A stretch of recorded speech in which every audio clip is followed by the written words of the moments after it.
Morning everybody, welcome to Australia, welcome to Sydney. It's been a long time since we've been here. I'm trying to think when we last flew in Australia. It must have been, oh crikey, well over a year ago, at least, probably more. Wow. It's good to be back though. We did a tour of Australia a long time ago, like when the channel was like teeny tiny. I think we were streaming to like 5 people. 5 was a good day. If we had 5 viewers, I was like, damn, we're doing well today. Like 2 was not good. 3 was about middle. 4 or 5, it was like, damn, we're doing well, which is weird to think about. But never mind. How are we all? Who have we got in? We've got Macbell, we've got Levis, we've got Arash, we've got Johnny, Flashy, Ryan, Philip, Pope, and Virtual Pilot, and we got Dan and Liam in Twitch.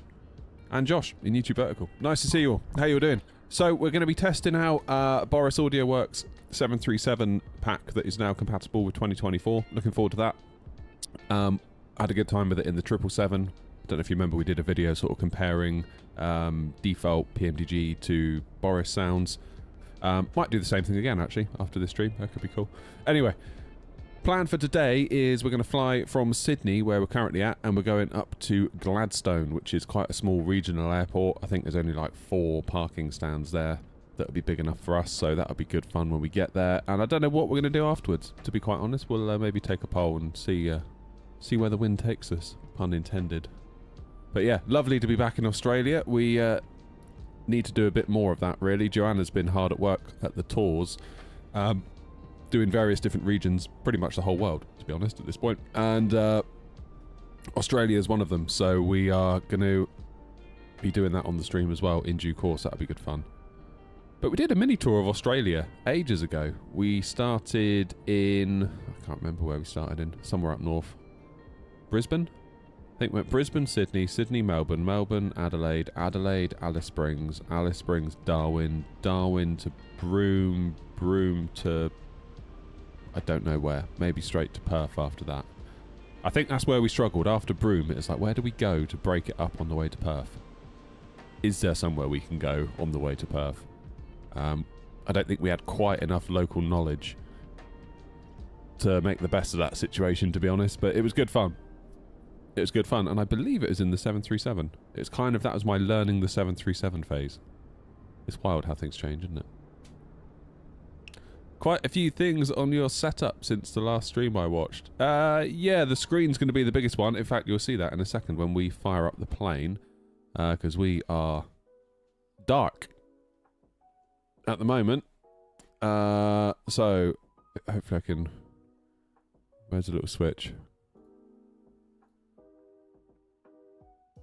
This is the trouble. You could really use a flashlight feature, because I can't see a thing up here. So you know what I'm going to have to do?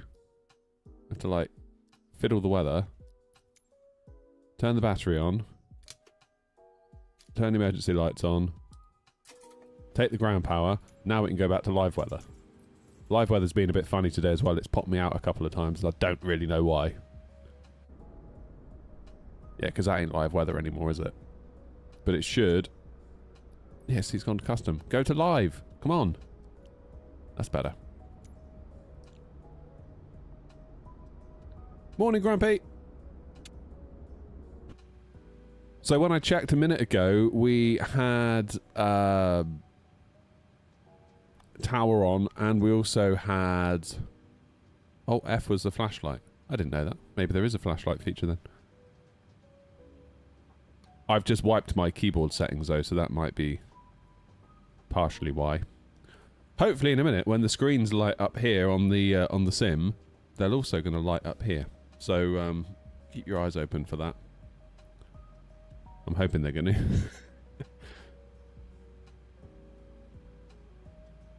Okay. We'll leave fuel pumps off for a minute. We've got external power. Let's get the EFB fired up. Get this show on the road. So flight plan then is alternate Brisbane, Sydney up to Gladstone. A little bit under 2 hours, I think, airtime. Yeah, it reckons 1 hour 55. There they go, look. Ta-da!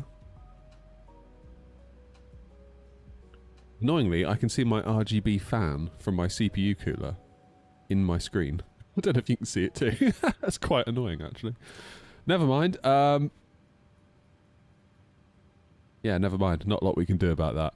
Okay, flight plan is in. Air Knot 232, alternate Brisbane, YSSY Sydney to YGLA Gladstone. Cost index 80. Beautiful. What's the weather like? QNH 1013. 170 at 21 knots. A little bit windy. What about up in Gladstone? 020 at 8.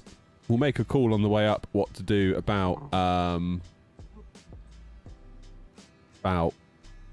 landing runways, etc.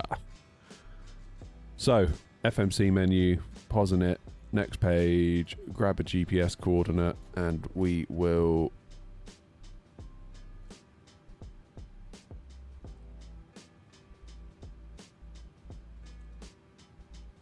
wasn't it? Ref Airport. I've already got it. Ref Airport. Help if I align the navs, wouldn't it? That would be a good start. That would be really helpful. Wouldn't it?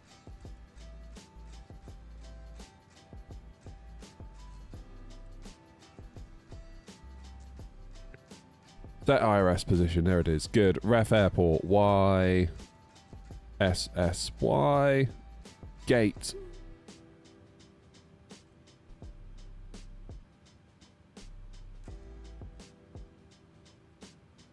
Why has my screen not come to life? Gate are we at?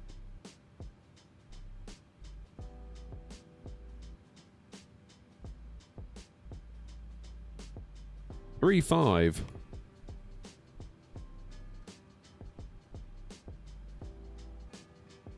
Where are you flying after Gladstone? No idea. Not a Scooby-Doo at the moment.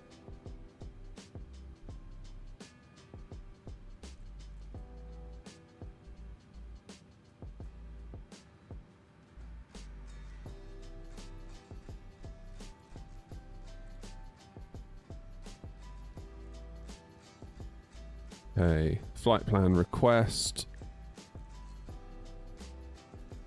I feel like something weird's going on my screen up here, to be honest. Right, let's set the payload and we'll set our fuel. No waiting around for GSX. Select the route. Beautiful. Air Knot ops in Australia, hell yeah.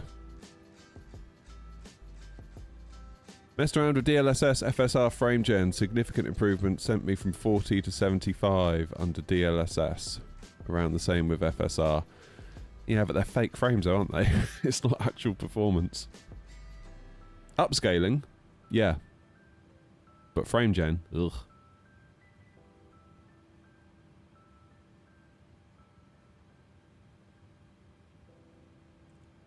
Right, let's load that in. Just watched a video about your screen. Just got a mini touchscreen myself and been playing around a pop-out manager. Did you ever work out how to get it to play nice with Chaseplane? Yeah, so really, really weird with Chaseplane. I said at the end of the video. So Grumpy recommended that you basically put yourself in like your cockpit view in Chaseplane. You disable Chaseplane. You then set your views up. Do your pop-out manager. Then you re-enable Chaseplane. But I managed to do the whole thing with Chaseplane enabled. So I don't know whether Chaseplane's had an update. I don't know.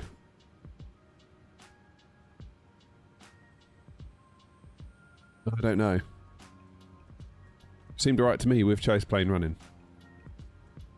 Could be a me thing. I think I'm always going to have beef with frame gen, Ryan, to be honest. It makes me very sad, frame generation. I think that's what it is. Just in general, the whole idea of it just makes me sad. It's like, this is what's become of GPUs. Can we not just have actual performance? It's like, no, you've got to have this really rubbish version of performance instead. It's like, but can we... No, sorry. Oh, okay, great. Thanks. And by the way, the prices have gone up on all the GPUs relative to what they were when you actually got performance for your money. Got it. Great. What a time.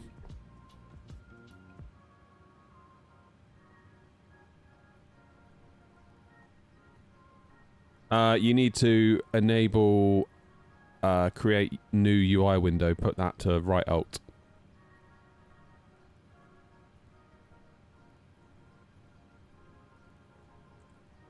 Alright, performance data is in. Execute that.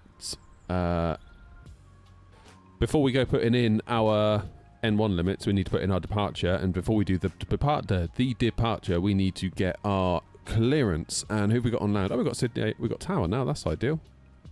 That's pretty cool. Tower has come online. So we've got ground, we've got tower, and then that's your lot. There was... whatever this is called. Centre, radar, whatever. Is it centre they call it in Australia? This was on up here earlier. But it is now no longer. Which might be just as well, to be honest. Less for us to mess up. So, let's have a look. Information... India.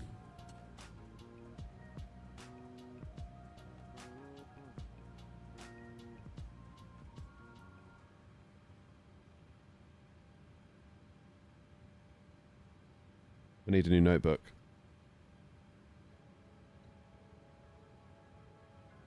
It's full.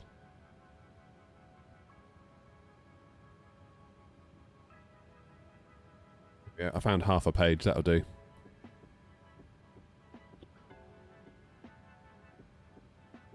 Right, information India, and we are expecting 1-6 left and 1-6 right. So hopefully we'll get 1-6 left because we're going to make a left turn once we come out. So that'll be fine. QNH 1013.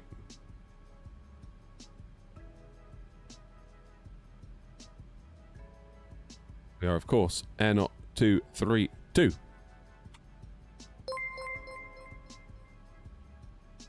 Cheers, Calvin. Appreciate it.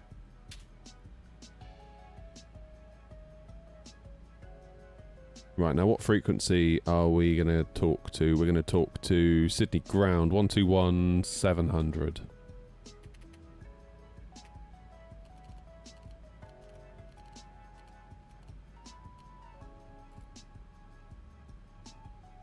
Now, according to this, we are at stand 135.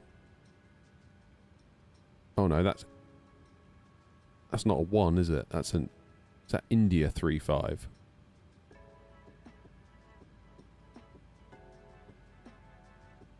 Because the 1 at the end of 151 looks different to the 1 that's in the start. I don't know, man. Is that India?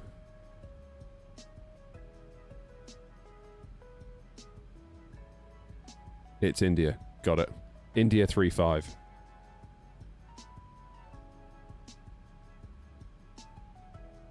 I know what I'm doing. Relax. Morning, Joseph. Oh, yeah, let's hope we don't get any crashes today, Joseph. That would be super annoying if we had another crash to desktop. I think I'd just, like, run out and buy a 5090 if that happened. Even at these outrageous prices.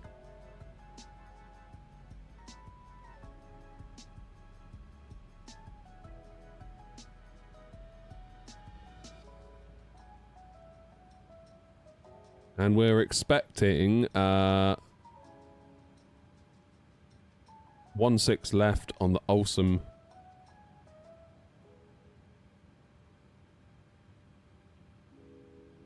Transition at Olsen on the Kevin 7.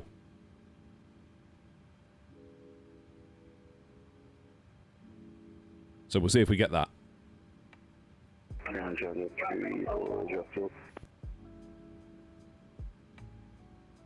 Last station call sign only. Number 340 Alpha Kilo is Bravo short of ball. November Alpha Kilo, g'day, welcome to Sydney, make a right onto Golf, taxi to Bay, domestic, correction to domestic 5 apron. It's 5 big off, straight out, as your swap.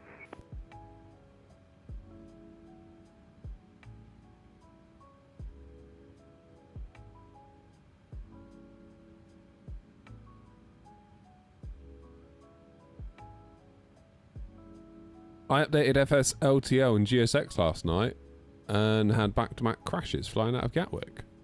Am I aware of anything causing it? No, Dan, I'm not.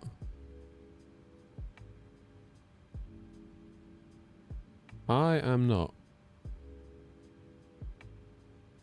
Weird. Freak, we're doing Sydney to Gladstone.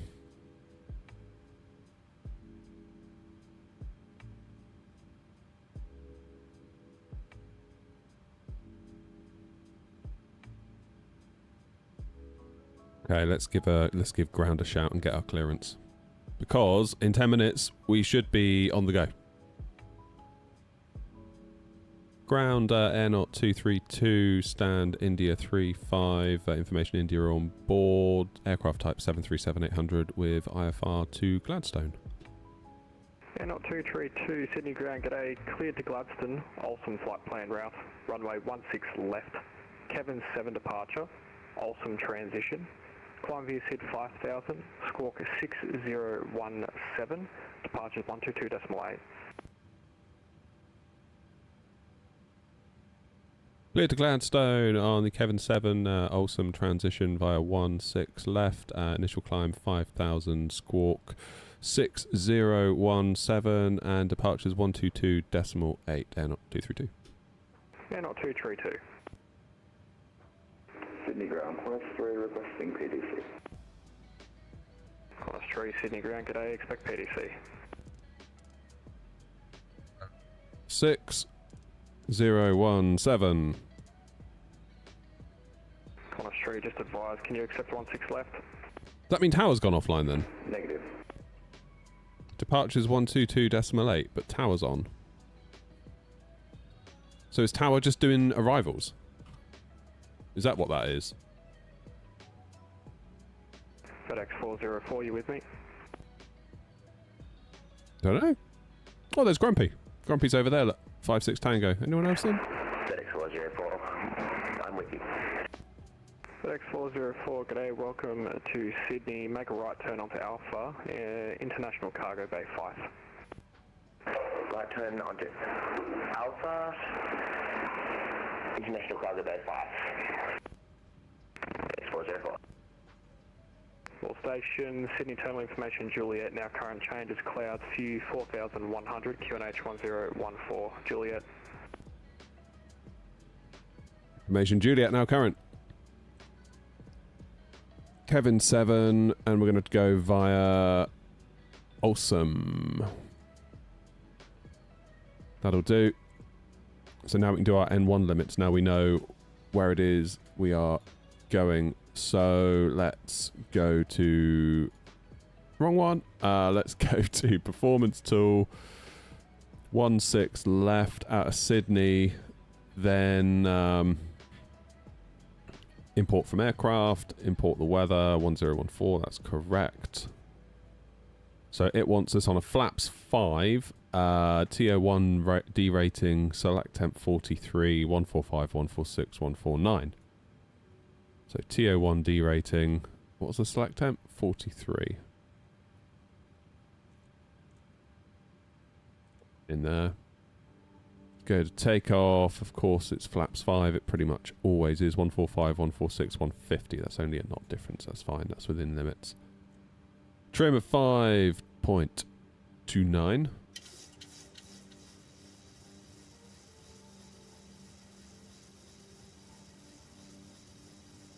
That'll do. Loading up now, when am I departing? In about 10 minutes.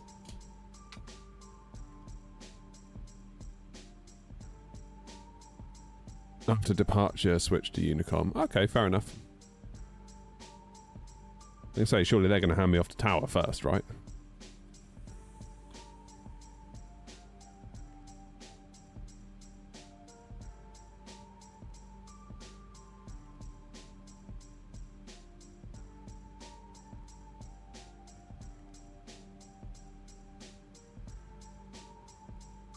Lovely. We were given 5,000, weren't we?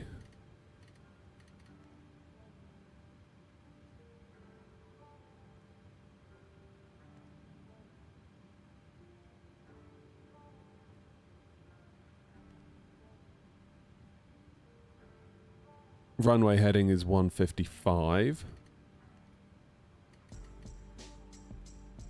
Can't wait to hear the engine start sounds. And we'll do V2 of 150, put that in here. Guess we'll do 155 just in case we need to come back round and do a landing. I can't imagine we will, but you never know. I know, Grumpy, it is flying in the dark, isn't it? I wasn't quite ready for that, but here we are.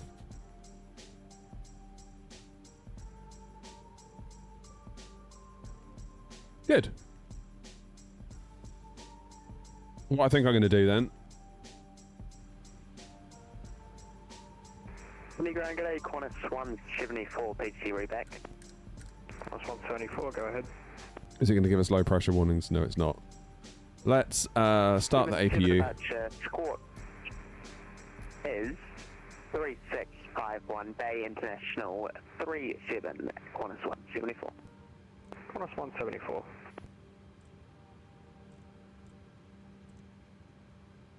Cruising at 370.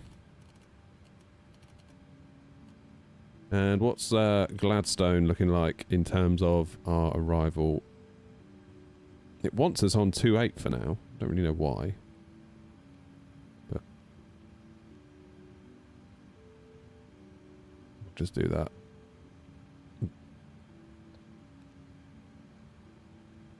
Runway elevation is 40 feet, so we'll go 50. Good, APU's firing up. Air not 232, just advise bay number for me. India 35, Air not 232. Thank you.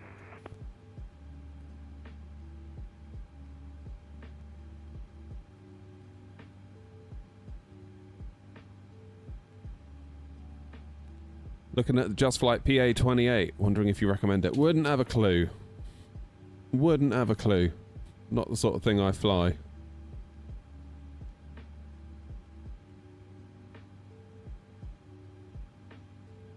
Okay, 28 RNAV, and let's have a look. Probably makes sense then, given that we're coming from the south, to pick up GLZ, whatever that stands for, and not go all the way to Gladstone to get there. We'll probably make a turn. That's probably the plan, isn't it? Oh, there you go. Grumpy just said RNAV 28 GLZ transition. Perfect. Great minds, eh, Grumpy?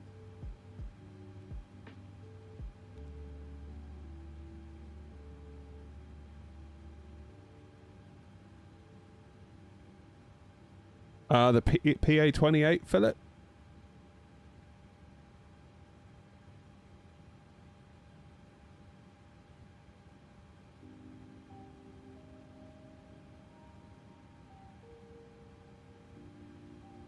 Jolly good.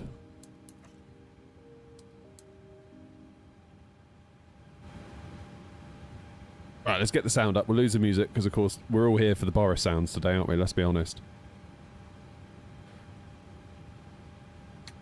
Get the yaw dampener on.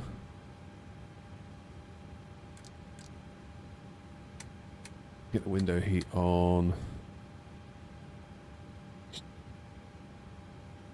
And we should, in theory... Sydney Ground, Air not 1903 on the Kevin 7 departure, slot 4030, and with that stand number 33. Get the anti-collision light on. 1903, thanks.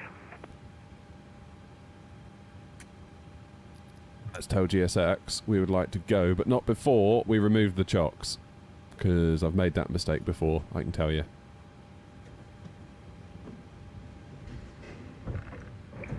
Sydney Ground, Jetstar 520 on taxiway Bravo 7, request taxi to the gate. Jetstar 520, g'day, Sydney Ground, taxi Bravo, hold short 25. Taxi Bravo, hold short 25, Jetstar 520. Jetstar 520, do you have a bay preference? No preference, whatever works for you is fine, thank you. Just 520, taxi Bravo, cross runway 25, right on Golf, to Bay Domestic 52. Taxi on Bravo, across to 5, right on Golf to Bay 52, was it? Hey, firm Bay Domestic 52. Oh, domestic. So I'm at the international terminal. I perhaps shouldn't be here. I should probably be at the domestic terminal, the other side of the runway. My bad.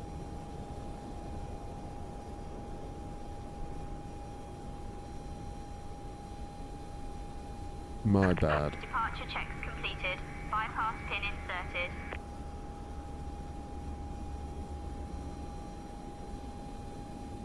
Yeah, so chase plane, Dan, you might need to reset. Request push and start from stand 58. Yeah, not 56 Tango, got an aircraft inbound on the apron, standby 1. Standby 56 Tango. Locking gears.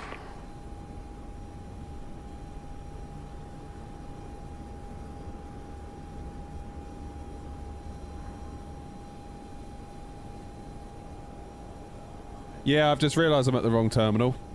I've just realised that. That's my bad. I should be over the other side, shouldn't I? 56 Tango, give way to the Jetstar A321 inbound on the domestic 2 apron. No, Dan, as in you'll need to configure. So if I move from like CFMs to IAEs, I need to redo my liveries. Not my liveries, my controls.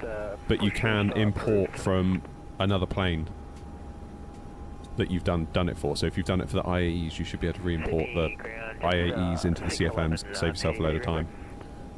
Just start 611, go ahead. Group 1 departure, Squawk 3205 and Bay Domestic 53, Jetstar 611. Jetstar 611.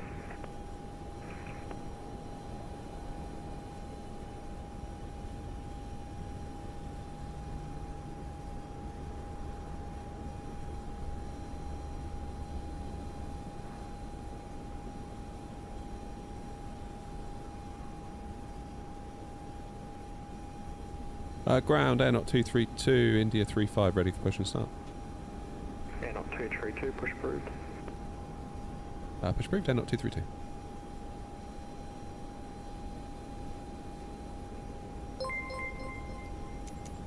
Alrighty. Massimo, thank you. And Air Not 232, if you can, tail south. Tail south, Air Not 232, and apologies, we've realised we're at the wrong terminal. That's fine. Then you push back, so tail south will be nose right, tail left, I think. Release parking brakes, please.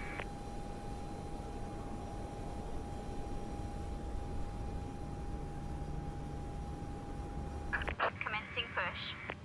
All engines clear. Right, who's Start ready at for some wheel. Boris sounds? I know I am. Let's get the APU bleed on. Engine number 1 into ground. 174, request push, we can say Swift on go. Qantas 174, push approved, west on Golf. Oh, thanks. what? Where's it taking me? Push approved, West on go, Qantas 174, thanks.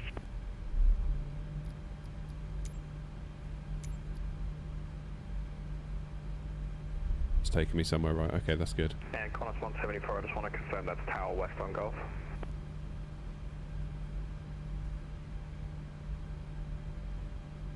Right. The N2 is ready. I don't know which way, I lost my direction here, but we're facing Alpha on Golf, Qantas 174. Oh, listen to that. You little beauty. Jetstar 611, just a heads up, I've got to restart my game to get my new side stick to work, if that's alright. Jetstar 611, that's approved. Go ahead, then I'll report when it's back online, Jetstar 611. What's Qantas going?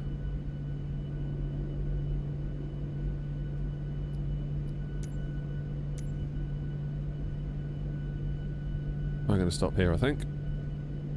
Because I don't want to cause a problem for... Sydney ground, Air Not 1903, stand 33, ready for push and Reset start. parking brakes. Air not 1903, hold position. Hold position, Air not 1903.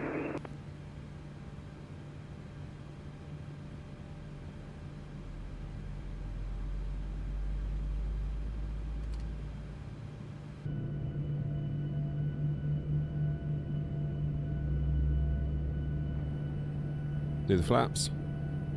All stations be advised, ground now going offline. Monitor tower 120.5. G'day. See ya. Have a good one. See ya.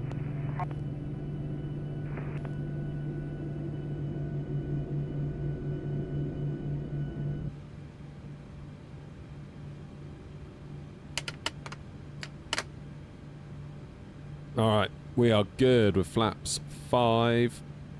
Engines are started. Let's take power from them. We need to tune tower 120.5.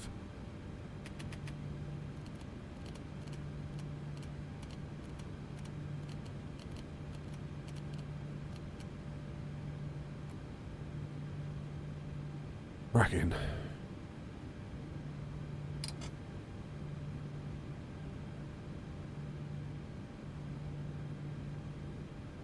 Right, GSX. Are you going to go?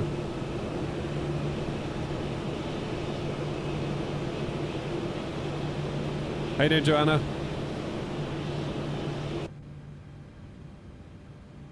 Tell you what, I could have slept in this morning. I did that thing again where I was like, I'm going to go to bed really early, and then I just didn't. I've only got myself to blame. Like, there's no entirely my fault. I understand that. Alright, let's get the probe heats on, and Unlocking gear. packs into auto, isolation valve, auto. We can lose the APU.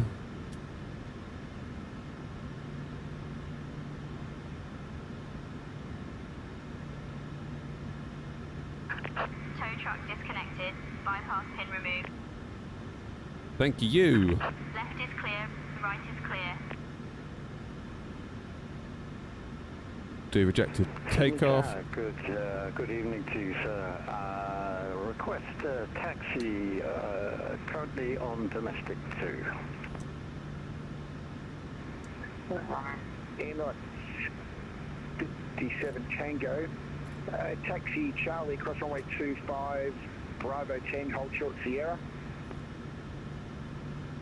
Taxi on Charlie and cross runway 25, and can you repeat the bit after crossing 25 for me, please? Yeah, continue on Charlie, left on Bravo 10, hold short Sierra. So continue on Charlie, left on Bravo, and hold on Bravo 10.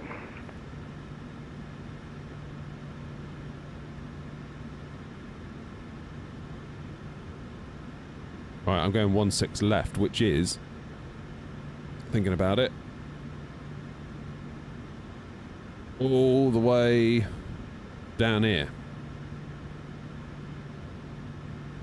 So I'm going to go, who knows where I'm going to go.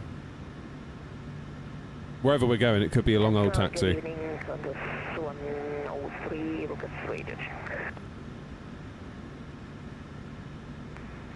Course 103, hearing you about 3 out of 5.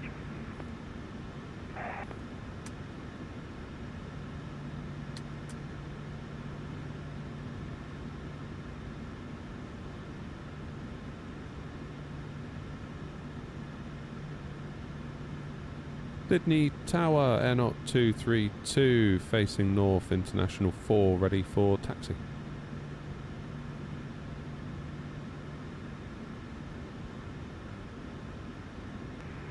Airnaut 232, taxi on Alpha, hold short Golf. Alpha, hold short, Golf, Airnaut 232.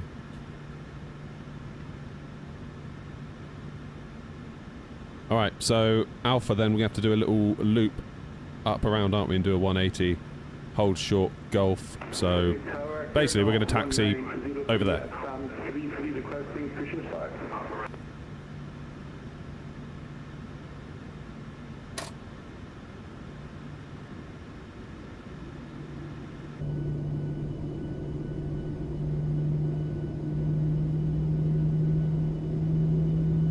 do you think of the sounds?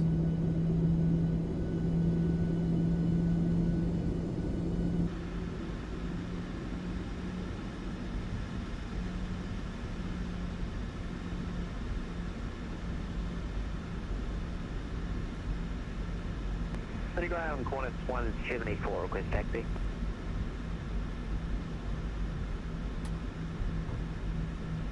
Bridgeton Tower.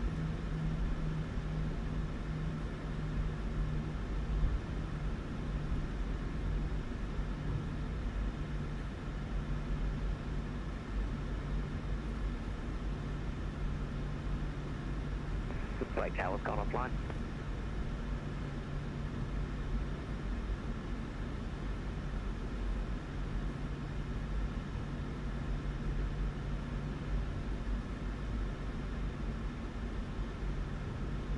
Going to keep going round here, I believe.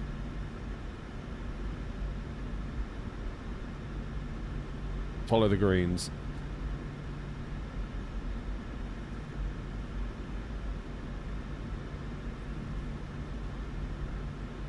Not the biggest fan of taxiing around a new airport at night.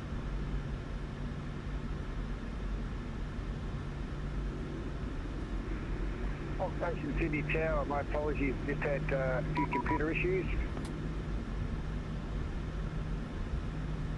Sydney Tower, good day, easy, Air Knot 1903, we started pushing back at stand 33 facing north, Sydney Tower.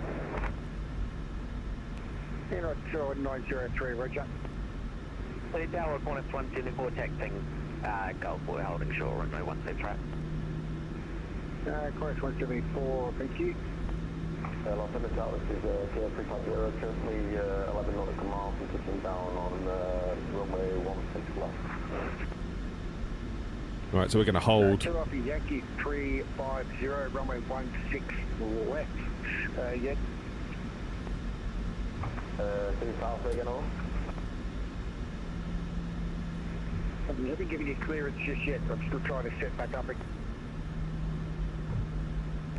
I do have you on radar.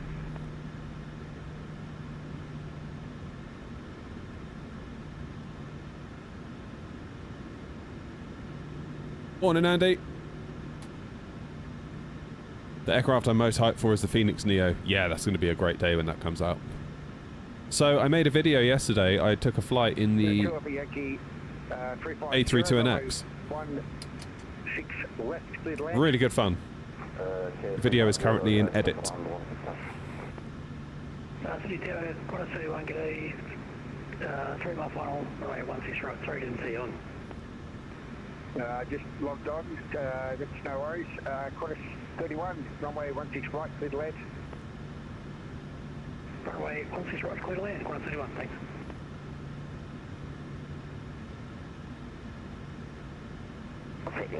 Sydney Tower, Compass 103. We received the clearance at ground before. Is it still that's affirmative. Qantas 123. 103, sir.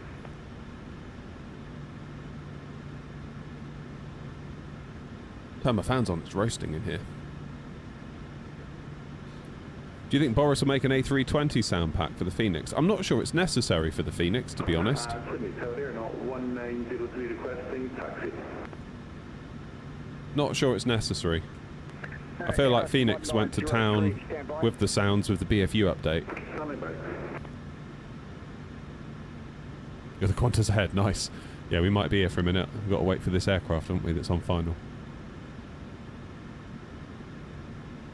Then, what's our most likely route? Cross runway 16 right via Gulf, then onto Bravo? Or Charlie? And then Bravo 10.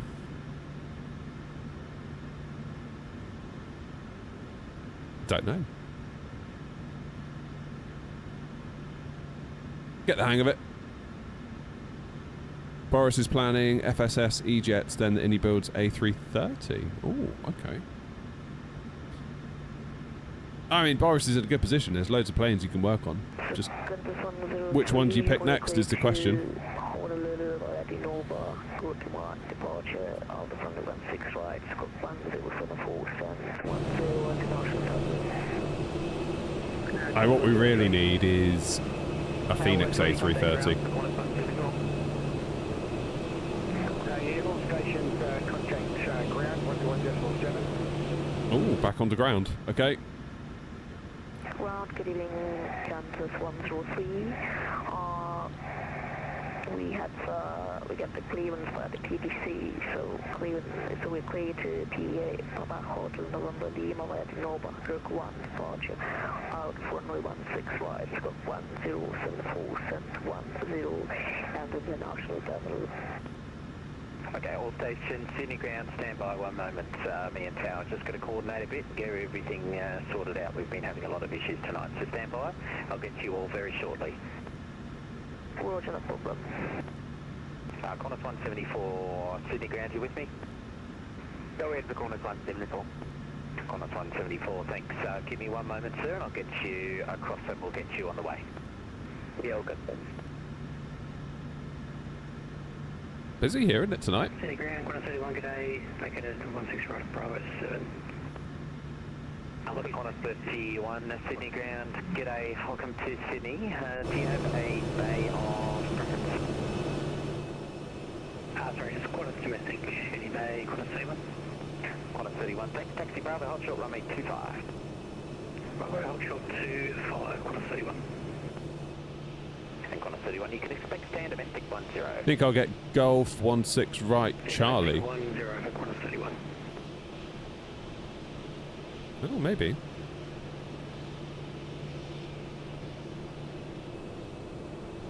As in go down 16 right or cross 16 right?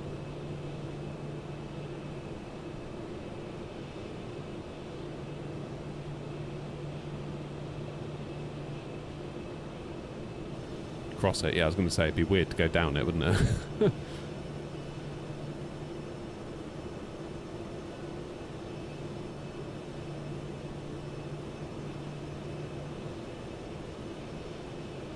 Sydney is busy, isn't it? Kind of adds to... 74, appreciate your patience, sir. Cross runway 16 right on Golf. Continue your taxi Charlie. Holding point Bravo 10, runway 16 right. Left. Cross 16 right on Golf. Continue Charlie Bravo 10, holding point to runway 16, launch Qantas 174, thanks. Air not 1903, Sydney ground, you with me?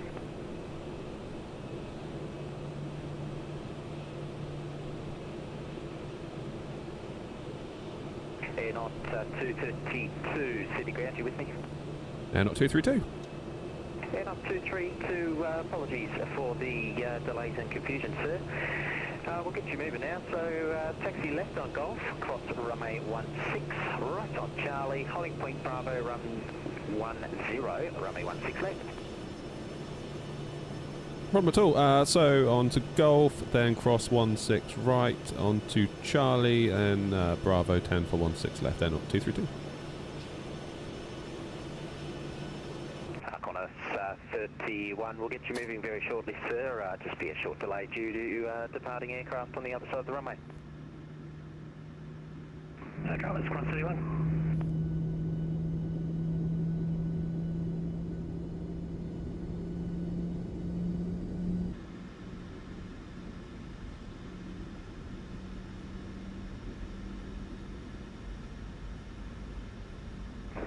Sydney ground, good evening, Air Not 1903, we have pushback stand 33 requesting taxi to runway.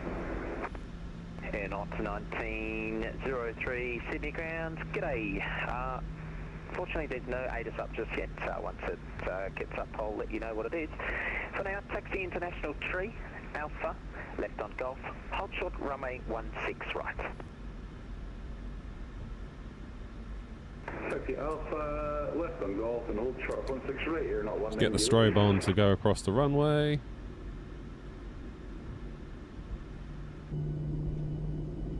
Sounds are sounding spectacular, aren't they? Try and stay on the line. I want to go to the engine view to hear the engines, but it's like I need to work out where I'm going as well. Jetstar 672, just with a quick PDC read back. Jetstar 672, apologies sir, go ahead. Climb 5000, squawk 6041, Bay 56, Jetstar 672. Jetstar 672, thanks. Could you confirm your departure seat and transition, please? So basically, follow Qantas. Apologies, departure seat, squawk 1, KDOM transition, Jetstar 672. Jetstar 672. For a default airport though. 25, taxi Bravo, Bravo 2 to the bay, g'day. Quite impressed. Cross runway 25, Bravo, Bravo 2 to the bay, cross 31, thanks.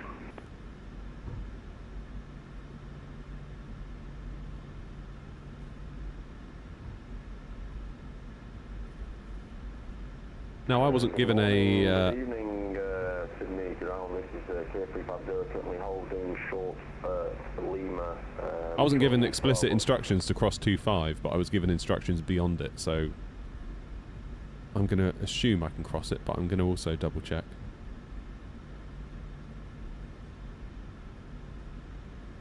Air Knot 1903, cross runway 16 right on Golf. Continue your taxi Bravo. Charlie, cross runway 25, holding point Bravo 10. Runway 16 left. Cross 16 right, taxi Bravo, Charlie, cross runway 25 and hold Bravo 10, Air Knot 1903. Kayak 350 at Sydney grounds. G'day, welcome to Sydney. Did you have a bay of preference this evening? K350, negative. Is any like general aviation terminal or? I can offer you the Kilo stand, sir. That's the closest thing we'll have to general aviation, if that works for you. Yeah, that'll do. K350. Kayak 350, thanks. Taxi Bravo, right on Kilo to any of the bays there on your right. G'day. K350, taxi Bravo, right on Kilo, and then yeah, any of the bays on the right. Ground Air Knot 232, are we cleared to cross 25? Air Knot 232, great pickup, sir. Cross runway 25, continue Charlie, holding point Bravo 10, runway 16 left, apologies. Thank you very much. Cross 25 Charlie for Bravo 10, 16 left, Air Knot 232. Sydney ground, Qantas 3, ready for PDC restart. Qantas 3, apologies, sir. Go for it.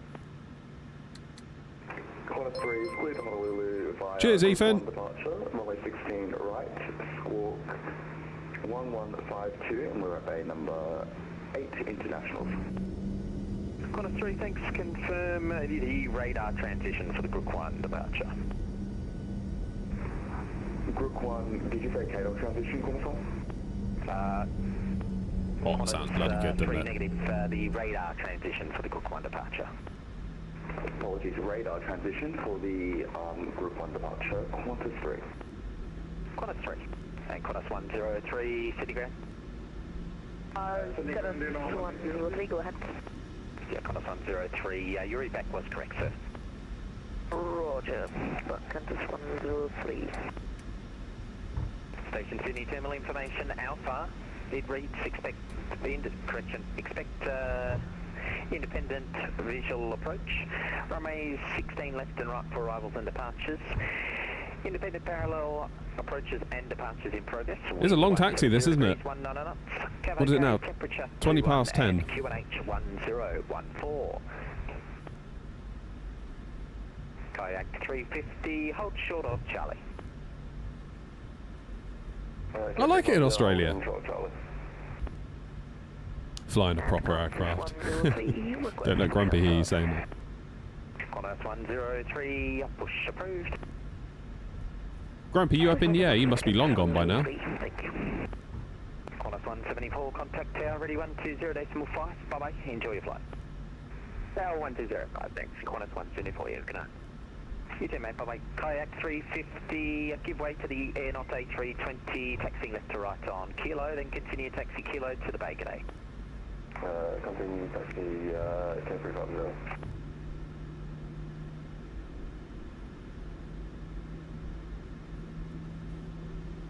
Oh, this looks like a speed ramp if ever I've seen one.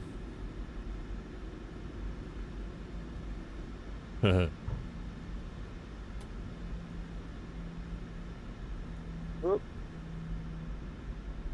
Up. Oh my giddy aunt. I think Asobo need to maybe fix that. Ga-dunk.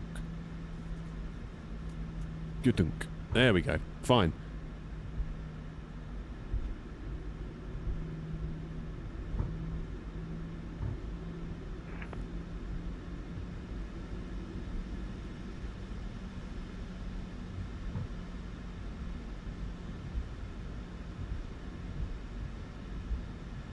Has speed bumps, yeah.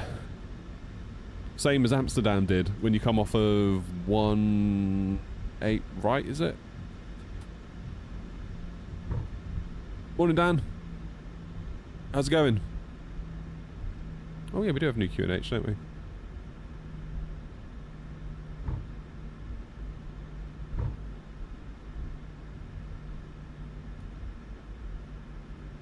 Bravo 10.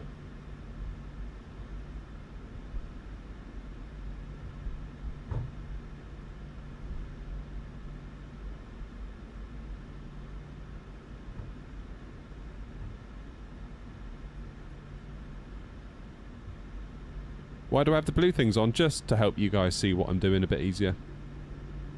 That's all it is. It's really more for you than it is for me. Airnaut 232, contact tower ready 120.5. Good day and enjoy your flight. Thanks for everything. Over to tower 120.5. Airnaut 232. Airnaut 1903, contact tower ready 1. Sydney Town, on the format indicated 169.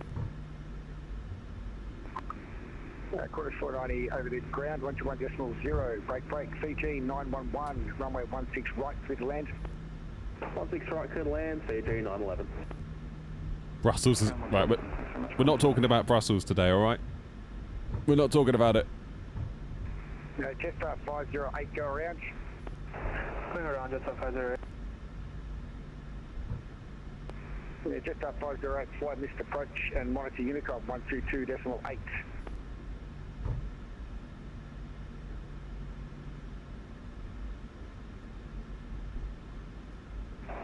Unicom 122.8. Hey Murphy, how you doing? Enjoyed your video on the little screen? Yeah. Yeah, I ummed and ahed on it for ages. Ages and ages. And boy am I glad I did it. It's brilliant. Get it. It's great. Runway 16 left, light up and wait. Runway 16 left, line up away, Qantas 174, thanks.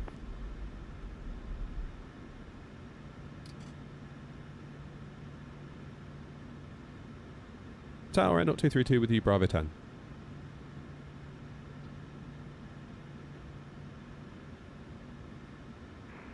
Airnaut 232, Sydney Tower, g'day.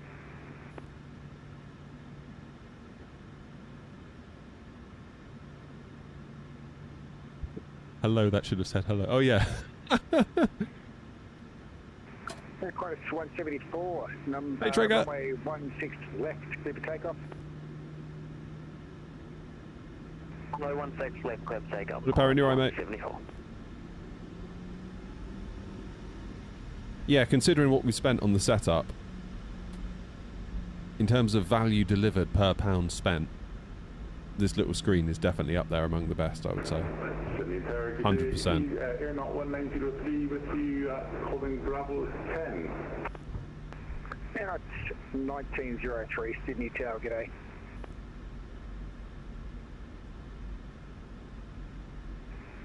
Airnaut 232, runway 16 left, line up and wait. Line up and wait 16 left, Airnaut 232. Right then, engines continuous. 25, taxi Tango Lima, hold short Bravo. Tango Lima, hold short Bravo, better speed 25. The transponder on. Tara. Start the clock. Let's get out there.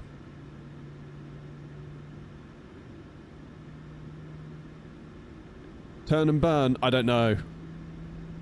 I might do it nicely today.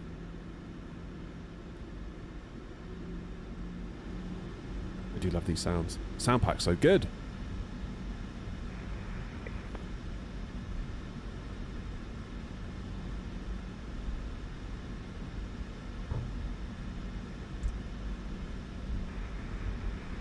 Qantas 174. Monitor Unicom 122 decimal 8. Have a good flight to route. Recon 122 decimal 8. Qantas 174. Huru. Thanks, over now. There you go. Air 232, runway 16 left, clear for takeoff. Cleared for takeoff 16 left, Air 232.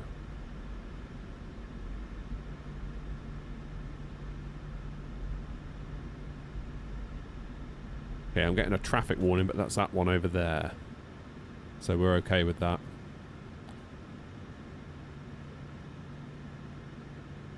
Right, shall we go then? Shall we go? Air 1903, runway 16 left, line up and wait. Line up and wait 1 second. Bit of forward yoke pressure. Oh, yes, listen to that. Right, now quickly look out the front so you know where you're going. We do not. I repeat, we do not want to go flying off the runway listening to Boris sounds. As fun as that might be. Let me know what you think. Velocity 25, contact 1.7 per route.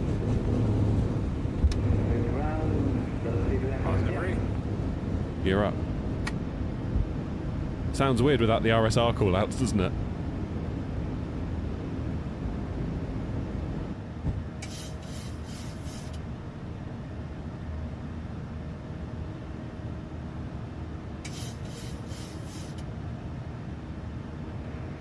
Air 232, monitor Unicom. Have a good flight to route. Over to Unicom, man, 232. Thanks for everything. Air 1903, runway 16 left, clear for takeoff.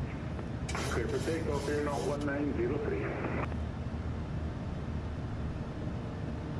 Lovely jubbly. 122.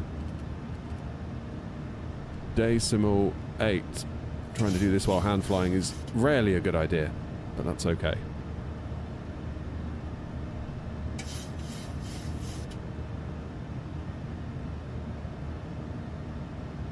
Just trim that nose. You can hear the trim wheels a lot different, can't you?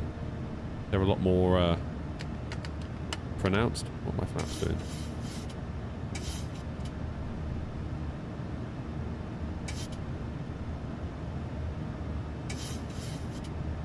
Round to the right.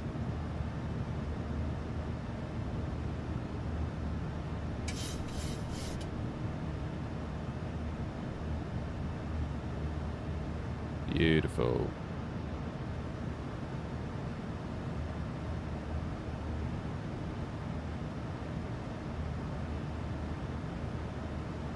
Right, let's get the autopilot on and let's have a little listen out the side, shall we? So we'll go for a left engine view. That sound fair?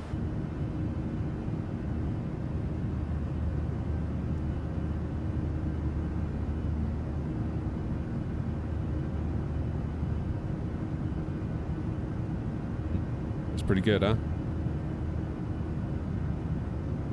What about behind the wing view?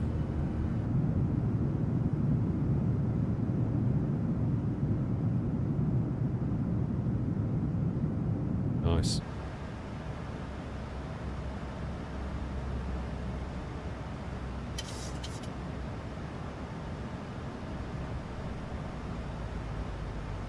Okay, let's keep her climbing up to 10,000 feet as per the SID now. Sydney traffic out 232, vacated, departed 16 left, climbing now flight level 100 by X over as per the SID.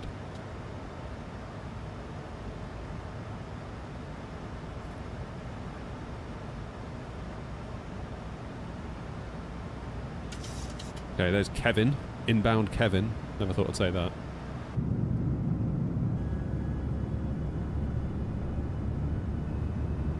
External view. It's too bad it's dark, isn't it? I like it when it's daylight. You can sort of see.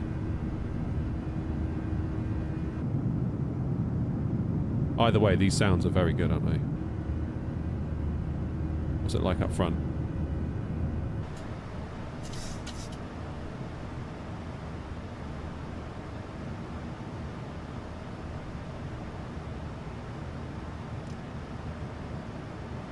Morning, Matt.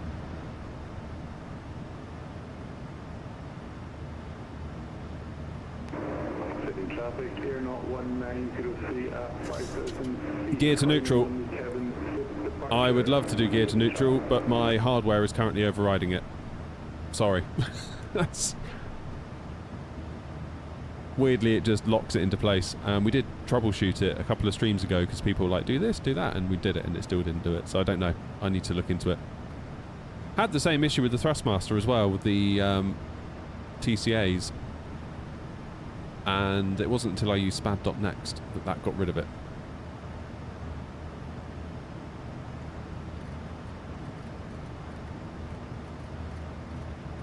City traffic, N 232, climbing now, flight level 370.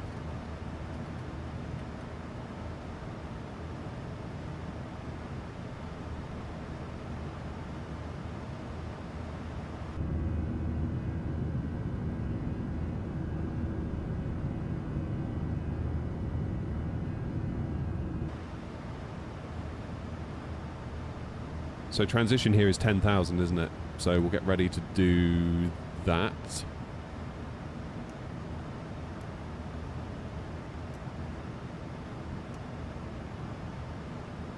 Aircraft ahead there, we can see. Let's go standard pressure. Let's get the lights off. Engines out of continuous.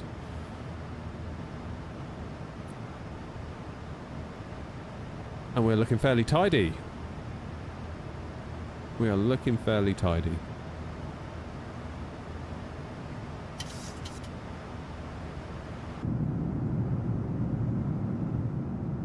Beautiful. I feel like we're missing out on so much. Like, we should be seeing Australia now, and we can't see a damn thing. I might change it to daylight in a minute. I don't care what you say. Scotty, how's it going, mate? Scotty says, how is the 7900 XTX? I got 4070 Super 12 gig and considering an upgrade. Not sure if it's best to go for AMD. So the card is great while it's great. Like the other day, last stream on Tuesday, we had a crash to desktop and it was an AMD driver bug. Like, you know what I mean? It's one of those. So I've tweaked my settings again. I've tweaked my undervolt settings. Show you what they are.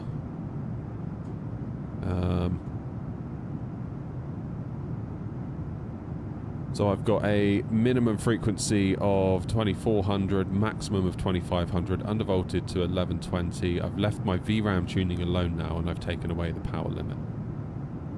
I did have a power limit increase of 15%. Weirdly though, my clock speed is 2.2. So it isn't actually obeying this, is it? Why not? Yeah. So we'll have to see. We'll have to see.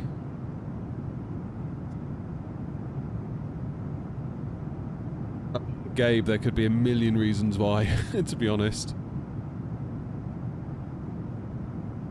I feel like the card itself, though, is good. It's just the drivers let it down. Really do. And I was warned about that. Like, there's some, like, tech tubers that I follow. And the general advice they give you is buy AMD and find out. It's like you find out one way or another.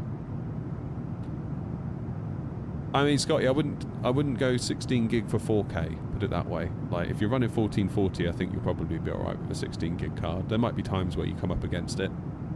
Like, if you land in Edinburgh or something. But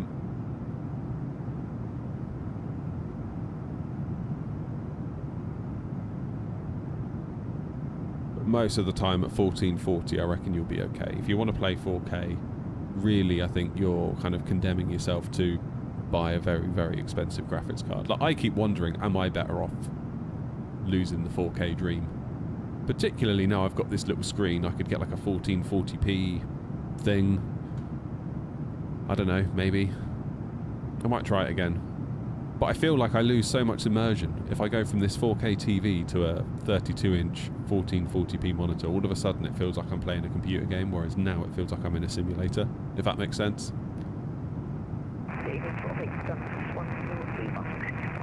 What CPU have you got, Scotty?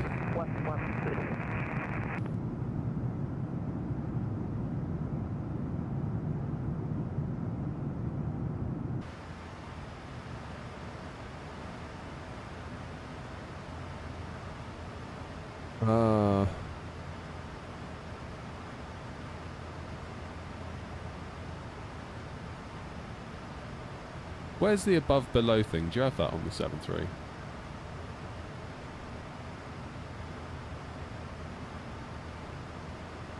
What's going on with those textures? They don't look very good, do they?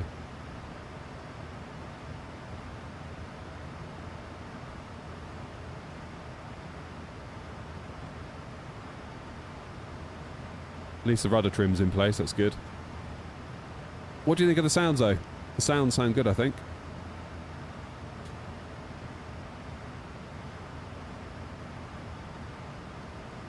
$9700X. Okay.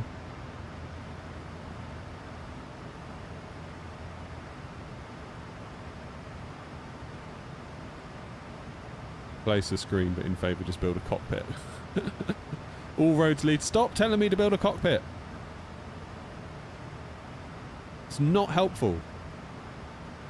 What you need to be saying is, you've gone too far. It's time to admit to yourself that this has gotten out of hand. Get yourself a nice little 1080p monitor and just relax a little bit. That's what I need to hear. I don't need you to be telling me to make a cockpit. Stop it. All of you. This is what I call the Omni cockpit.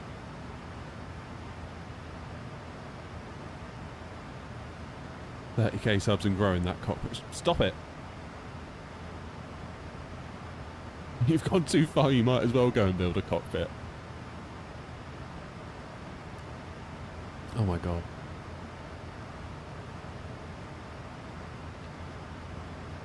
Maybe I need to like go on DIY SOS, like put myself forward for that and have like Nick Knowles turn up and build me a cockpit.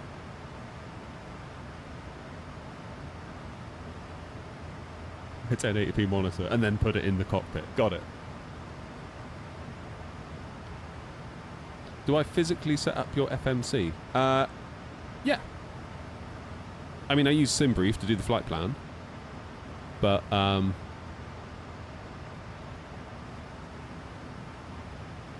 yeah, beyond pulling in the flight plan, because no way am I typing in all those waypoints.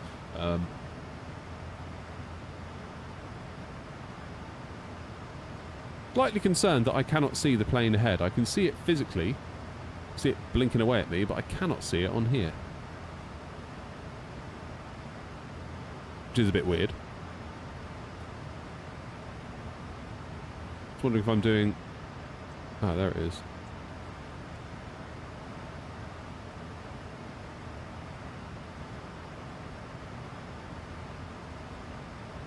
You do have to wonder at what point do you just... I'll go to night mode for you. What are you at? 24,000, I'm at 20. Yeah, so above should be right. No, I don't know.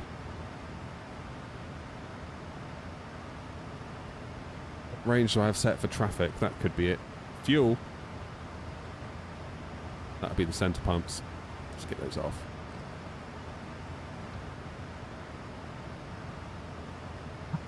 I do like the ambient kind of cockpit sound that we get with Boris. Kind of feels much more there, if you know what I mean. Yeah, good question. I don't know what I've got set. Options, simulation. Am I in the right place? Probably not.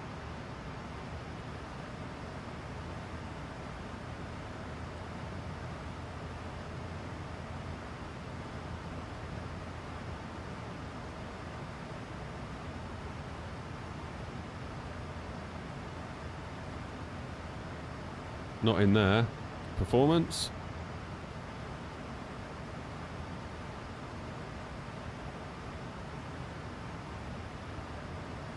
No.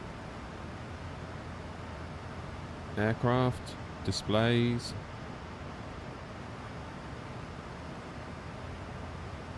I don't know.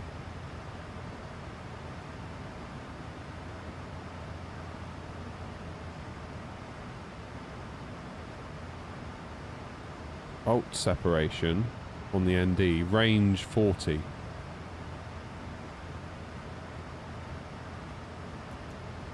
Maybe they're beyond 40 miles away? Although looking at that, I wouldn't have said they are. Where's Grumpy? Yeah, Grumpy's cracking on. Look, Grumpy's got ages ahead of us. Like, Grumpy was already on the north turn when we were still farting around on Charlie, wasn't he? Where exactly are we flying to? We're flying to Gladstone, which is a bit of a like a regional kind of airport. Orbx gave me the scenery for it forever ago. I don't think Orbx developed it. I think someone else developed it, and it's on the Orbx store. Nice little bit of scenery, though. I kind of like these interesting little airports, because you otherwise perhaps wouldn't fly to them if the scenery's a bit iffy. It's got like a little split level terminal. They've done a nice, lovely job with it. Right, what time are we due in? Where do I go? Progress, isn't it, for this one? 10 past 12. We've got about an hour and a half in the air. That's alright, we can do that. Jinky! Jink following. Appreciate it. Appreciate it.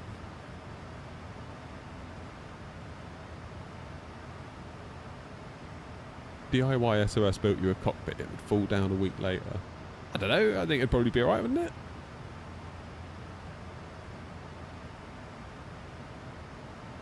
Look on the FMC, the TCAS ring setting is right there.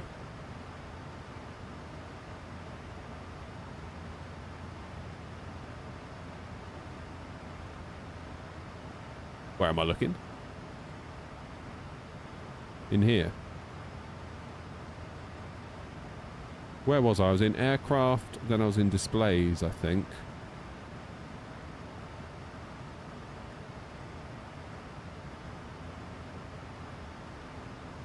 TCAS 3 nautical mile range ring, range 40. So if I was to change that to 80, invalid. Can we go 50? Go 50. Separation 2,800 feet.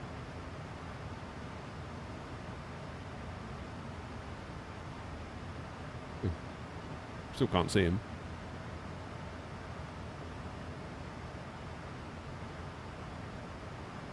Your videos maybe get an Xbox Game Pass and start flying in 24 in career mode and later on VATSIM. Awesome.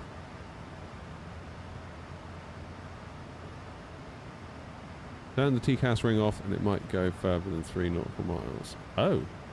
Really?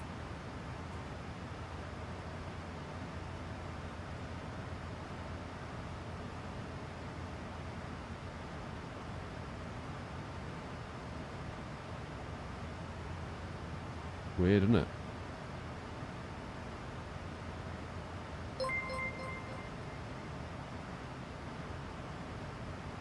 Jinky, thank you for subbing on Twitch. What a hero. Thank you very much indeed. Really appreciate it. I hope I'm saying your name right, by the way. How should I say it? Phonetically.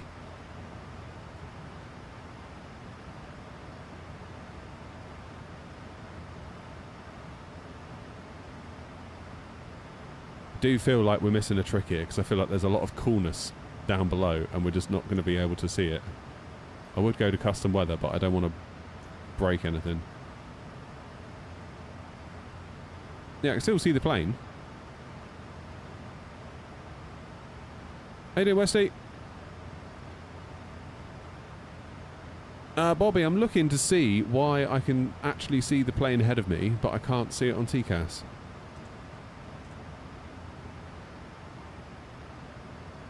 I mean, I've got my thingy on above,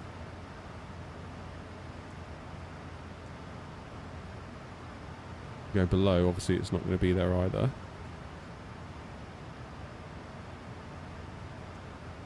Go to the neutral position. Still not there. Are they just too far ahead? Or are they too... Is there too big of an altitude separation, perhaps? Is that what it is?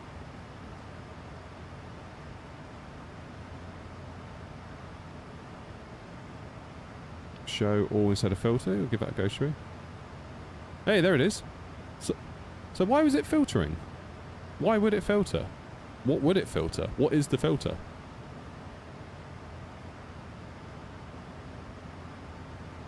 Well, there you go. That's fixed it.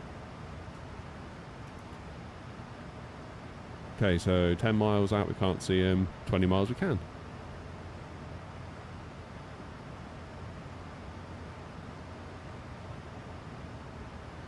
Your text on the CP is very blurry. The CP.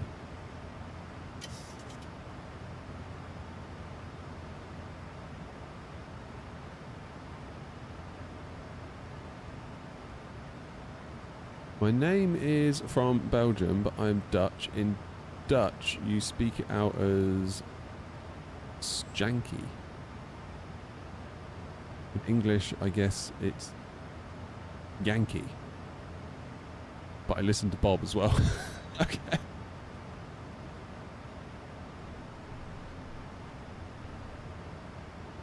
Maybe we'll go with Bob. I can do Yankee. I can do Yankee.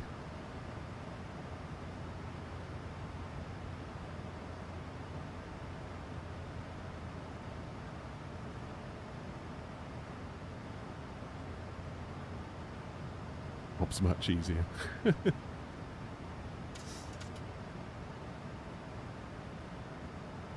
Is New Sky available for Xbox? No, it's not, sadly.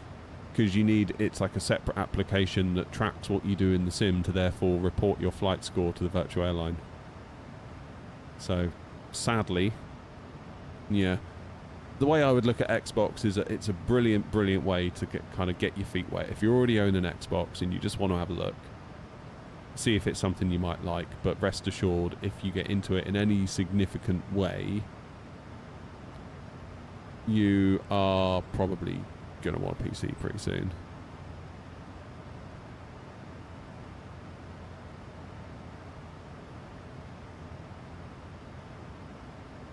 It filters for altitude and range as stated below the filter section. You also missed my previous go for cockpit build. Oh, not you as well. What do you say? Hang on, let me scroll up. Or look up. It's never too far. If you'd rather stay at home, but have this as a hobby, you're not spending a lot on gambling, drinking, silly real travelling, building a rally car, and spending a lot. Point is, it's a hobby. There we go. Oh, that settles it then. I mean, there is some truth to that. Like, I am a phenomenally boring human being. Like, when I think about it, like, I don't do anything that's remotely interesting a lot of the time. I don't really spend money on anything. Like, we've said it before on this channel, for me to become rich, it would be a horrific waste. Like, 10 or 15 year ago me, all I cared about was I just wanted money. Money, money, money, money, money, money. That's all I wanted. Just money to get more stuff, more money to get more stuff. And around you go, like a rat in a wheel. But now I just don't care. Like, literally don't care. Like, we're thinking about getting like a new car. Well, I say a new car. It would be new to us. Let's put it that way. And like, when we bought our last car, like, I really wanted like a really good car and, you know, all that sort of stuff, and saved up, worked hard to get it. No, I just don't care. I just do not care. Like, if my wife would allow it, I would get a 3-wheeled van, I think, next. I just don't care anymore. Just don't care.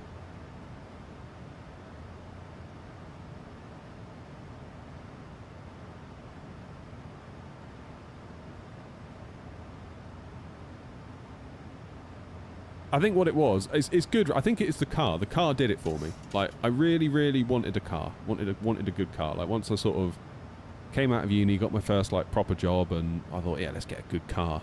Like that's what we should do next. And you know, worked, saved, got the car, and for the first few months I was like, God damn, yeah, this car's amazing. And then all of a sudden it dawned on me that all I bought really is this massive liability. And then it started going wrong and the garage bills started coming in. It was like, oh my God, what have I done? Luckily, it was just a phase and they dried up. We've still got the car. I've had it now for like 11 years. I'm just going to drive it into the ground, I think. But sooner or later we're going to need another one because it's got a myriad of faults on it. Like at the moment, the biggest one is that the battery drains when it's parked up.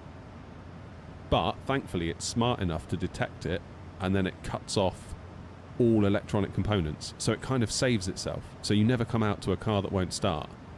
But then when you fire it up, it's like, warning, excessive battery drain detected. All electronic consumer things were turned off as a precaution. It's like, great, thanks.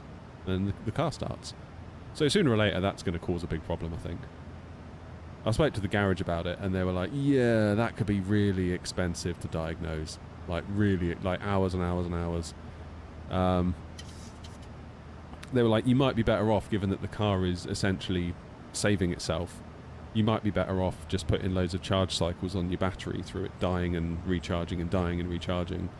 And just replace the battery every couple of years. I was like, yeah, that's a good idea. Let's do that. So we'll see. See what happens. What car is it? It's a BMW 520D. Now, when it was new, like I was like, damn, this is nice. Like, well, I say it was new.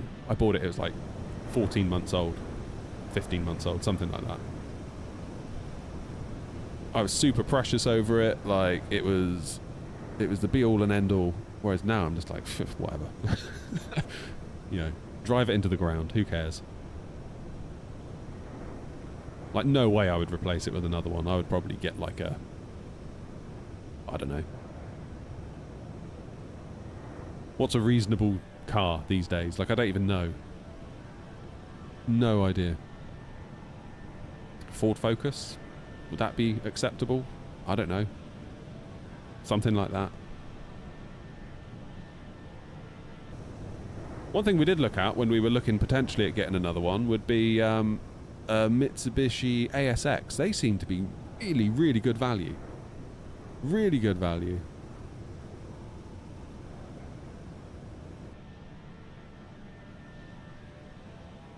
Like, you can get a really good quality car.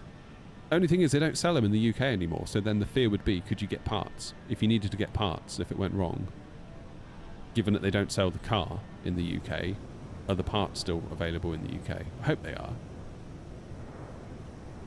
Yeah, I don't know.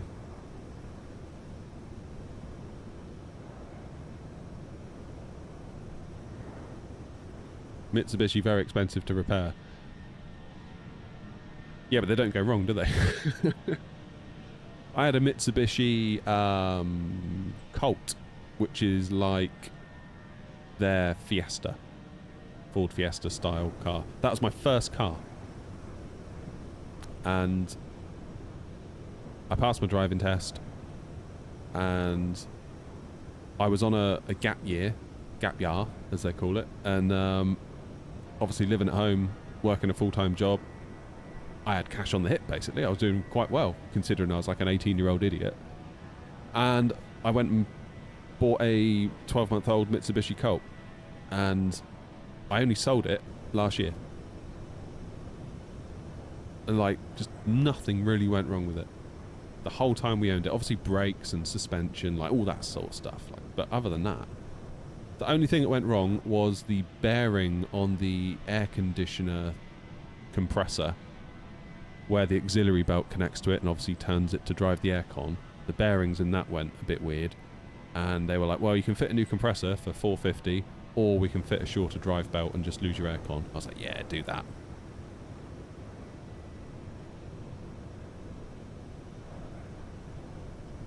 Sell car parts here in Australia. The ASX was a good thing for what it was. They were very cheap feeling inside, but basically a Lancer, but bigger. And honestly, not bad, providing you keep up with the service. Yeah. Yeah, I mean, like, we took one out for a test drive, and I said to my wife, I was like, yeah, it's a bit cheap and it's a bit nasty inside, but, like, do we care?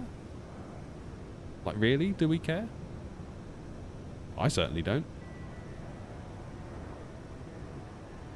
I mean, I don't really like cars anyway, like now, so I just don't care, really. I just could not care less. Could not care less. Does it move? Yes, I'll take it.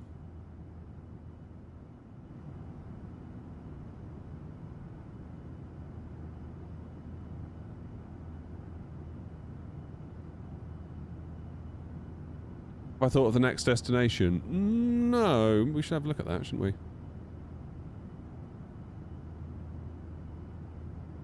Where are we?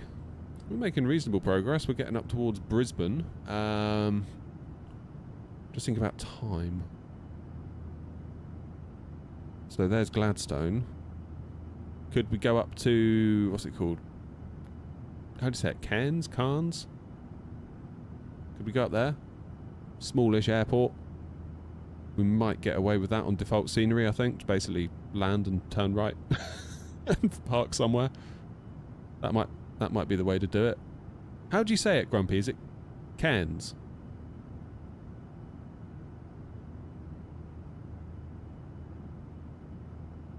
I would never get a Land Rover. Put it that way, Bobby. Never, ever, ever, ever. The amount of horror stories I've heard. And, like, we know people that own them, and they're just like, they're lovely, but my God. You know? Yeah, I think we'll go with that, Grumpy.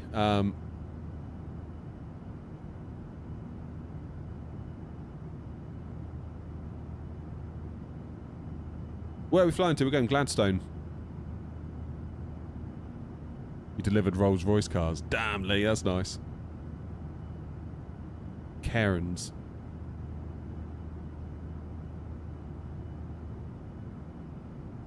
Okay, Cairns. Okay, Cairns. Oh, I really want to turn the daylight on. Can we just turn it on for a bit?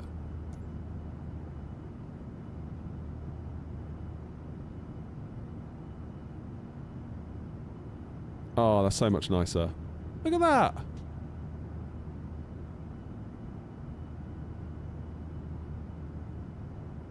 Oh! Range Rover. Sorry, I read that as Rolls-Royce.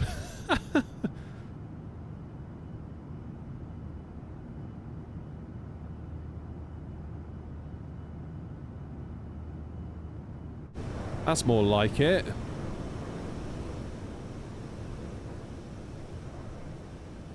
I mean, to be honest, Joanna, my preference would just to not be in a car at this point.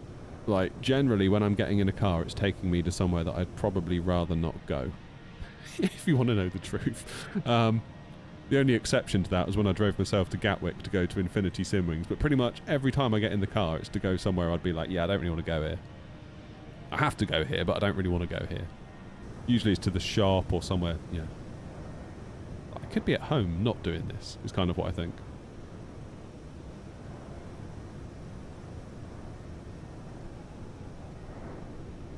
Oh, that looks so much better, Grumpy. Of course it does.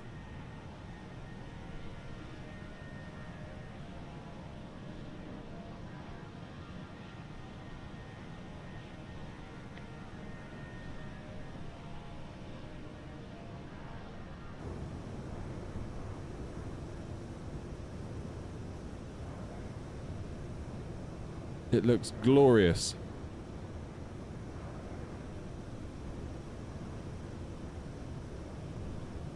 What I should get is a what?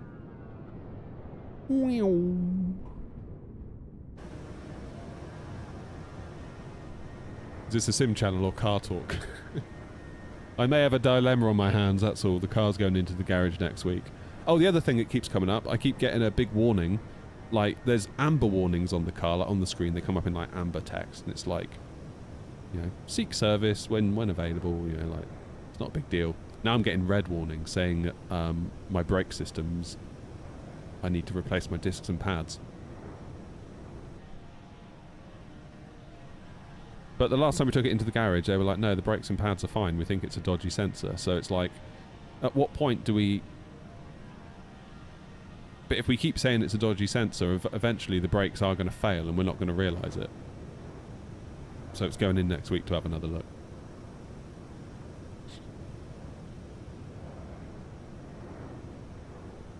Morning, Mr. Mint. You deliver them 3 days a week. Very comfortable, the top tech, but expensive, yeah. Yeah.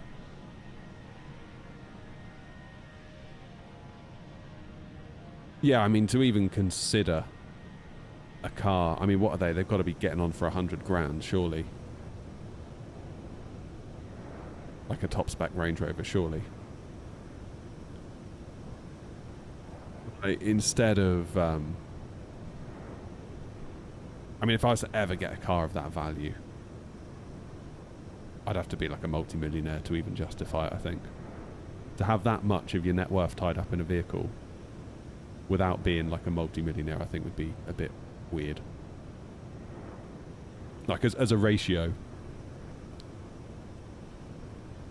Even if you've got like, let's say you've got £1 million net worth and the car's 100 grand. Having 10% of your whole world tied up in something that's going down in value every time you start it seems a bit... The new Defender is 160. A Defender? Are you kidding? I thought Defender was like the... That's like the one that farmers buy. Isn't it? As like an actual tool, rather than... a whatever mobile. Range Rover Sport 100k plus. Flipping heck.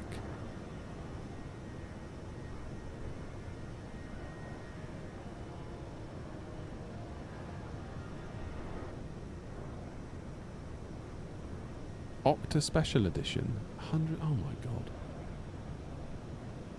You see, a 5090 doesn't look so bad now, does it?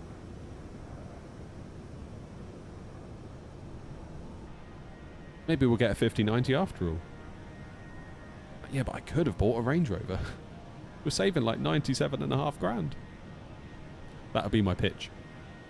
I'll lead with that. So, but we were never going to get a Range Rover. Never mind. If we did, that's how much we'd save. It's going to go well, this talk. I can feel it. I need you guys to back me up.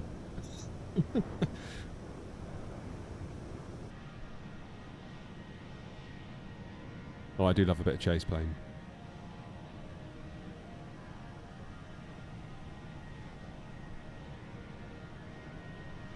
It did shock me, actually, how much cars have got... Because ours went wrong, quite badly wrong, about a year ago. And to the point where we had to come back off the motorway on a tow truck. And we thought, well, this is going to be it, surely. Like, we have to replace the car. And... turned out it wasn't actually that bad to repair, but in the interim we did go looking at new cars and we were like, when did cars get so expensive? Because last time we were looking, the numbers we're seeing now for like a painfully average vehicle was what you would probably get for quite a nice vehicle. And the weird thing is, we sat in like all the new... We sat in the new Skodas, we sat in the new Hyundais, or Hyundais, however you're supposed to say it, the Kias, we went around the Kia garage. And like the new stuff was lovely, but obviously we're not going to buy that. So you go sitting in all the approved used stuff, and it's okay. And then we got back into our thing afterwards, which is like now 14 years old, and we were like, we kind of prefer this. So we just patched it up and kept going, really.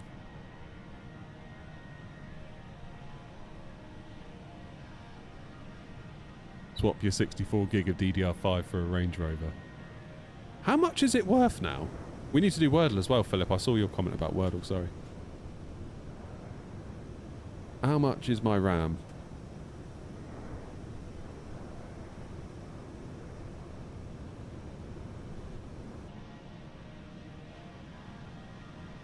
Oh, lordy lordy. It's gone up. It's gone up since the last time we looked. No, surely not. Yeah. Bloody hell's bells. Look at that. Right, you ready for this? I'm going to drag the screen across. That is... I thought it was bad last time. It was 869 the last time I looked. And we were all like, oh my god, £869. Considering I paid 170 for it back in February, March time. Might just leave that there the entire stream just to let it sink in. That is unbelievable. Over £1,000 now. So that's gone up £200 in like a month. Because about a month ago we were on here, just before Christmas I think. And we were all like, oh my god, I can't believe. I think it was Clark. Clark couldn't believe it. When it was like 860. Be like, I can't believe that's 860. And he goes, oh yeah, mine's worth like 6 and I paid 2 for it, whatever.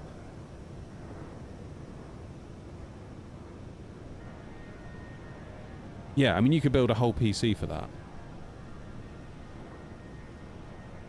You could easily build a whole PC for that. Well, you should be able to build a whole PC for that. 2 sticks of RAM. Unbelievable. Hey, no worries, Dan. Thanks for watching it.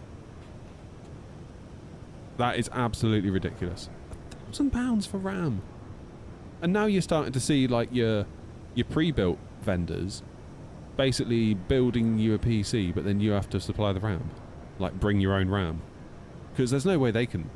I mean, they're in the same position, aren't they, really?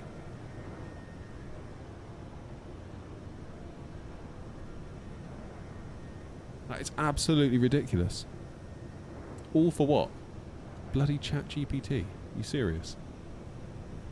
Right, let's do Wordle and cheer ourselves up.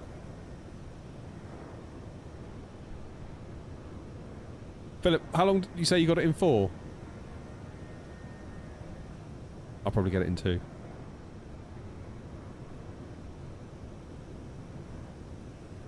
Maybe not.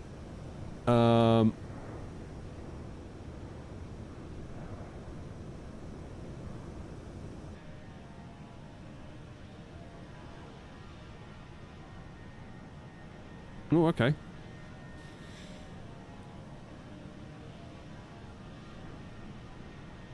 Could be the first letter then. Second letter L. Q, no. W, no. Maybe a U or an I. Potentially a P. Or C. Like a plur something.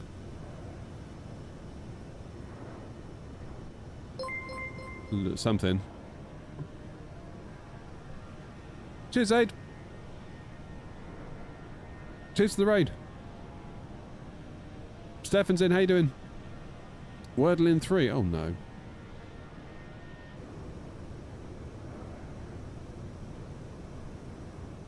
Pluck could be pluck, couldn't it?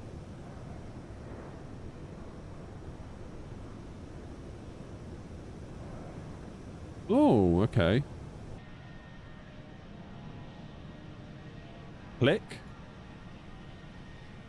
No, it can't be because the C's in the wrong place.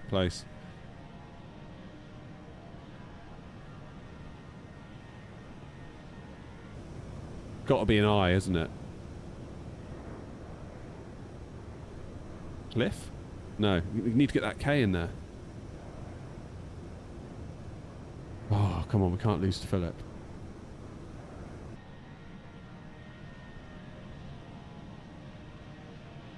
So the C can't go there, can it? Not really. It has to be CL something something K. CL something something K. The C can't... click seems like the obvious one. Clink?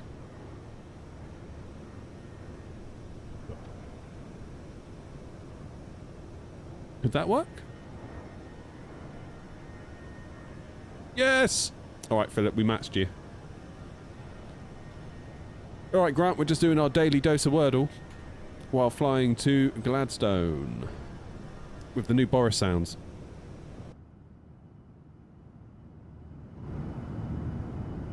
which is sounding very, very nice indeed.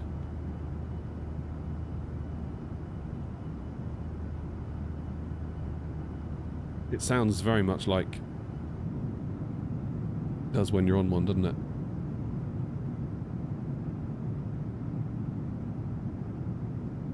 Very cool.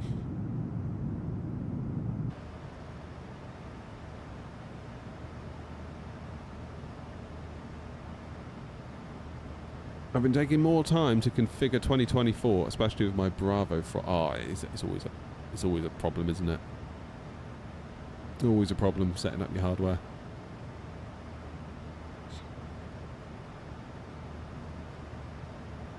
That's why I like spad.next, because basically you can have someone else do all the work. And then it just works. How are we doing? Top of descent, 263 mile to 372 until we get there. Oh god, all the times are wrong now, aren't they? Because I've changed the in-game time. So it's 2037 it thinks we're going to get there, and the in-game time is 1938. So we're about an hour away. And top of descent is a little bit over half an hour away.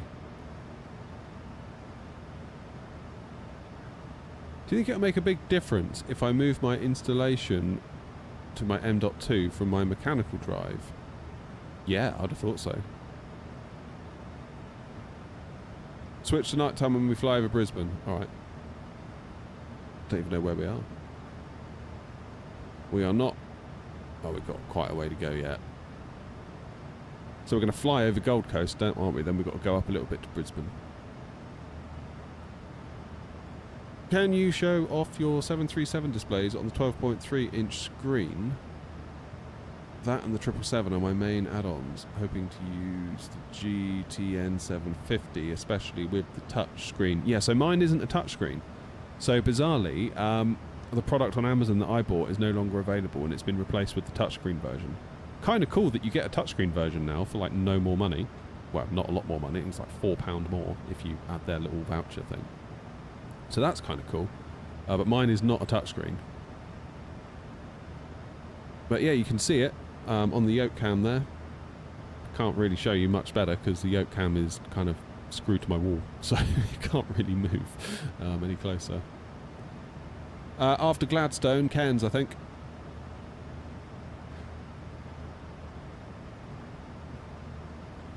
But yeah, it's great. So we can obviously switch to an outside view. And I can still keep an eye on what the plane's up to.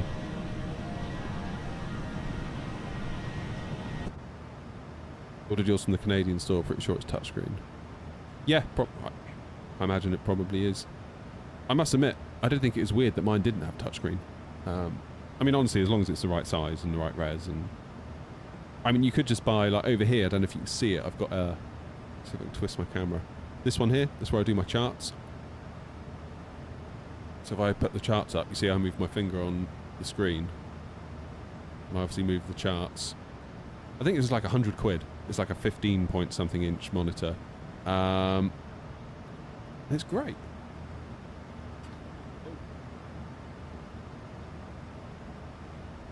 Sorry guys, just ruining everything.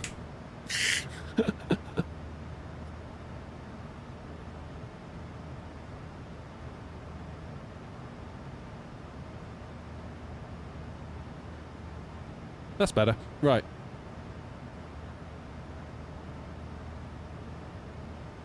But yeah, the touch quality on this little charts monitor I have, really good. Like, it's up there with kind of iPad levels of niceness, you know?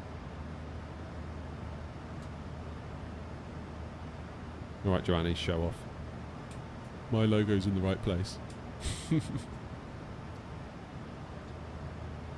If you're just showing displays, why do you want a touchscreen? Well, some people are saying, Grumpy, that the planes that they fly, the glass cockpits, are touchscreens.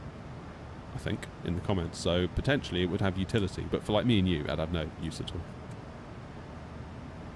I don't think it's a touchscreen. Better just touch it now to make sure. Yeah.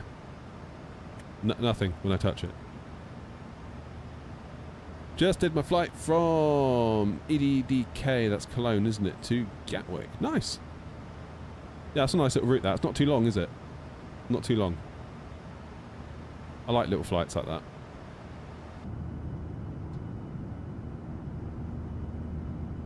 Cologne's a bit of a favourite. Especially from like East Mids. You do some nice cargo ops into there.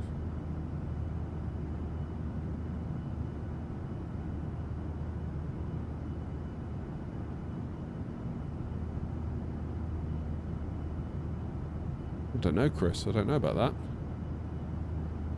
Have I flown to Melbourne yet? I have, but not today.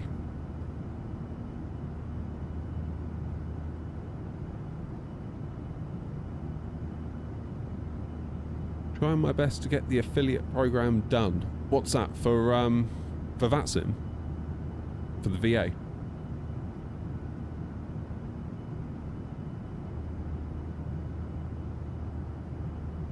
I continue to not understand why your streams don't have more viewers, at least on YouTube. Freddie has to... First of all, Freddie, you're watching on the vertical version of the stream. So you've probably come across us in like YouTube Shorts, maybe? So... Generally, numbers with the vertical stream I do are very hit and miss. Like 1 minute it can go super high to like over 100. And then 10 minutes later there'll be like 10 people watching. It's really weird. It's like there's no rhyme or reason to it. The horizontal version of the stream that we do on YouTube tends to be more stable and gets more kind of reliable numbers.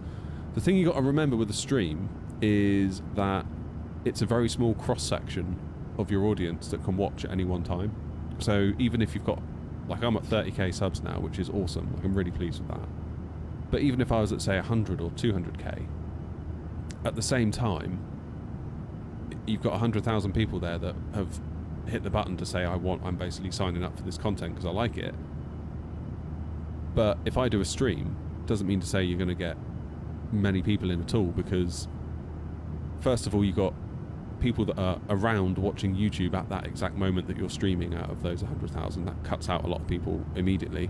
You've then got, out of those people that are left, it's like, well, who actually wants to watch a live stream right now because they might be watching something else. And it's very, very... It's a subsection of a subsection of a subsection.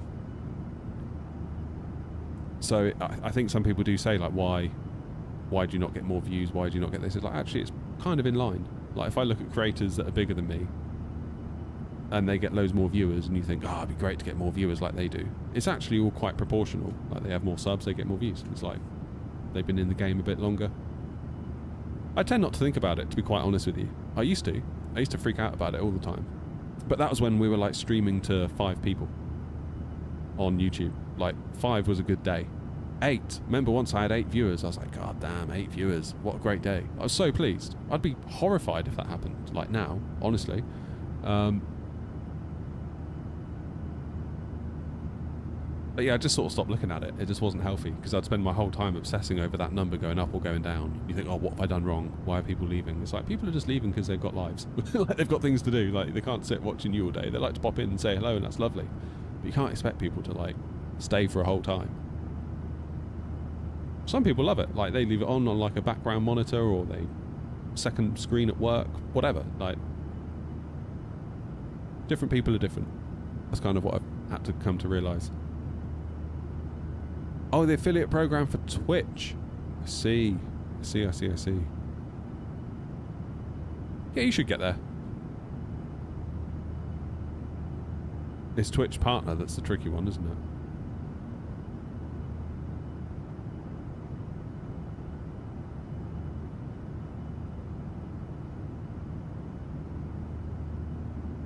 Second screen at work guy right here. There you go, Johnny. That's the spirit. In an ideal world, I would do more streaming at night time, but it's really tricky for me, like just with life and everything. I can occasionally do it, but not always.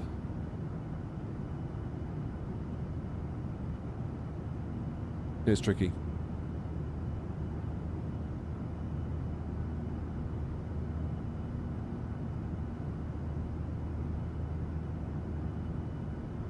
It's tricky. Off screen.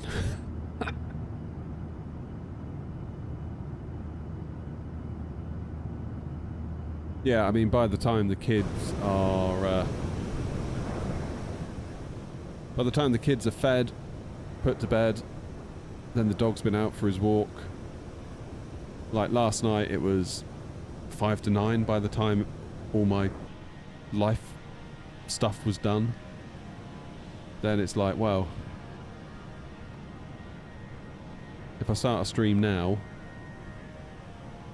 I'm probably not going to be able to get live until 9:15, 9:30 by the time I've set everything up and done all what I need to do, making thumbnails, blah, blah, blah, blah, blah. Then it's like, we've got to probably have half an hour on the ground before we take off. That takes you to 10:45, 10 o'clock. Then you've actually got to fly somewhere and land somewhere. Then you're sort of knocking on the door of 11:30, midnight, and it's like, well, really, I want to be in bed by then, and it'd be quite nice to watch something on Netflix with my wife before we go to bed. So it sort of gets written off, really.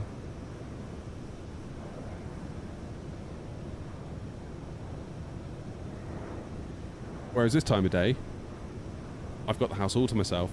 It's just me and the dog. Kids are at school. Got the day off work. I know some people say you'd get more followers and more viewers if you streamed at night. Maybe I would, maybe I wouldn't. I used to think that quite strongly, but I'm not quite as convinced about that now.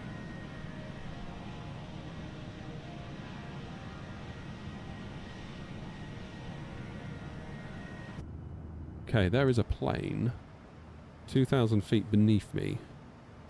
I just want to check in and make sure we're not going to have a problemo. Where have you come from? Oh, it's 1903. You've overtaken me. It's Chris. Fine. Right, Grumpy, you win. I'm going to go nighttime now. We're over Brisbane, okay? Oh, shit. Airspeed low. The hell? Airspeed low. Come on. There we go.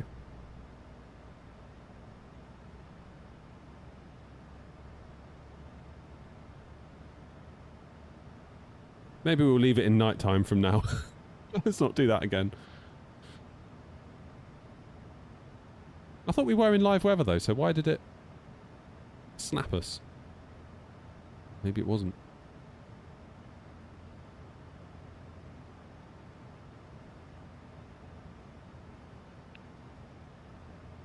Johnny, you did your first commercial flight with saying intentions on the new PC from Cleveland to Atlanta with Ozflight Simmer. That's my co-pilot. Nice.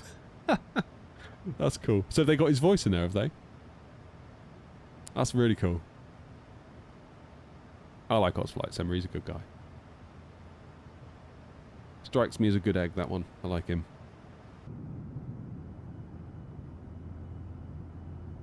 Should we have some...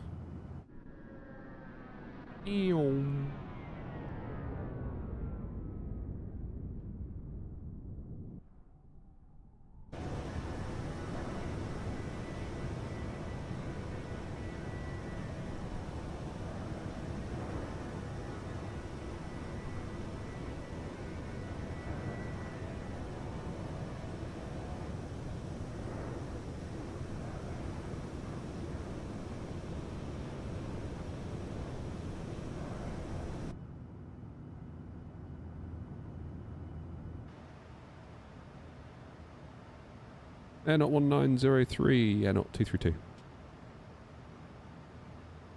Air not 232, go ahead for Air not 1903. Could I get your speed? We're at Mach 0.811. Perfect. We'll slow down just a touch, just to give us a bit of separation for when we get to Gladstone. Air not 232.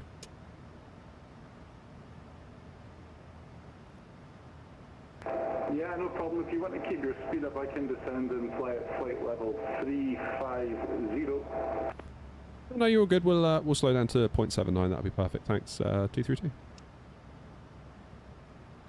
Yeah, no problem. Air not 1903.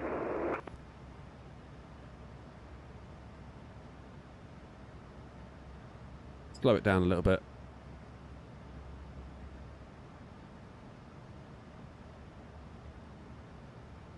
Where's the music? Well, it's funny. We did a poll on the last stream, and I did a poll basically saying music or no music, and I think it came back as like 70% said no music.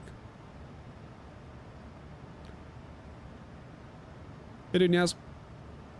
So I figured today, given that it's all about the Boris sound pack, we will not have music anyway, so that you guys can hear it for what it is and make your own decision on whether you think it's something you're going to want or not.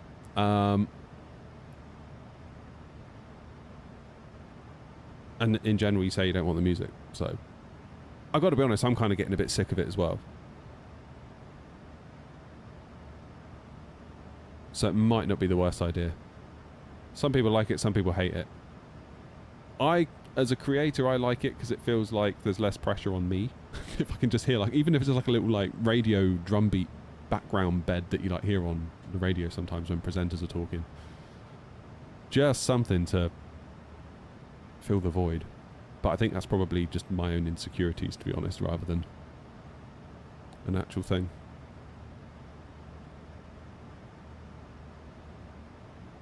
Right, I'm going to make an executive decision in a moment. Given that top of descent is 11:50 Zulu, and it is now 11:28 Zulu. You know what I'm going to say, don't you? I'm going to get a new cup of coffee. I will leave you with some views of Brisbane in flyover mode. If you can see them, of course, because it is at night. I'll see you in a moment, alright? Don't go anywhere. Behave yourselves.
Hey, I'm back.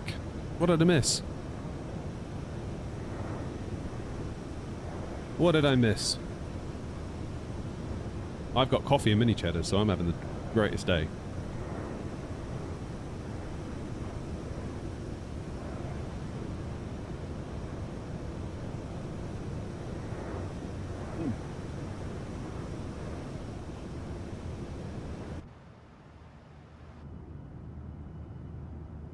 So that'll be Brisbane then. So Sydney to Brisbane would be a nice little flight, wouldn't it? We're actually beyond Brisbane. So that should be one that we think about doing a bit more of. Sydney to Brisbane. Then actually Brisbane to Gladstone. Because we've been in the air now for... What have we been in the air for? An hour and 8 minutes, I think. So actually that would be just right, wouldn't it? Flashy, no, they are not the red Leicester ones. We do not like the red Leicester ones in this house. Oof. Don't think so. They're the original, i.e. the only correct version of mini cheddars, except for the crinkle cut, whatever they are, sour cream and onion ones, or whatever they're called. The green bags.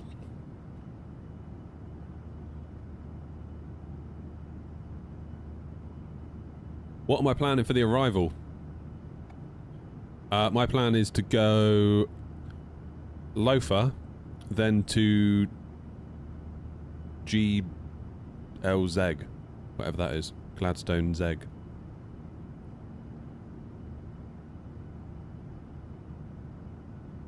Could do a little tour of your state also, Melbourne down to Tasmania. Yeah, so Joanna in chat, Surges is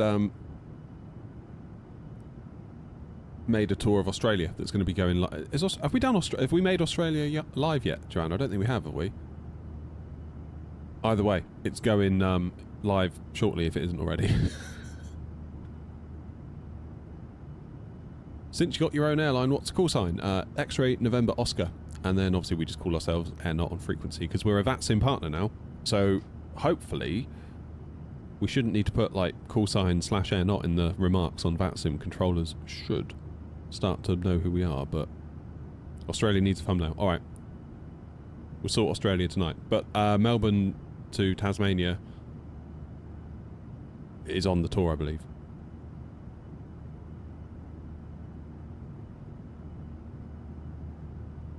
Sydney to Singapore. Nice. What would you put on your V-Pilot client? X-Ray November Oscar, then whatever your number is. So we're X-Ray November Oscar 232. And then in the remarks put CS/Air Not. So then when you're on frequency, you don't have to say X-Ray November Oscar 232. You can say Air Not 232.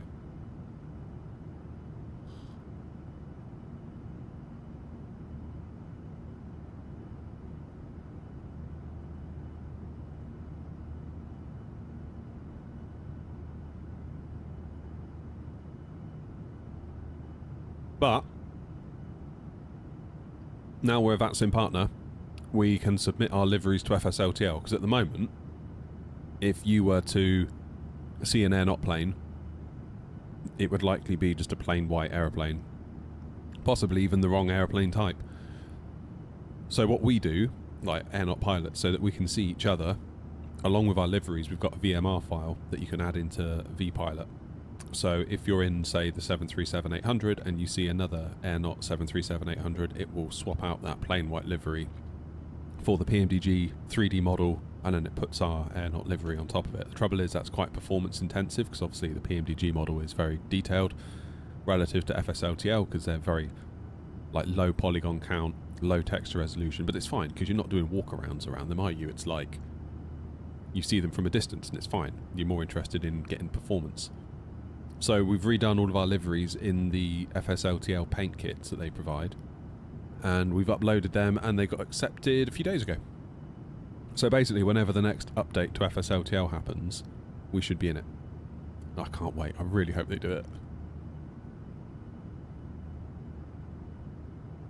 Last one I believe was in October. I do believe. It's really funny because as a VA partner now, I get access to this little Discord where all the other VA partners are, and the amount of people that upload their liveries, and then ask immediately, when will it be an FSLTL? When is there going to be an update? And the FSLTL dev's always like, there's no timeline, it's whenever.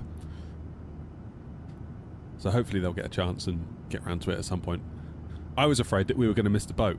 Like, could you imagine if I was to be working on the liveries right now and an update came out? It's like, oh no, that means it's like probably 6 months away before we can next get in. Whereas now it could be tomorrow, it could be 2 weeks, it could be a month, I don't know, but...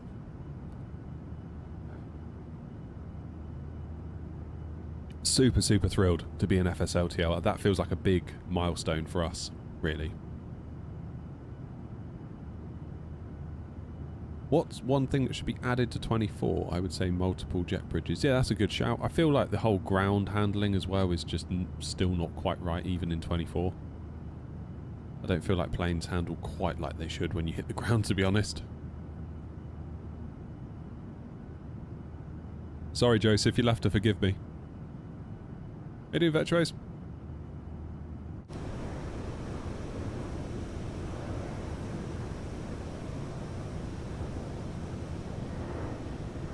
Stephen, I'm not 100% sure, to be honest. I feel like you can change the time of day in the sim and it should retain live weather, although I'm not convinced it always does. I feel like the easiest option is just to be live. Then there's no kind of gotchas.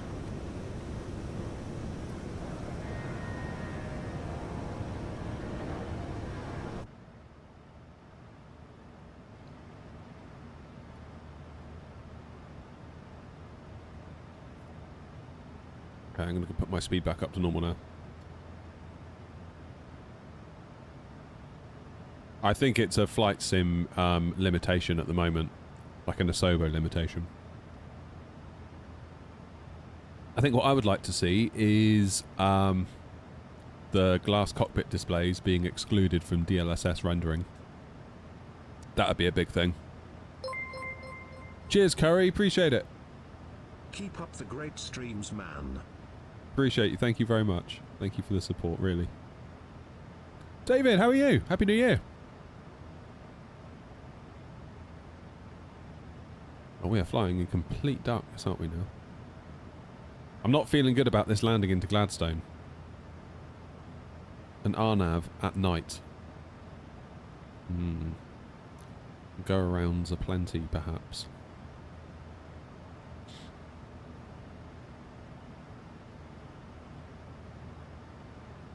It's Australia Day on Monday. What's Australia Day?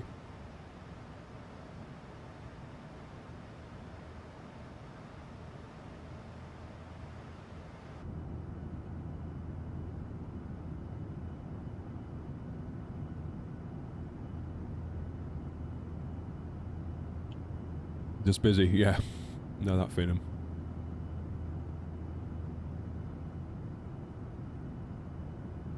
So where are we over now?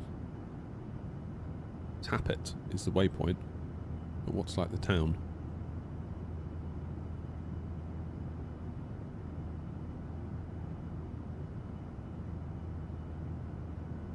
Countrywide public holiday, nice.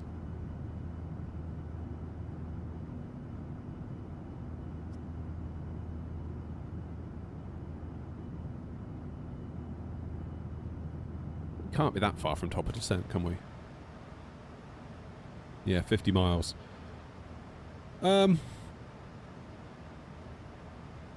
Okay, so it wants us at 2,900 feet.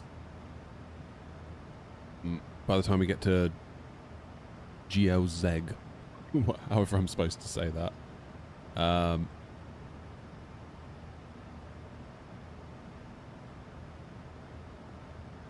So I think what I'm going to do is after Loafer,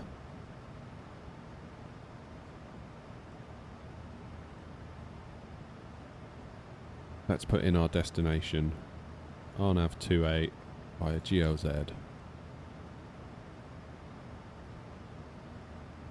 We're not going to go to all the way up to Gladstone just to then come all the way back. We're going to go Loafer, whoops, don't want to do that.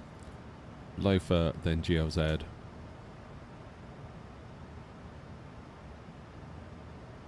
Loafer, GLZ, Boff. Which could impact our top of descent, yeah, by 6 miles. This is a great feature of the Boeing that I remind Grumpy of every single time I use it. You can just put that altitude in there, and the second even, that we cross the top of descent mark there, the plane will descend on its own. Very nice.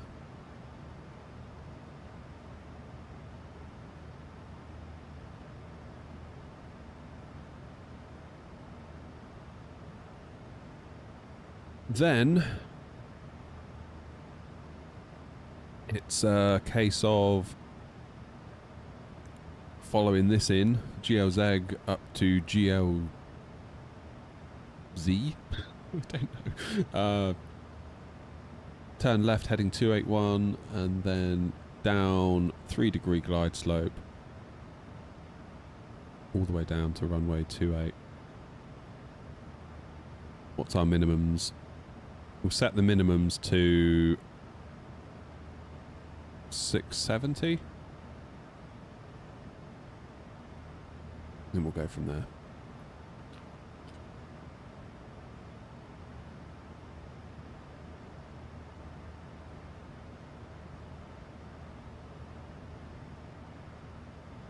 When we get to Gladstone,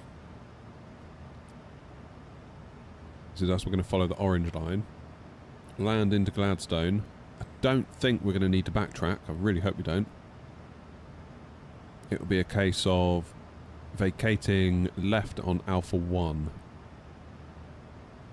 and then trundling back down on Alpha to this bit here. This bit is, you can't really see it, can you? Where's my cursor? You see my cursor now? There we go. This bit here is like a split level, so the left bit is higher than the right bit, at least on the payware scenery that I've got. So those of you that are not on payware scenery, it might look a bit weird. I might look like I'm in the floor or something, so don't be alarmed.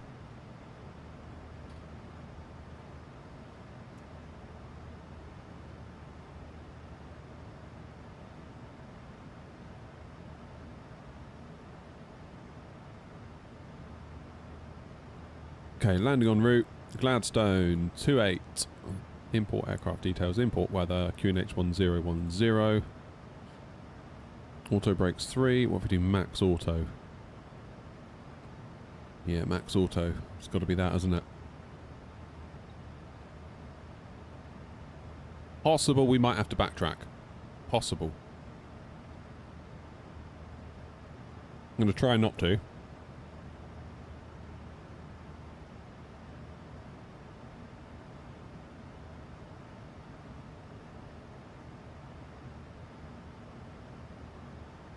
Try not to.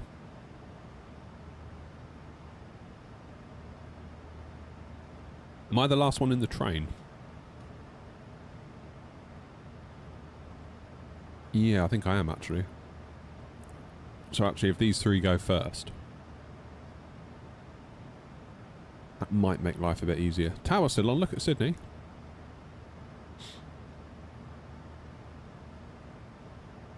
What's going on at Melbourne? Ground, and there's Melbourne Centre. Melbourne Centre, Melbourne Centre. These are all different frequencies then. 133, 1353, 1326. Yeah, they are. I remember the last time we flew in Australia, we were on a frequency, and then I got a contact me saying, please contact me on this frequency, but it was the frequency I was already on. And then someone was like, oh yeah, it's because of this, that and the other in Australia. And I got really confused. I still don't fully understand what that was all about. Perfect. 124, now starting up down to 2,900 for the Honda.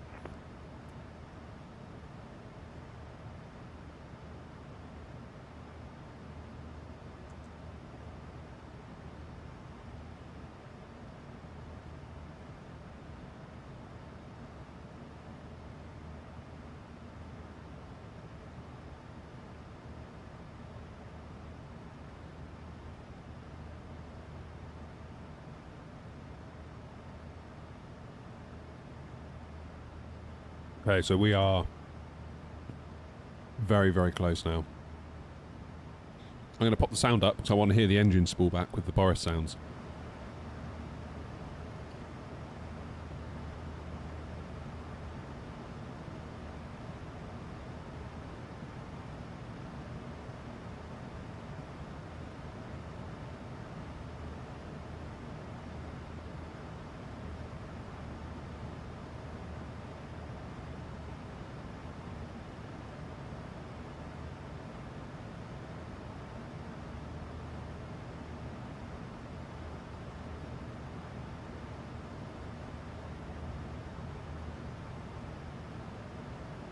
Wait for it.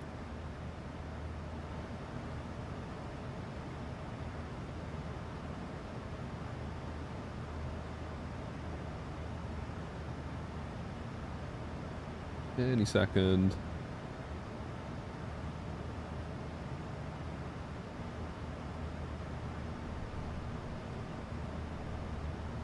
Go.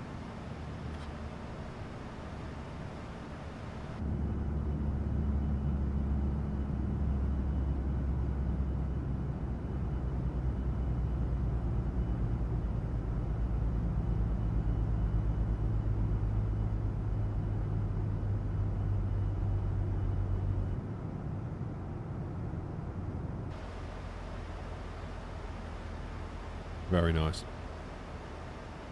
Gladstone, traffic, Air Knot 232, flight level 370, beginning our descent now into Gladstone, runway 28 of the RNAV approach. We're going to transition at Golf, Lima, Zulu, Echo, Golf. We're going to fly direct to that waypoint from Lofa. How's it going, Aidan?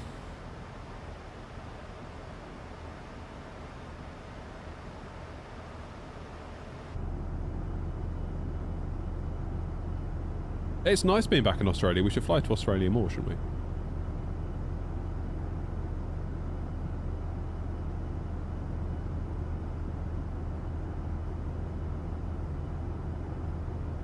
Just too bad it's at night.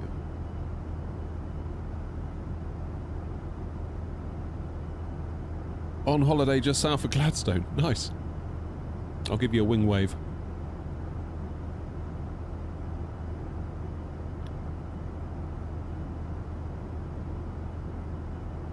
Chris, you might get off. You might just make it. Although equally you might not.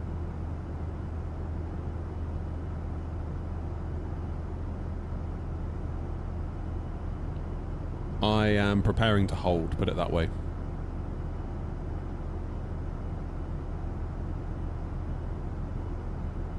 I'll do a little vector if I need to.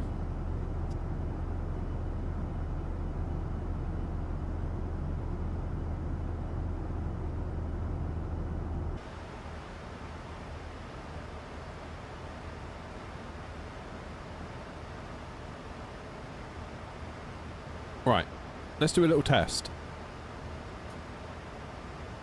Currently 294 at 46 for the weather. Agreed? Custom time. Live weather remains on.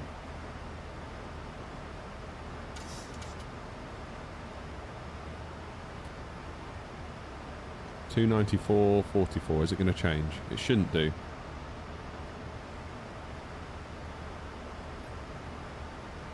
No, it hasn't. That's good.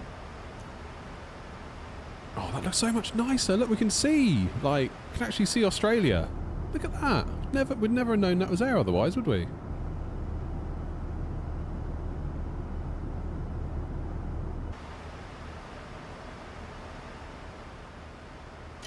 I mean, in the past, Chris, I've streamed into here before, and in the past I did have to backtrack. Gladstone traffic, Air Knot 232, leaving Lofa now, heading direct to Golf Lima Zulu Echo Golf.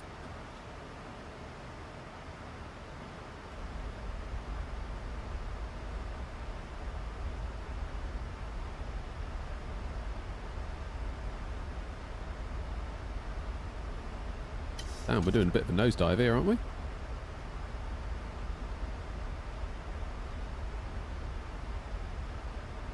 Hey Ken, how's it going? Nice to see you. Now, there's no frequency, is there, for an RNAV? So let's get our minimums in. 670.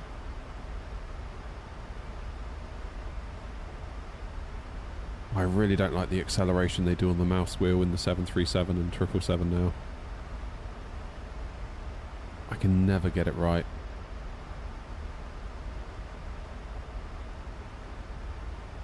$670 for the Barrow. Good. I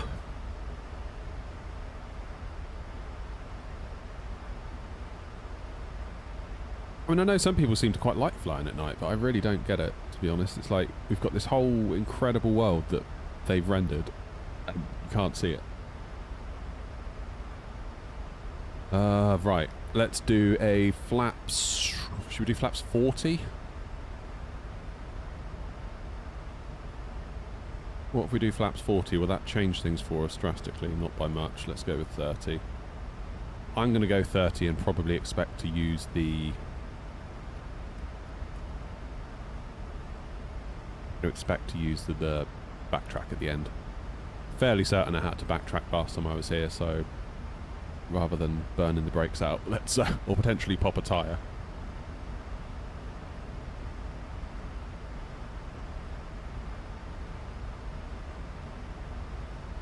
Yeah, I mean that's going to be really close, isn't it? When we're at 4,200 feet here, I feel just use the backtrack.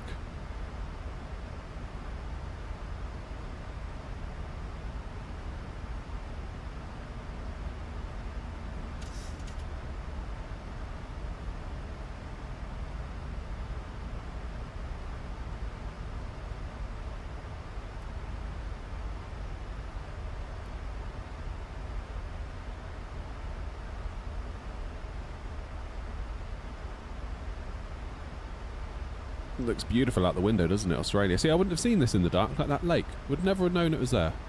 Look at it.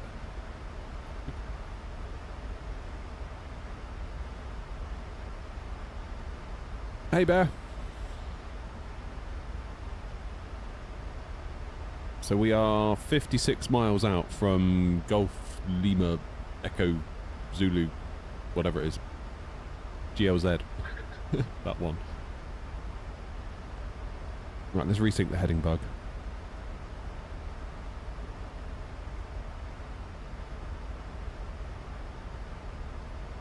.281 is the course.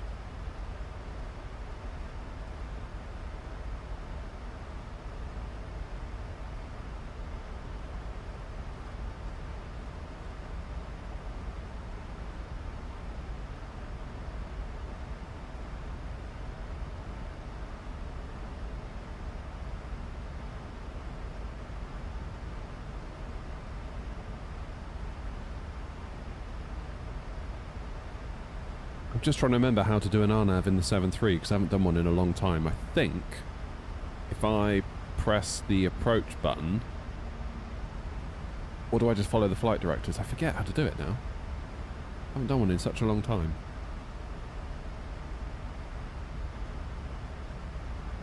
Okay, so we've got Qantas, Ethan's there, we've got Chris is cracking on, Grumpy's on final, look out. Go on, Grumpy.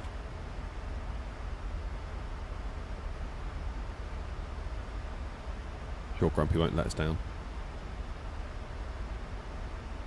Gladstone traffic, they're not 1903, descending to flight level 100 for the RNAV runway 28 approach. Gladstone traffic.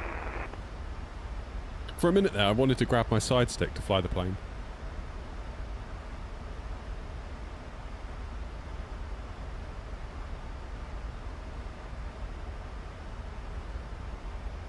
So, missed approach, track direct to Golf Lima Zulu Echo Hotel, then track 205 to 4,000 feet, and have another go, basically.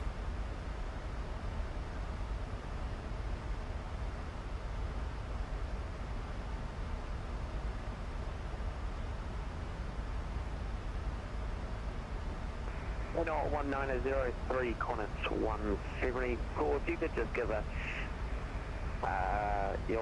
Probably your max speed, whatever you want to do. That's the upper global room, the corner's 174. One is 174, we're currently at 250 knots and at 9,400 feet. We're not 190. So we're going to slow down to 220 knots, so that should give us a bit more room for corner's 174.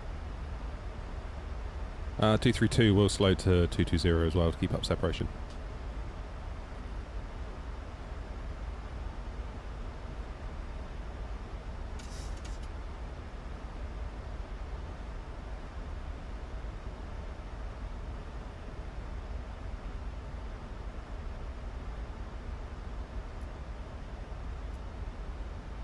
I foresee no issues.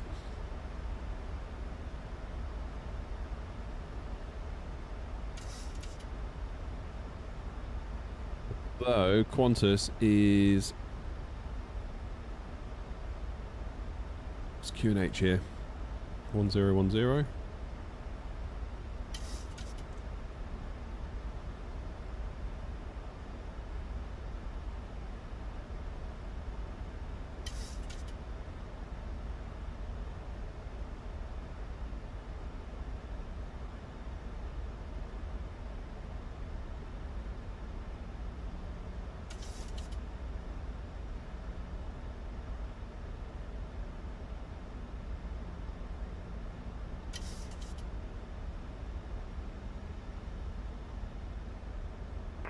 From traffic, Air Knot 1903 slowing to 220 knots, Gladstone traffic. Gladstone, Air Knot 232, we're going to fly turning right 350, then we'll turn back to pick up the approach just to give everyone a bit more space. Gladstone traffic.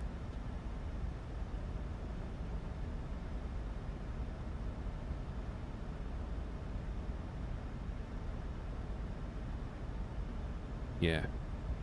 If we kind of get out here a little bit, we'll let, looks like Grumpy has gone around. He's gone around. No shame in a go around, Grumpy. Yeah, we'll give Chris and we'll give Ethan just a bit more room. Because what I don't want to do is for me to basically be sort of running alongside Ethan and then cause an issue. So we'll kind of get out all the way out here and then sort of bring ourselves in that way. And it should hopefully buy us a bit more time.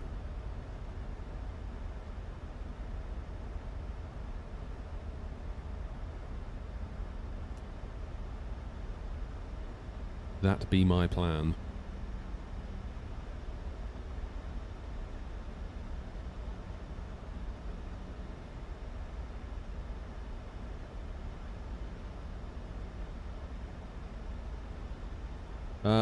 Now, given that we've come off of our little track, we'll do a manual descent, I think. Do about 1,300 feet, 1,200 feet per minute. Will that do us? I think it probably will. Oh, that's alright. Grumpy will be alright. Grumpy knows what he's doing. For spacing, like, Grumpy will do the right thing. You don't need to worry about Grumpy. He'll just come out and follow us and do it. He'll figure it out. He knows what he's doing.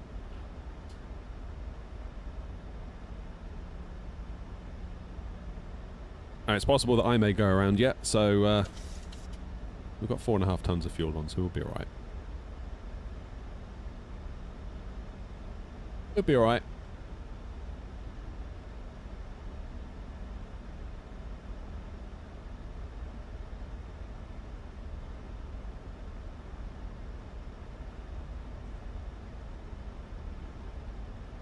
Put my lights on, did I? Engines into continuous.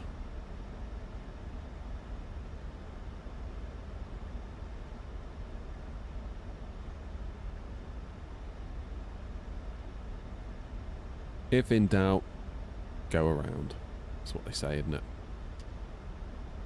Gladstone traffic, Air Knot 1903, 10 miles out high nav, approach runway 28, Gladstone traffic.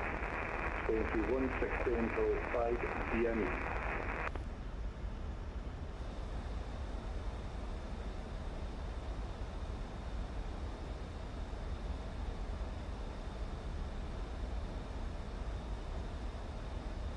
Gladstone traffic, Qantas 174. We're going to slow down all the way to 180 knots for Qantas 174. I'll do the same. N0 232 will do the same, 180 knots, Gladstone traffic.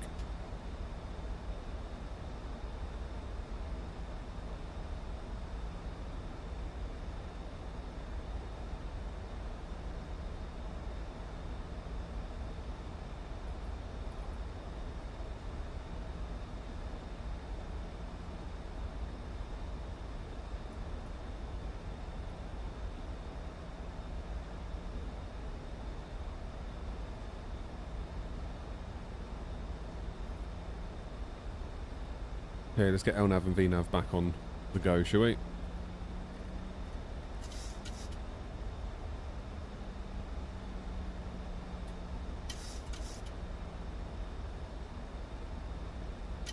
Gladstone traffic here, not 1903, slowing to final approach speed, 5 miles final, final approach runway 28, Gladstone traffic.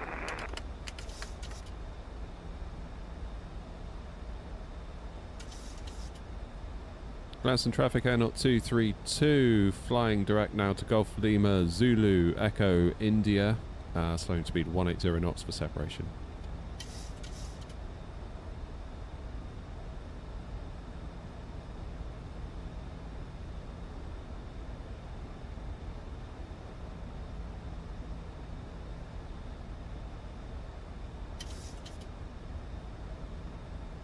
So we've got a good 10 miles between Ethan and myself.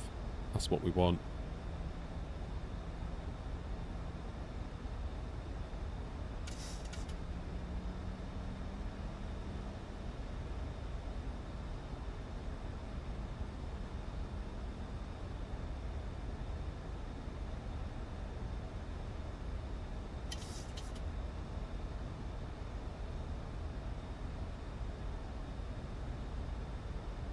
And I'm going to put us... Traffic here, not 1903 on short final, runway 28, Gladstone traffic.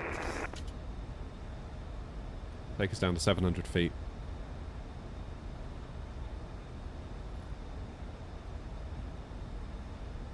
Press the approach button, we then get our diamonds. We are 20 miles out from 28, that's good.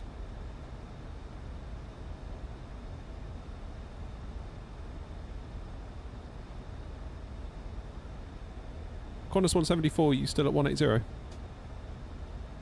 Hey Sam, we've got a bit of a headwind coming into us at this angle, but we are turning final now, runway 28 for Qantas 174. Roger, thanks. Let us know when you're slowing down further and we'll do the same. Yeah, we'll go then. Qantas 174.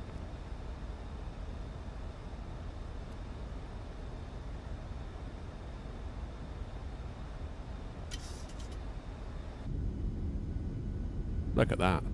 Gorgeous. You wouldn't see that in the dark, would you?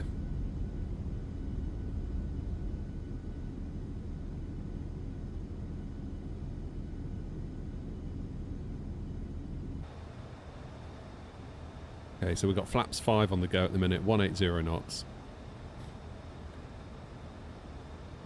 Final approach speed of 148, add 5, 153. So we're not actually that far off of our final approach speed, are we? Not really. Not really. Gladstone traffic, Qantas 174, slowing down the 160 knots. Not 232, also slowing 160. Gladstone traffic here, not 1903, runway vacated, Gladstone traffic.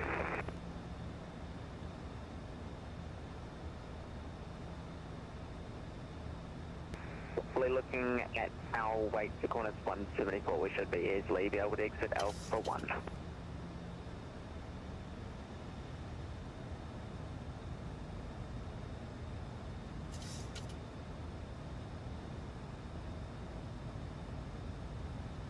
Gladstone traffic, Qantas 174, slowing down final approach speed.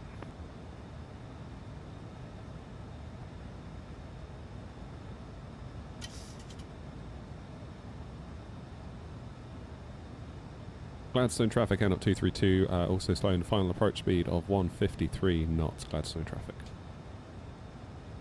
Get the gear down, because otherwise it's going to yell at me, isn't it? If we go to flaps 10. Bit early for the gear. Very early for the gear. But if I go beyond flaps 10, is it? It gets very upset.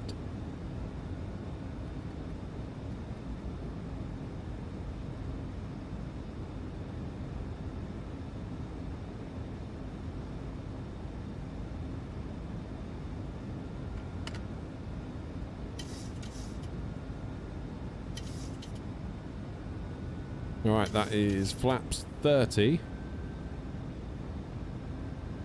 Flap 15 sets off the gear warning. Does it? I thought it was more than 5. Obviously wrong. Anyway, we're configured. That's the main thing. I'd rather be configured early than too late. I'm sure someone will criticise in the comments afterwards, but given that we're prioritising separation, I would say that's the main thing right now. Gladstone traffic 174, short final runway 28. Alright, so gear is down. Auto brake set to max. Flaps are 30. Let's arm those speed brakes. The plane should pretty much do most of the work for us here on this RNAV. Beyond 20 on the 7.4. Yeah, someone's saying 15, Philip. My flaps lever's been a bit weird today though, so I want to... I've only got it set to flaps 2 and it's gone to flaps 30, so... I really couldn't tell you much beyond that, I'm afraid. Okay, we've got lights on, engines continuous, auto brake set to max, flaps 30, gear down 3, green, speed brake armed. Gladstone traffic Qantas 174, we're clear at Alpha 1. Just Good indication job. we've got a bit of a 10 knot crosswind coming from our right wing. Okay, that translates to what we're seeing here, so live weather would appear to be active even though the time of day is not quite there. Gladstone traffic, air 232, 6 miles, runway 28, Gladstone.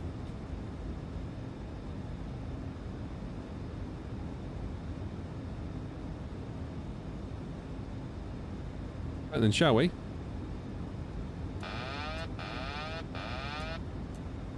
I love that sound. My plane.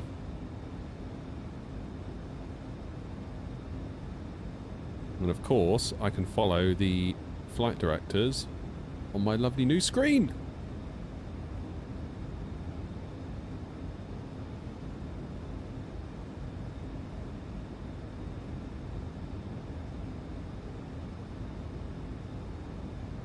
Happy think we're a bit high. RNAV says we are not. Let's quickly get go around altitudes in. 4,000.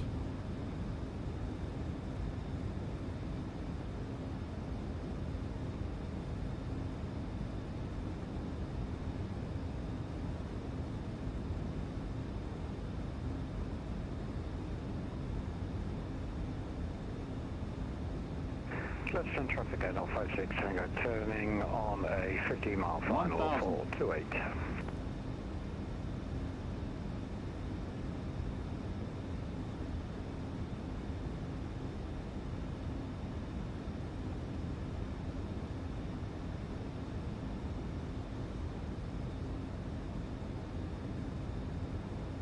Approaching minimums.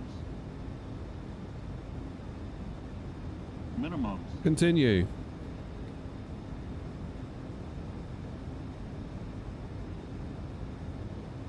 $500.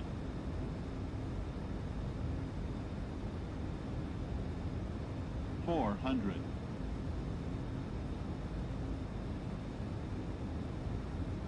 $300. $200.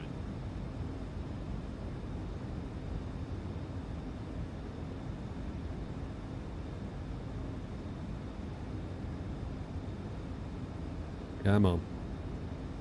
100.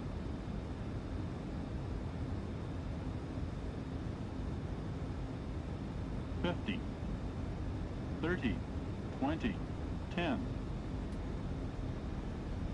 Hold the flare. There we go. Ugly landing. Border. Not going to make Alpha 1 though. No chance.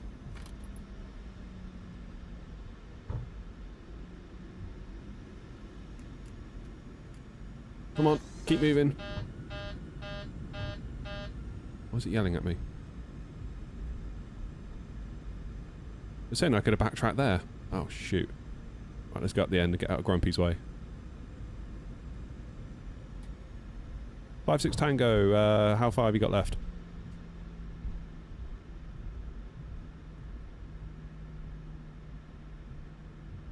And not 5-6 Tango, 232.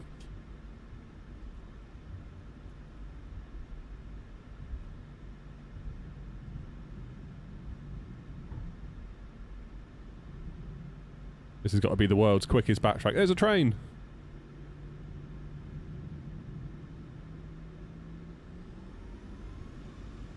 Let's go! Has Grumpy gone? Or have I gone off of Unicom? No.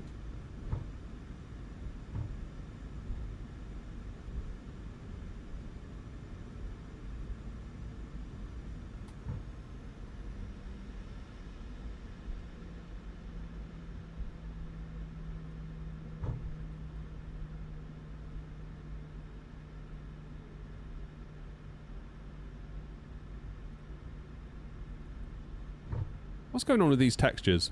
Seems a little bit glitchy.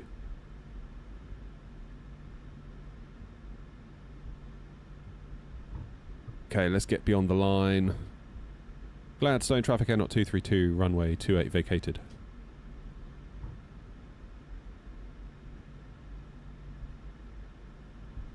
That's a bit close, wasn't it?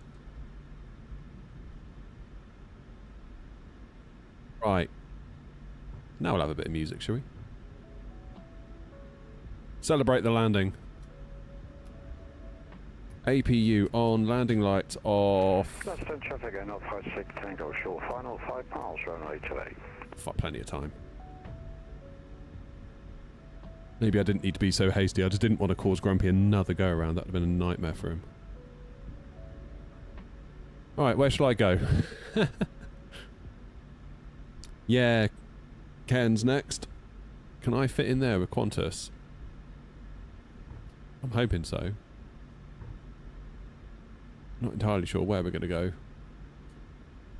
Let's get the flaps sorted out anyway.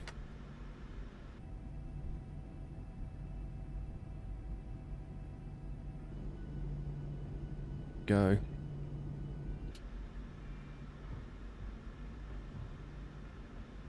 Be tight, isn't it? I'm going to go down the bottom.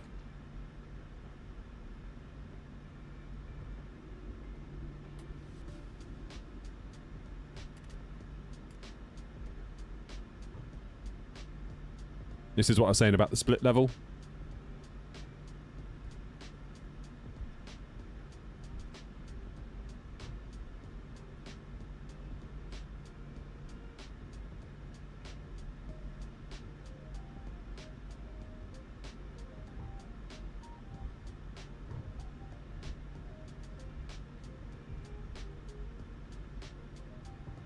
I think I can see a Grumpy. Right. Stand for? Should we go 3? Let's go 3.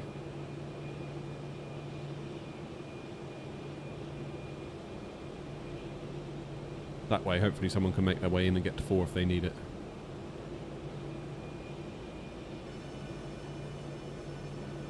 Here he comes. It's looking good, Grumpy.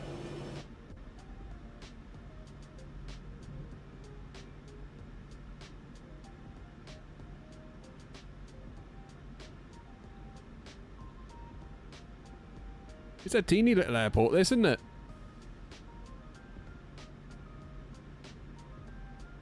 What's the story behind the character model? I honestly don't know. It just appeared one day, and we've sort of kept him.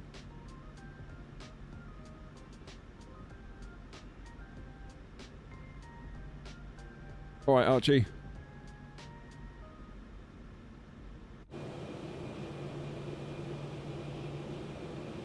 So there's no pushback here. You just basically get yourself out.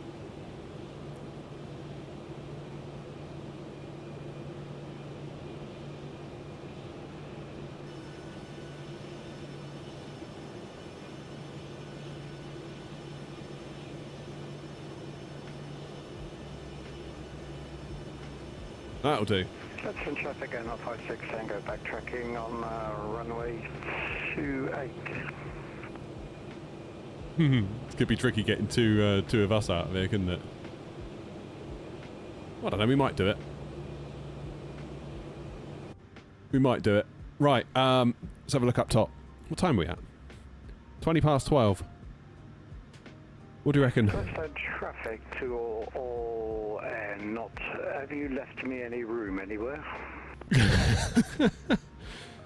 Hang on, Grumpy. First ramp is the room next to the Qantas for Qantas 174.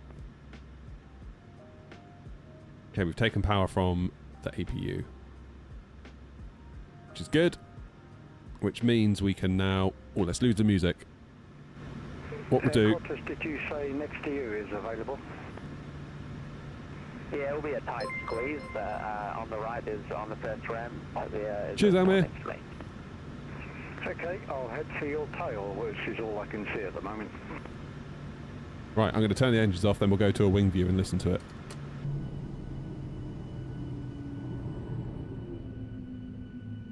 Yeah. Mm-hmm.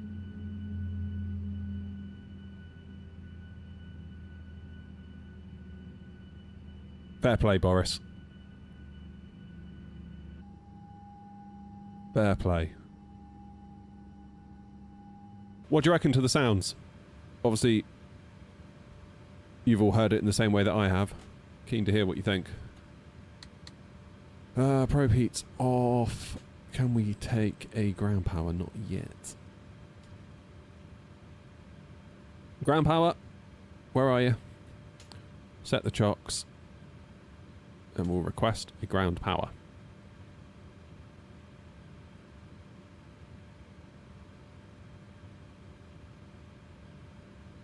Maybe we'll have to start stacking planes on the runway. Grumpy can just park on the runway. Give Grumpy a naughty corner. Right.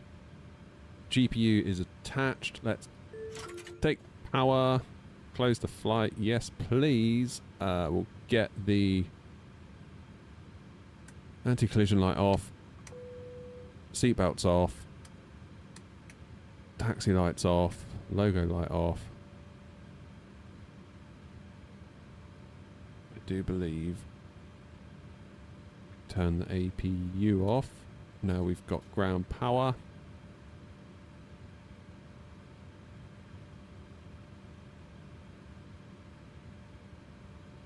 Jolly good. Right. What do we reckon New Sky will give us? I don't think we did anything wrong. Don't think we did anything wrong. New Sky, where have you gone? There you are. 10 out of 10. 295 feet, 1.29 G. That's alright. That's alright. That's alright. Nice. I will gladly take that all day long. So the next route then is up to... What's it called? Cairns? Is that how I'm supposed to be saying it? Is that how I'm supposed to be saying it? Free flight. We'll do 233 for our call sign. E. Until I've been... Gladstone.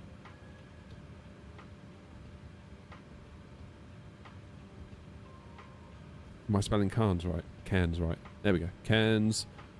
In the 7-3. If we try and get gone by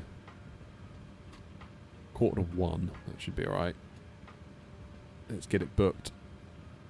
Don't book it. Thomas cook it. That's what they used to say, wasn't it? Can't believe that. £1,000 for the bloody RAM. Absolutely ridiculous.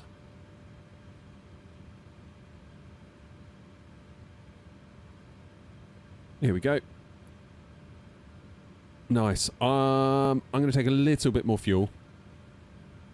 Just cause really. Contingency fuel, let's go 5% or 20 minutes. Regenerate.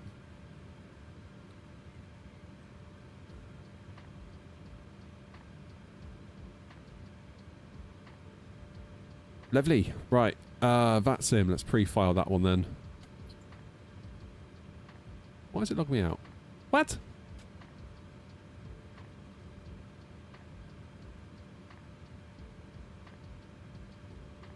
No, it's logged me in now.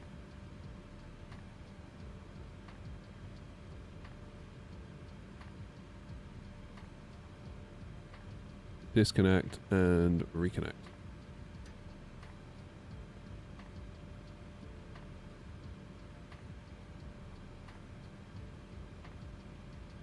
Right, okay. EFB then, let's get our new flight plan. That should change. Yeah, there we go. Up to Cairns. It's more like it. QNH is now 1011. It's interesting. Okay. We should now be able to go to the route page, get the new route, Gladstone to Cairns, set payload, set fuel, select the route. Cairns. Is that what the Brits would say, is it? Grumpy spelt it phonetically for me earlier and it looked like Cairns. We need 707, he'd tell us. Where is 707? Will I make a full video guide on VATSIM? I have done. There's a video called How to Start on VATSIM Without the Stress. If you search for that, it should give you everything you need. Archie, we are in Gladstone at the moment. We're heading up to Cairns. Cairns, whatever it's called.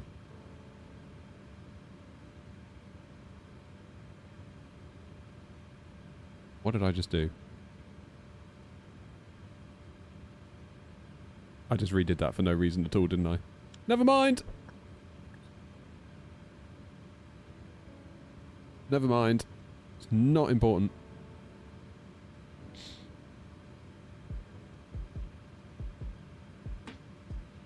Say it cans.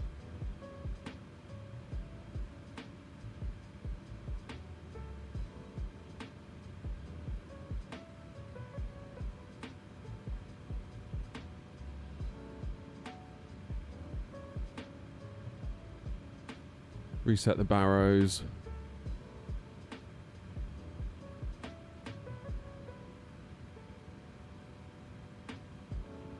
Beautiful. Right, let me see where we're going. On Navigraph. That would help, wouldn't it?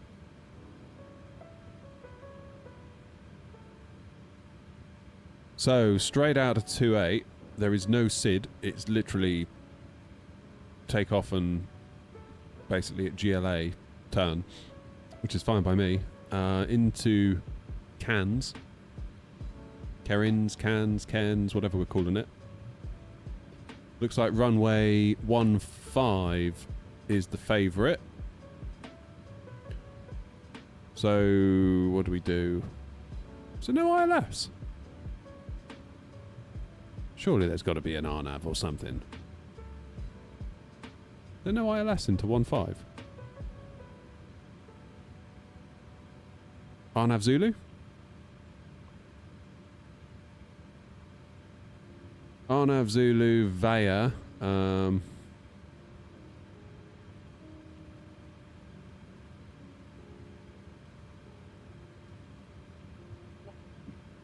maybe that one. RNAV Zulu via Atosu?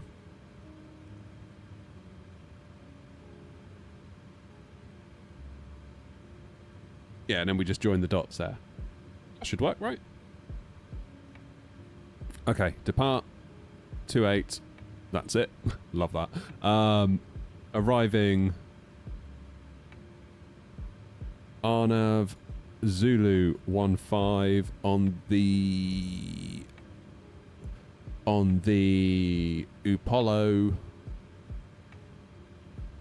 2 Alpha.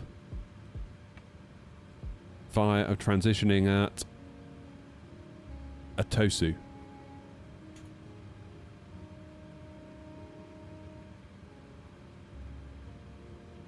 Oh no, is that giving you more grief again, Grumpy? I've got to be honest, I've often wondered whether I should just get like a couple of PCIe cards with like loads of USBs and just for every single device just direct, just get loads of long cables off of Amazon and call it a day. Do you know what I mean? Yeah, I hope it works out, Grumpy. Let me know how it goes, because I'm considering a similar approach here. I feel like I get odd USB issues far too often, and it's like, do you blame the kit or do you blame the USB? Also, you've got to keep in mind AMD's never had the finest track record with USB stability either, has it? So, yeah. Yeah, do let me know how that goes. Hope it will get sorted for you, in any case.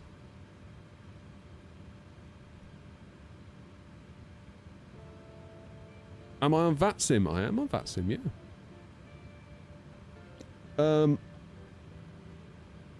What was I going to do? Distract me. That's what it is. Gladstone. Info. Runway heading. That's what I want. 281. Which is already in. Sweet. Okay. Let's do perf init request. Let's get all that in.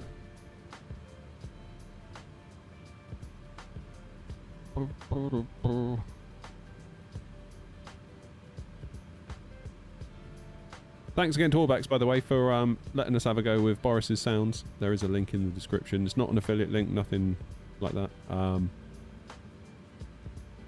But if you were to go to the link, I'm sure it would make Orbx very happy. And make me look better than I actually am.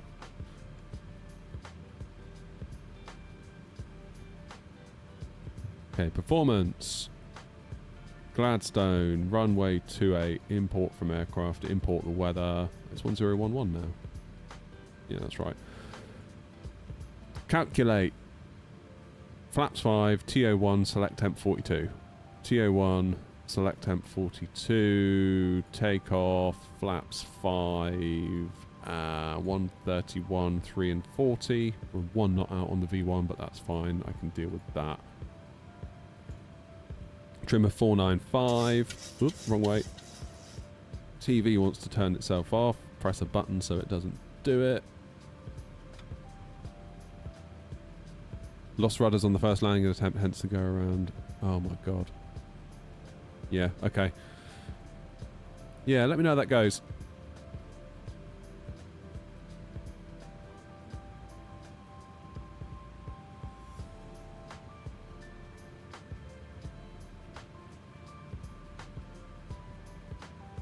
It's a full length takeoff for you.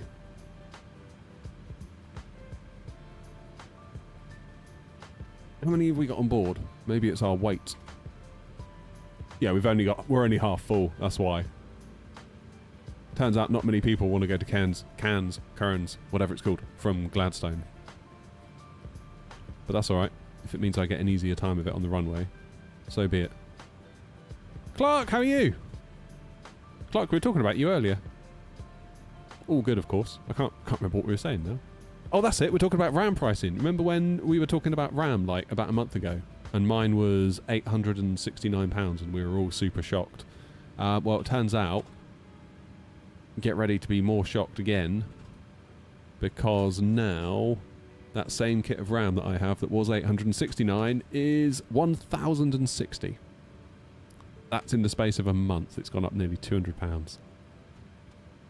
Sickening. Absolutely sickening. £1,000. 2 sticks of RAM. Like, I know it's 2 sticks of 32 and that's kind of good in its own way, but flipping heck, that's a lot of money. Like, what on earth?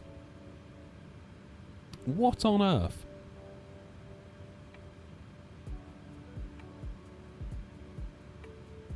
Okay, 140 is our V2 speed. I'll pop that in there. Now, out of Gladstone, we don't really have a SID. It's just basically go to the Gladstone waypoint and turn right. So, on that basis, given that we're cruising 40,000 feet, we might as well just, you know, YOLO it. What's the size of my TV? 43-inch, Dave. It's not, honestly, it's not that much of a great TV. It's like if you were to go into any big box electronics store, it'd be like the one that's about £200 to £300. 4K 60Hz LG, bought in 2021, so whatever the 2026 model is now. I should get RGB, it makes it quicker. I know. I'll be honest, I did actually want RGB, but I got the RAM from CEX and it was all they had. And I had vouchers to use because I traded in my old GameCube. And I was like, well, it was £170 I paid for it. 170. And it's now worth 1,060. That is... Albeit, I take your point, mine was second hand. I'm still amazed it booted, to be quite honest with you, because I thought, I've got a second-hand 9800X3D, a second-hand kit of DDR5, both from CEX. I've got a new motherboard and a new cooler. I was like, there's no way this is going to boot first time without some troubleshooting, but it did. Couldn't believe it. I won't lie, like, last night I was severely tempted with my thumbnail just to, like, 180 it. But I thought, no, I won't do that. I don't want to upset anybody. I don't know if it would have upset anybody, but... Maybe it would, maybe it wouldn't. Okay. It's nearly time to go. I'm going to start that APU.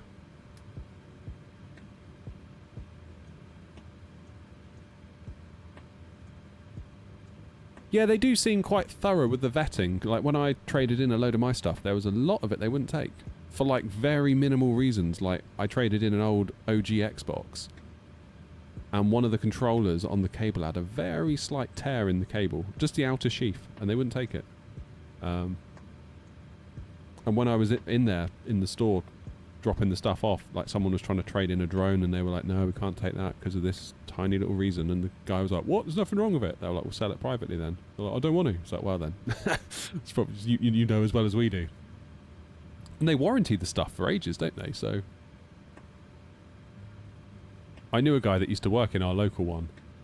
He was saying you wouldn't believe the people that come in trying to, like, offload stuff to the point where it's like, we're fairly certain you're just nicking stuff and bringing it to us, you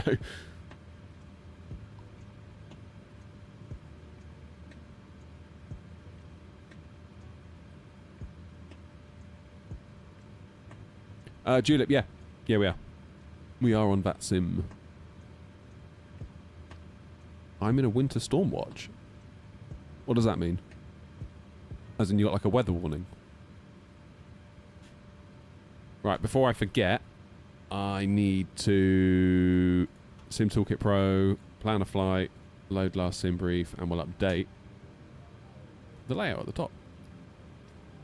Because I always forget that.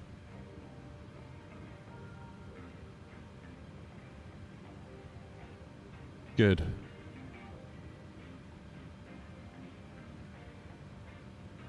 So APU is now fired. Let's take power from it. And we can start to think about getting ourselves ready for a push. So we'll get the passengers strapped in. We will set our cruise to 40,000. What's minimums for cans, whatever we're supposed to call it? 10 feet. So, okay, it's 10 feet. So do I do 0 or do I do 50? I think I heard someone says you always go up. So we'll leave it at 50, I think.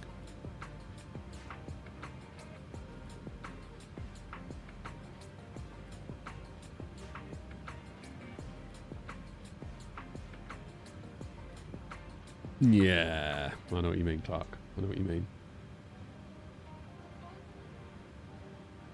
Mind you, it's amazing what some people will take for technology. I did a stint on the support bar at Curry's PC World years ago.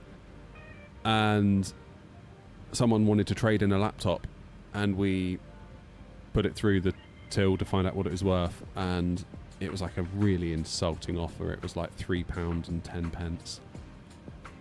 And the guy that I worked with, he did a lot of repairs on the side, and he said, look, I do this sort of thing outside of work. I'll give you 50 quid cash for it. I don't want to see you get ripped off. I'm still obviously looking to make a profit by selling it on and doing it up a little bit, but I'll give you 50 quid cash. He's like, no, I'll take the £3.10, please. It's like, what? Why would you do that? He's offering you cash.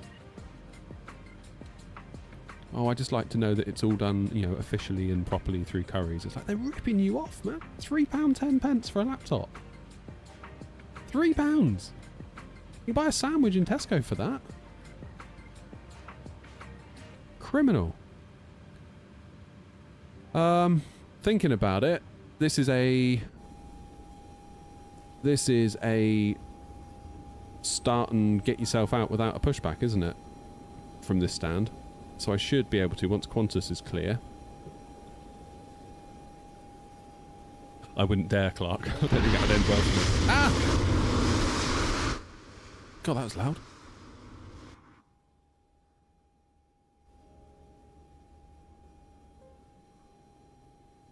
I've made that livery needs a raise. Just saying. What a lovely little airport Gladstone is, though. It's always fun to fly into Gladstone.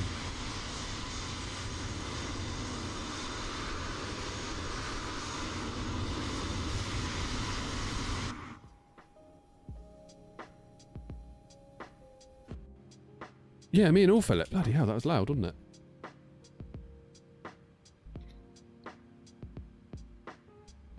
Well, what I'm going to do then is start the engines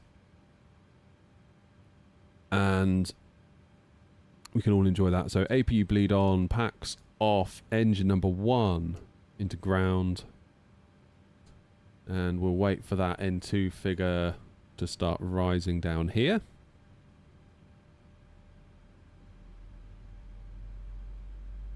Crocodile Dundee, air not. Ah, they're good old films, weren't they? You always find Crocodile Dundee. Engines, and we're going to taxi out. You always find Crocodile Dundee on like ITV2 on Boxing Day or something, don't you? Right, ready for the Boris sounds for the engine start?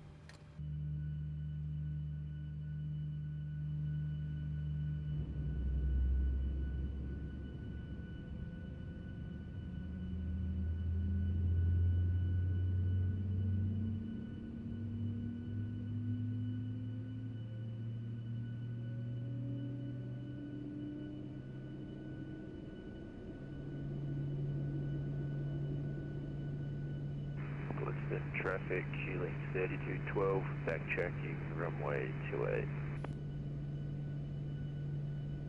That's the traffic air not 233, stand 3. We are starting our engines and we'll be ready to move shortly.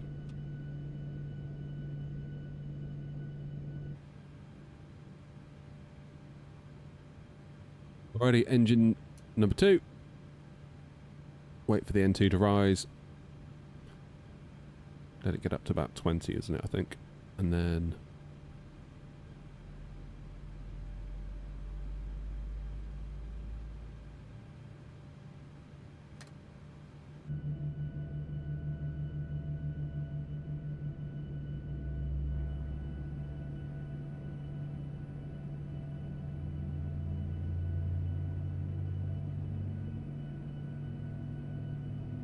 sounds fantastic, doesn't it, the engine start sounds? Well done, Boris. What do you all think? Curious to see what you all think of it.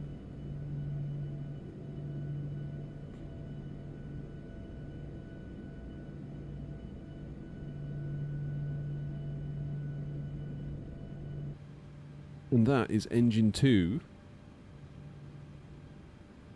started. So we'll take power from the engines, which means we can lose the APU, get the packs back on for the passengers. Isolation valve is in auto. Anti-collision light on.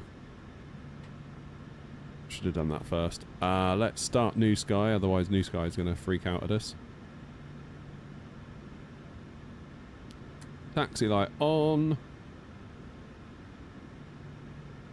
I do believe doing alright. Parking brakes are set so we can lose the chocks. Gladstone traffic, Q-link 3212, lining up.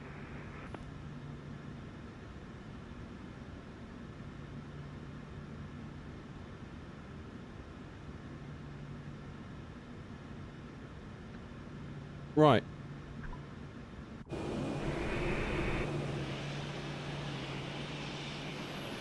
So my plan is to do a little turn here and then follow Qantas out after... So this Qantas is about to leave, this Qantas is about to line up and backtrack. We're going to follow... I guess I could do my turn now. Traffic, healing 3212, taking off from White. Gladstone, Air Not 233, turning out of stand 3 to queue for the backtrack for 28.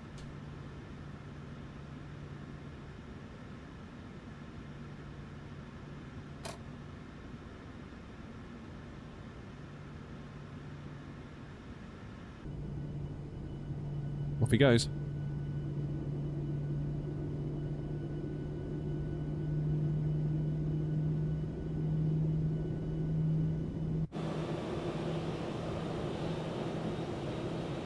Gladstone traffic, Qantas 134 entering and backtracking at runway 28.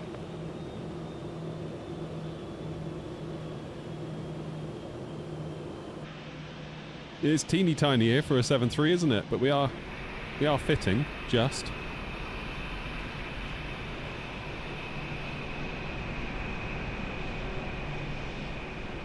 We creep out of here, not to blast in the windows.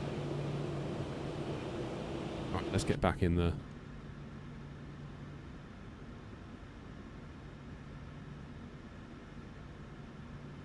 Gladstone traffic, Air Not 233. We're going to hold Alpha 5, runway 28 for the departing Qantas.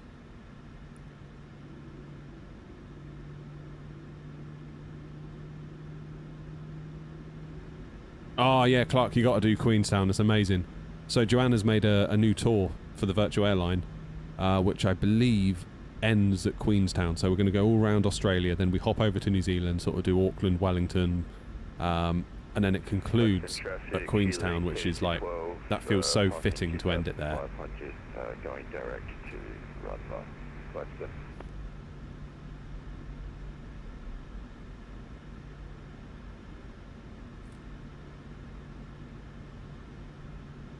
Why have I got a warning?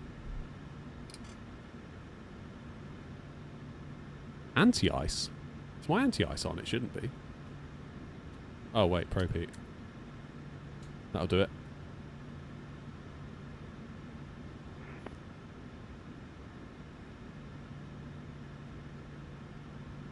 Yeah, it's alright, 7.3 will fit.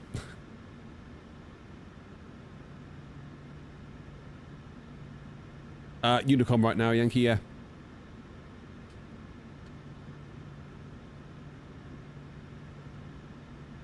Yeah. This guy's loving it. He's come for his day out. I need to get some lunch in a bit as well. I'm hoping we're going to have enough time. When does it think we're going to get in? 21:43. Now keep in mind I've fiddled the time. 21:43. 2018. Okay, hour and 20. That's fine. We'll do that. Reckon the A3 fit? No, probably not. I wouldn't recommend it, put it that way. I still can't believe £1,060 and 99 pence for my round. Craziness. Utterly, utterly, utterly crazy.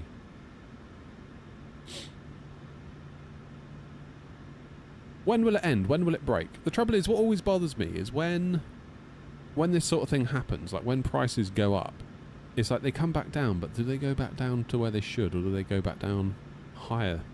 Still lower than obviously the high, but they never quite go back down to where they were originally, because it's almost like, well, people have gotten used to it being really high, so just even dropping it by 80%, people are going to think, oh, great. Gladstone traffic, Qantas 174, taking off runway 28. Is there anything I need to know about?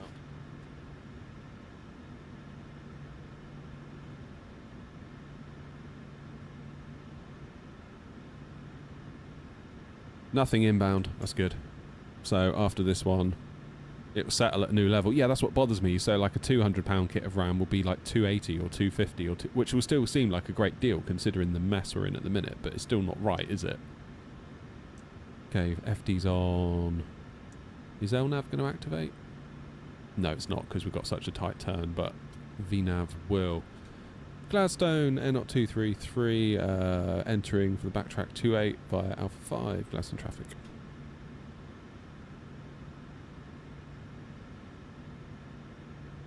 Engines into continuous then, position light, strobe and steady. Put the turn-offs on, even though we probably don't need to. Landing lights on. And we will put ourselves a new squawk of 2000, because this is a new flight and we haven't got clearance for it. Start the clock.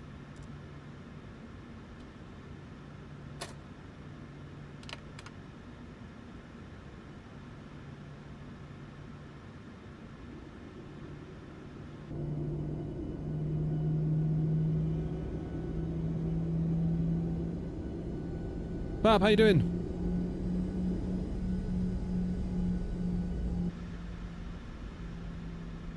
Gladstone traffic, Hornets 174, climbing out, passing 3000, heading direct to Runler, so Hornets 174.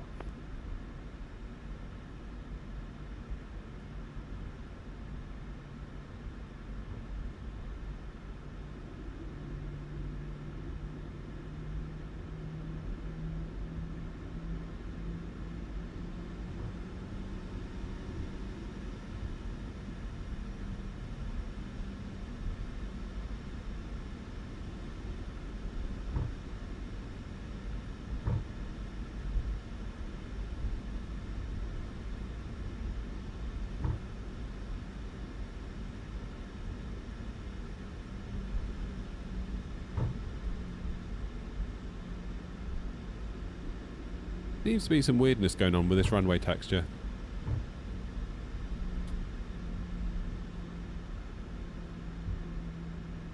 I'm going to go for a full length, I think. Backtrack all the way down here.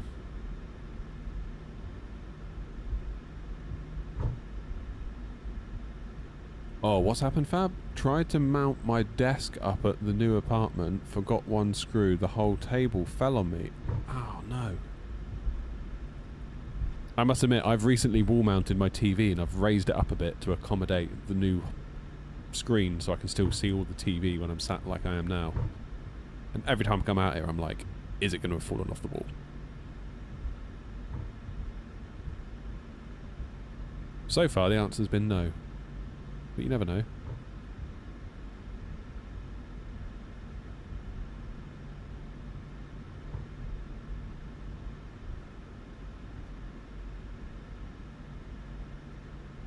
Love the screen behind the yoke. Yeah, it's amazing. Really pleased with it.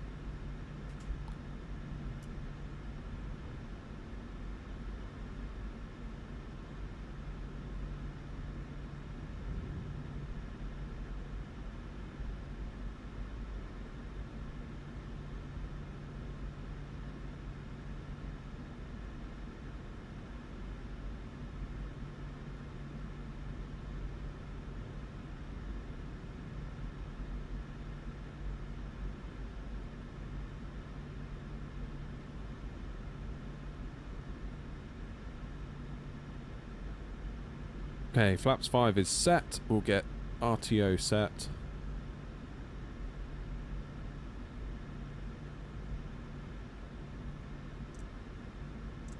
Oops. That's better. Gladstone traffic, Air 233, taking off runway 28, Gladstone.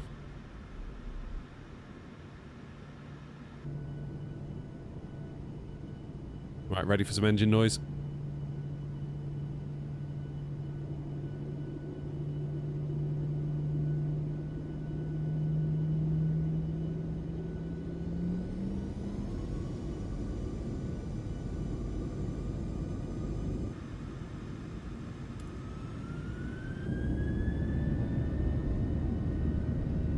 We're off. Keep on the runway.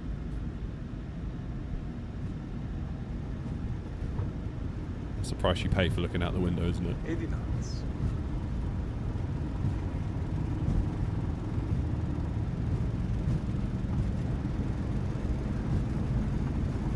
V1. Rotate. Pause to brake. Gear up.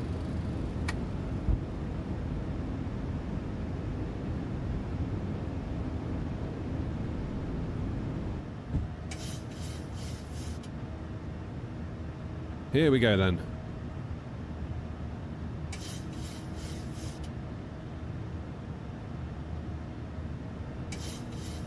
Trim the nose down a bit. Start our turn.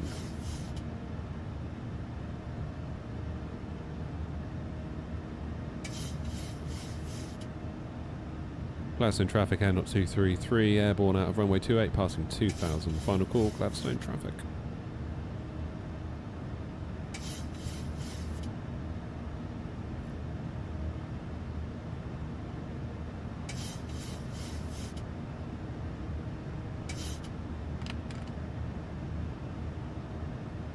Beautiful. Look at this. I know what you mean, Clark. I do know what you mean about flying at night. I get a bit fed up with it, to be honest, as well. People seem to like it, though. I don't really understand it. Personally.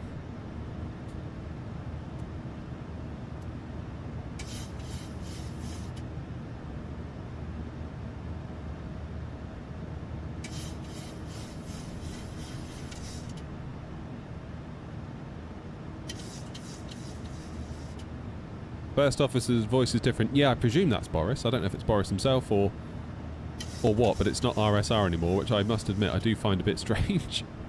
I've gotten so used to hearing RSR. Okay, autopilot on. Projected takeoff. Off.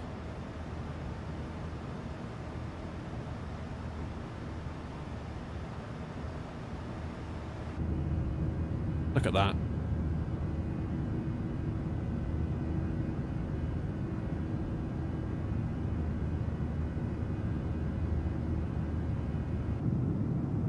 Incredible.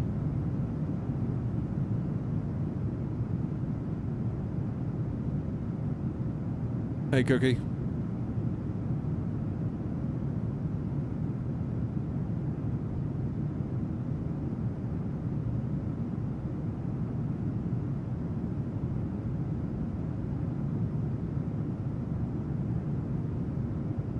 Australia is so different to look out the window, isn't it, compared to the UK? Like, the UK is very much green and rain, whereas this has got a very different colour, isn't it?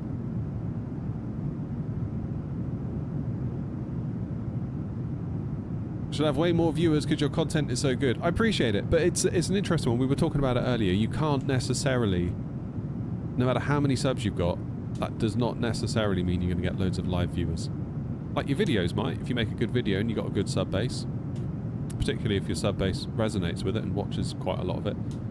But a live stream, not everyone's around to watch a live stream. And also, those that are around, not everybody wants to, at that exact moment, watch a live stream. So it's always a subsection of a subsection of a subsection, almost like a 3 or 4 way Venn diagram. The little sort of triple or quadruple intersection is your live audience, and that is going to be way, way, way smaller than your total. But that's okay. Equally, you're in the vertical stream. Vertical streams, being short speed driven, goes up and down and up and down and up and down. Like 1 minute it could be really high, the next minute you could drop like a stone, and I've given up caring, to be honest. I just meet people where they are. A lot of people will come into the vertical and then join us on the horizontal.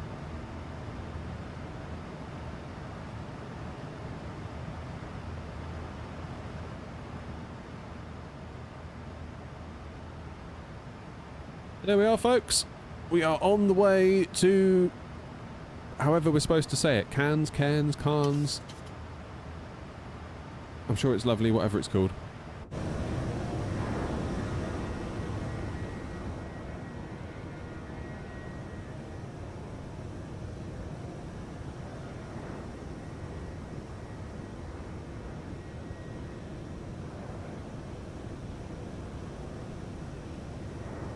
Yeah, generally, Clark, an hour minimum.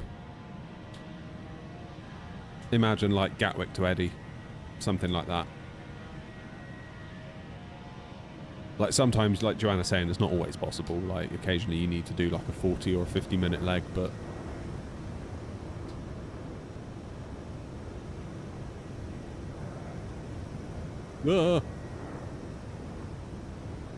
We're not just going to Queenstown, Ethan. We're going to go to Wellington, Auckland. Joanna, did you put Christchurch in or not?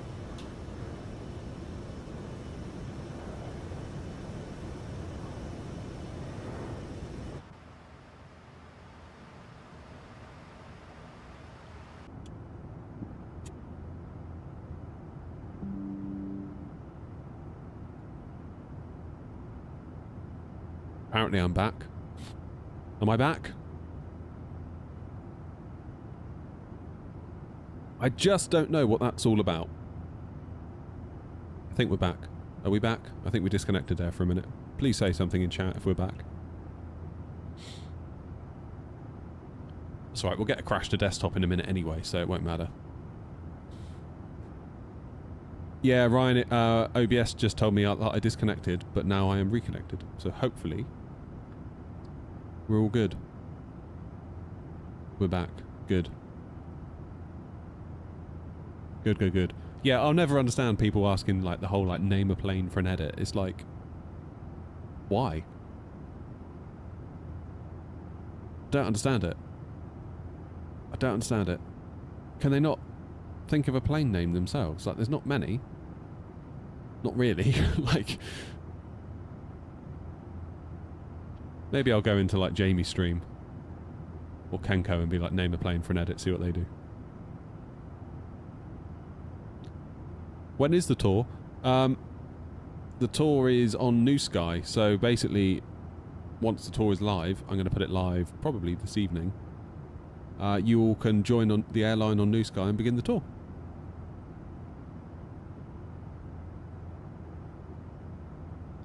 What's that, Clark? The name of plane? So people come into the stream, usually on the vertical stream on YouTube, so via the shorts feed, and they'll say, like, bro, name a plane for an edit.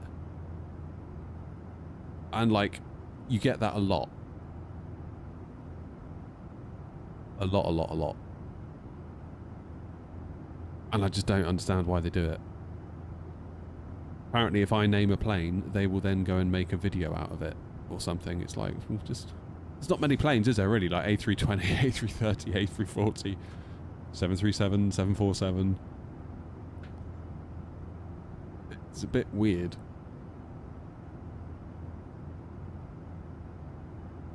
Is that real time and weather? It's real weather, but not real time. I figured it'd be nice to see a bit of the outside today.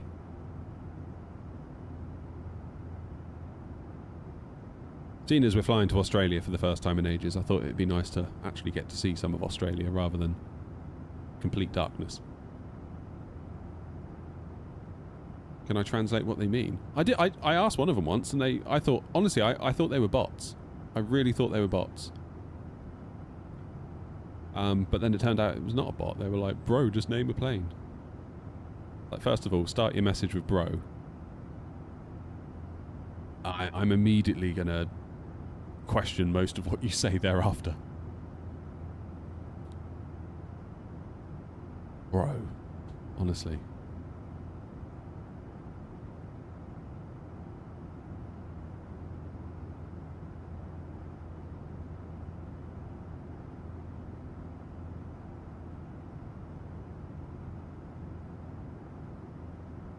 Bro.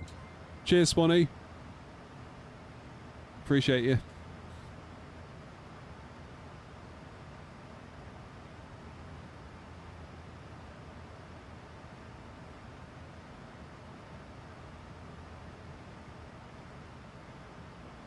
Maybe I'm just being a grumpy old man about it, but my immediate reaction is, think of your own bloody plane. If you want to make a video, just, like, at least have the gumption to think of the plane you're going to make the video about. Like, I do that all the time for this channel. Like, you really need to go into someone's stream and be like, you do that bit for me.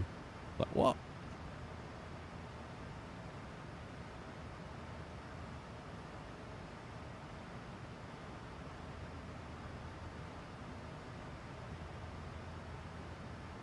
PMDG A320. That's what I should say.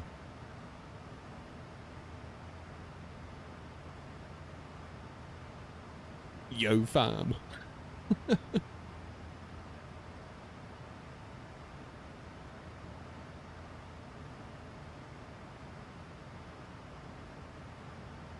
It's part of the hype. I still don't get it. So what are they going to do? They're going to clip me suggesting a plane, and then it cuts to their edit. I don't know. I really have no idea about that side of like flight sim culture. Like, to be honest, I just really enjoy flying the planes and flying on VATSIM and learning and getting better and exploring all the hardware and the add-ons, and that's what I like.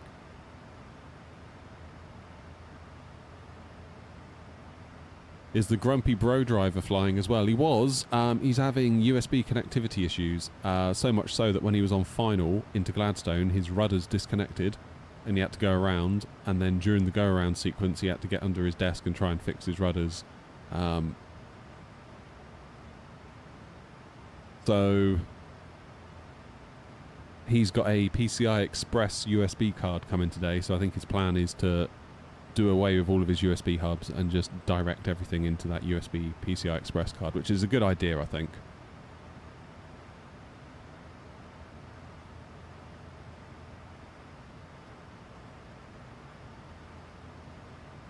Grumpy sabotaged Air Force One? Did he?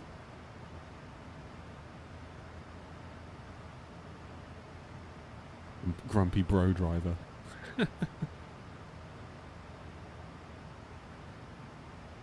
Deary me. I think Grumpy's probably like the least bro-ish person that I know. And long may it stay that way, quite frankly.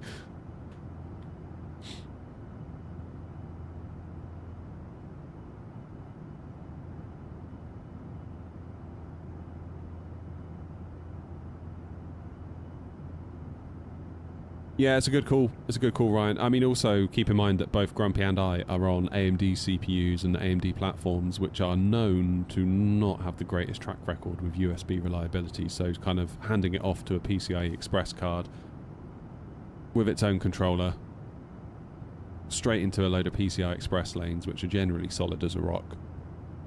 Not a bad idea. The trouble is, all my stuff is here, right? And my PC is all the way back there. So for me to do cable down the back of my desk here, run it along that wall, run it along the other wall, I basically need like a 5-meter USB cable. So I don't know whether I'd go onto Amazon and just get like loads of those extension cables. Intel does get a point there, you're quite right. Oh, of course they did, yeah. Didn't they have to turn back or something? It's true. I remember that now. Oh, hello. What's going on? Philip! Philip, thank you for the gifted member. Who got it? I can't see. Sergey! Am I saying that right? Is it Sergey or Sergez? Either way, be sure to say thank you to Philip, and Philip, thank you for gifting the membership. Really appreciate that. You sure you don't want that RAM back, Philip, seeing the prices going up? I know it's only DDR4, but it's still worth a pretty penny.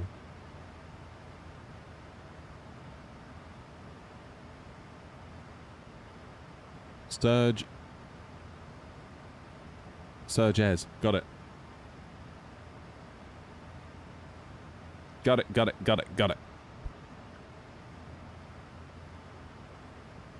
Right, 2040 according to my fudged time, and we're due in at 2049, so an hour and 10. That, I believe, gives us time for a spot of lunch. What am I going to have for lunch? Oh, I've got some cold curry in the fridge. I could reheat that, maybe. That's a plan. That's a plan.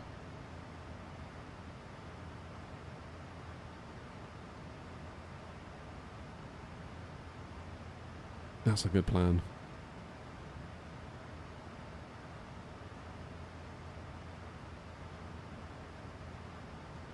Yeah, Philip, nip out and get us a 64 gig kit of DDR5, will you? Can't believe you said that. I'm just nipping out to get it for 5080. That made me laugh. So I'm just nipping out for a bottle of milk. And a 5080. That's funny. Oh, hello, Clark. You've gifted one as well. Thank you. Thank you very much. You got it. Rob. Well done, Rob. It's your lucky day. Bring you back a Greg's. Oh, yeah, you loved the Greg's, didn't you, Ryan, when you were over here? I've got to be honest. I've never really thought Greg's was that great. It's all right, but... I mean, I don't have one near me, so I don't know if... Maybe I don't get caught up in the hype, but... When we were in Birmingham, I saw a Greg's and I was hungry and I went in and I bought a sausage roll and it was alright. It was okay. It was a sausage roll. Like, it was alright. But I'm not quite sure it's all it's cracked up to be. Thanks again, Clark. Really appreciate that. Yankees donating a kidney for a ram stick.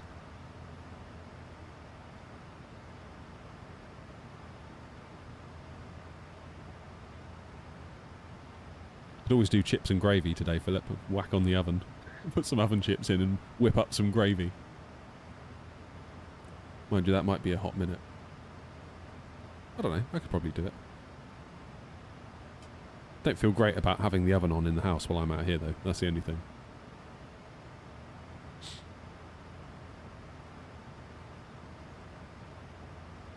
It's better than Dunkin'. See, I really like Dunkin' in the US. I was always going into Dunkin' Donuts when I was in New York. There was one just off of Times Square. Loved it in there. To the point where the guy behind the counter was like, hello again. I was like, alright mate. I just really like their coffee. I thought their coffee, I don't know what they put in it or what the taste was exactly. I just thought that was a really nice cup of coffee. And the donuts weren't bad either. It's probably most of it, to be fair.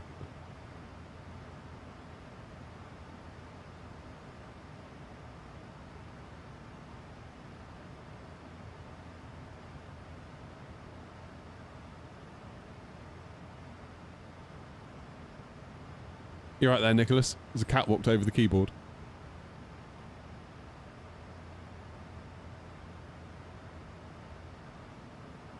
USB card is a great idea and one and have a weird USB issues.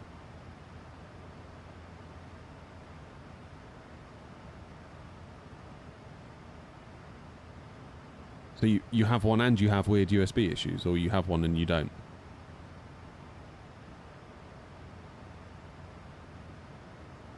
The little monitor, I put a video out on the channel last night.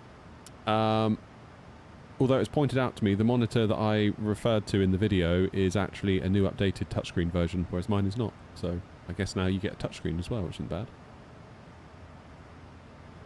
I think we need a motherboard that's just got like 20 USB ports on it. That's really what we need.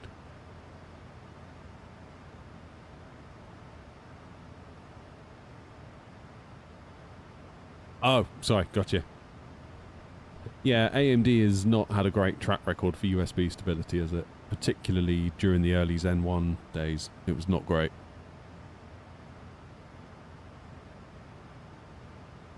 I did, Ryan. Yeah, you did a lovely job.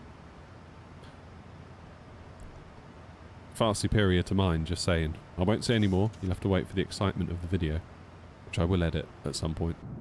Don't know when. Maybe tonight. Yeah, I noticed the monitor's not available on Amazon. Obviously, because I'm such an influencer, I sold it out.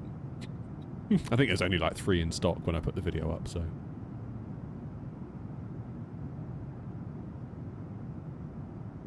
But there are plenty of others that are similar, you know? Like, Pretchin, apparently, is the company that makes mine. I am convinced that Pretchin don't have an awful lot to do with the manufacture of this monitor. I suspect they buy them, put a Pretchin logo on it, and then put it in a box and sell it on Amazon. That's what I suspect, but I can't be sure. But yeah, there look to be very similar alternatives, almost identical looking alternatives on Amazon from another brand that you've probably never heard of, that I'm guessing is also going to that same OEM in China, being like, yeah, we'll take a load of them as well and put our name on it too.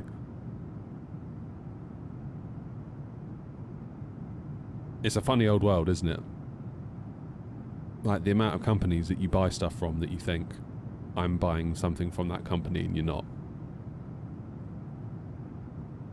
Kind of like back in the day, was it Toshiba, Pioneer? What was the other one? Was it JVC to a point? Like they were like reputable, trusted brands. Like people really like those brands. Whereas now it feels like those names are just kind of like licensed, and yeah, like a JVC TV today is not what it would have been 20 years ago, put it that way. And I found out the other day that with all the whole TV things going on, like TCL looking to buy Sony. As in, like, I don't know which division of Sony, I'm guessing like the TV division, but apparently TCL panels have been going in Sony's for ages. So you never quite know what's going on, do you? Like, what are you actually buying? Like, you know who stamped their logo on the thing, and ultimately who will service the warranty claim, but what have you actually bought? Who was that company you and Gav was talking about that slapped that 3D printing embellishment on one and put a $200 price tag on it? I can't remember the name, Bobby, but yeah, Gav did a video, didn't he? And again, I'm fairly certain it was one of these screens that this company has got, and they've 3D printed a little shroud that looks Airbusy, and then the price went up by $200. And like even Gav said in the box, like you open it up, they give you a QR code and it takes you to a Google Drive link where it basically tells you to download Pop-Out Manager. So you're doing the exact same thing that I did with this.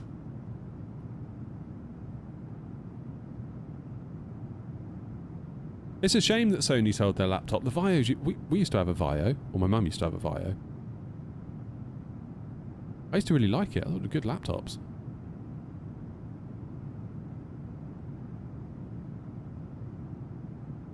Yeah, I used to love the Vio.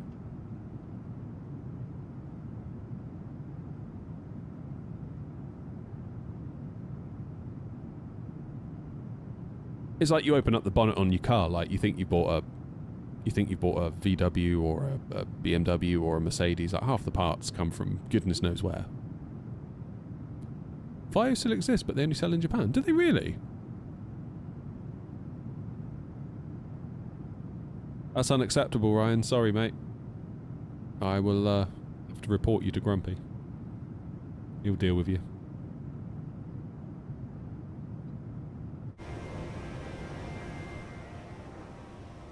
Look at us go.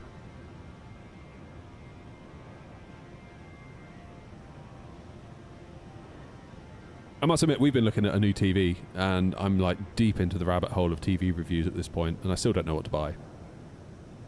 But I'm just amazed at how much telly you can get for not much money. Like, it's very, very impressive at the moment. Very impressive. Like even the Hisenses, like you get a really nice TV from Hisense for not a lot of money at all, relatively. I know it is still a lot of money, but I remember my parents, they bought. This was when most people, in most people's houses that had like a biggish telly, it would be a 32-inch CRT. Probably from like, you know, like Sony or Goodman's. Remember Goodman's? Or Matsui, when those brands were kicking around. But they bought a Panasonic 36-inch. And I remember we had to take the floorboards up and reinforce the floor joists because the shop advised us that the TV was 100 weight, whatever that is in proper money. And they said if your floorboards are a bit on the wobbly, on the springy side, as you walk past the TV's going to sort of do this. So I remember my dad ripping up the floorboards and like putting struts in, putting little wedges in to stop any play, and this thundering great TV turned up, 36-inch, weighed an absolute ton. And that to us was like, oh, this is a big telly. This is a big telly.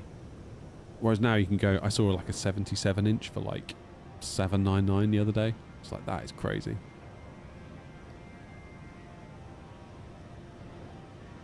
If you go to the channel page, Surges, like youtube.com/n or whatever it's called, There should be now a tab that you see that you didn't see before with a link to the Discord in it.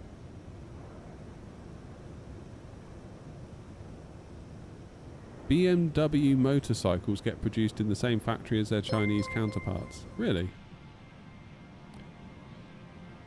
I want to join the airline. How do I set up New Sky? You go to newsky.app in your web browser. I think it's newsky.app. Just Google for New Sky, virtual airline, you'll find it. Then you'll need to get yourself an account with New Sky. You'll need to do a flight with the New Sky Academy, score greater than 8.0. Then you will be allowed to join not only Air Not, you can join other airlines too. It's not just us on there. There's like Luke, British Avgeek, Osprey, he's on there. Or Alpaca's on there. There's loads of them on there.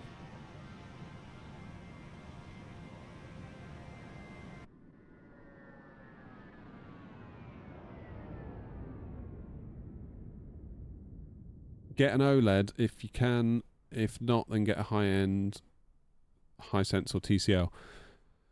So, the thing that puts me off of OLED is burn-in. And I know most people are going to say, but burn-in's not a problem anymore. And to that I say, you're probably right. But I still think it could burn. And, well, I know it can burn. It's OLED. Like, the problem hasn't miraculously gone away. It is still an organic material in each pixel, and they wear out at different rates depending on what content they show, so they are going to burn eventually. What bothers me is that Minecraft HUD getting burnt into my screen. And my kids play a lot of split screen stuff, like split screen Minecraft, for example, on the PS5, and I can just imagine a little line going down that screen after not very long. So on that basis, I would probably avoid OLED. I would love an OLED, to be honest. If we had like the PS5 and the Switch on another TV somewhere else in the house, and the one in the front room never got gamed on, and it was like a Netflix movie machine, I would go OLED in a heartbeat. But I think probably, a QLED or something like that. 120 Hz VRR.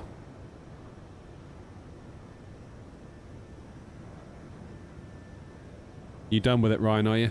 I've got to be honest, mine are still installed, but I rarely fly them. I feel like I've mostly wasted my money there, to be honest, given the amount I fly them. Maybe I should fly them more to get my money's worth. Hey, Duck.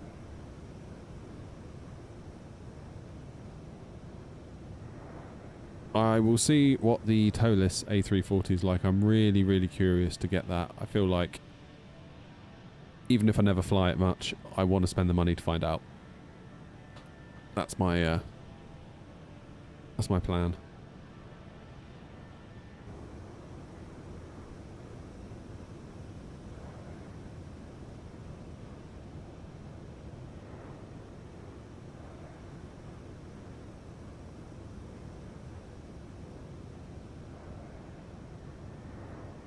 How long have we got left to run? I need to start thinking. It's 20:54 according to the botched time. We've got 55 minutes, that's plenty.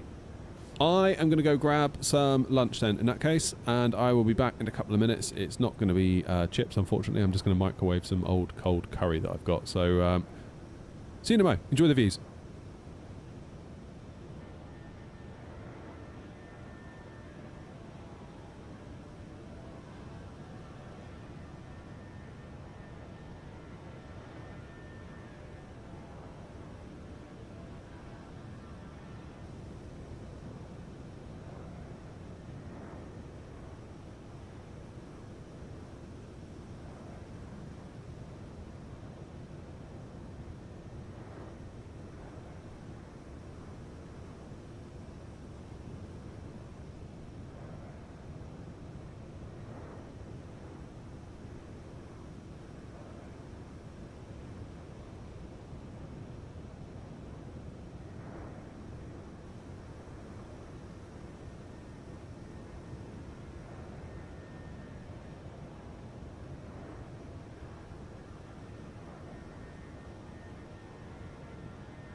Alrighty, I'm back. See you, Philip.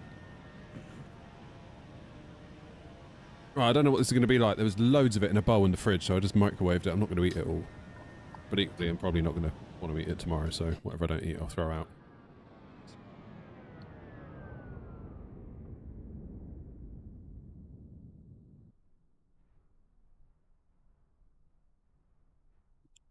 Not even real chicken. It's that corn stuff. But there is a bit of real beef in here.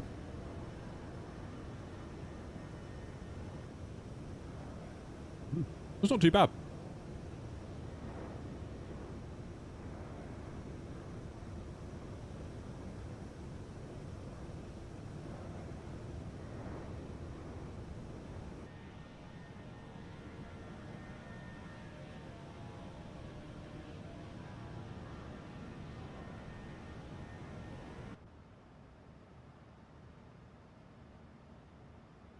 So top of descent is 180 miles. Good. That shouldn't be too bad. Just enough time to have this. Then we'll think about getting down.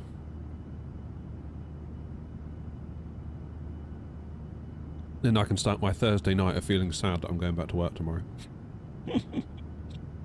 Never mind. Suck it up.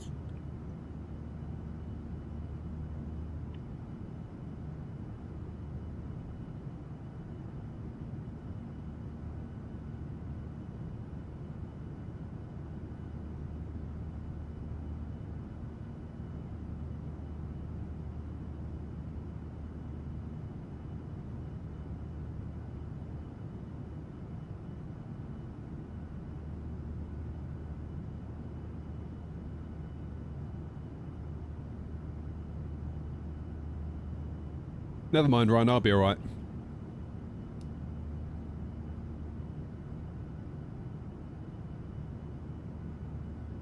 It just bothers me that there's a big gap between Thursday and next Tuesday.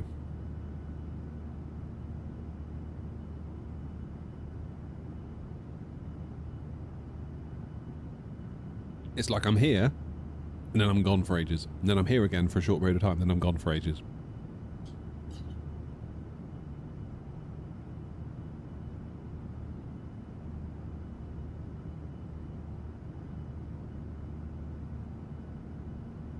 But that's okay.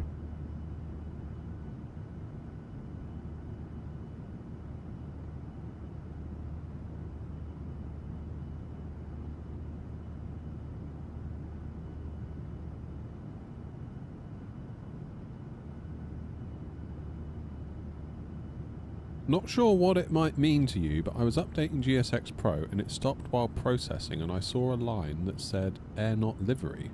What?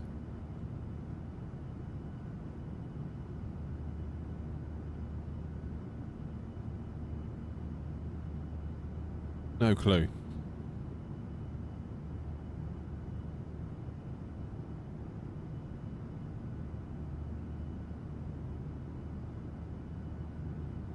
Wouldn't have a clue, Apex.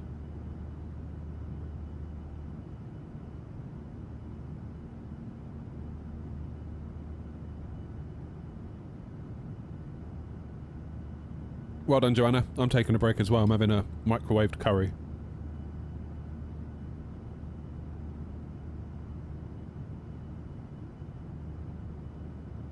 It's actually not too bad.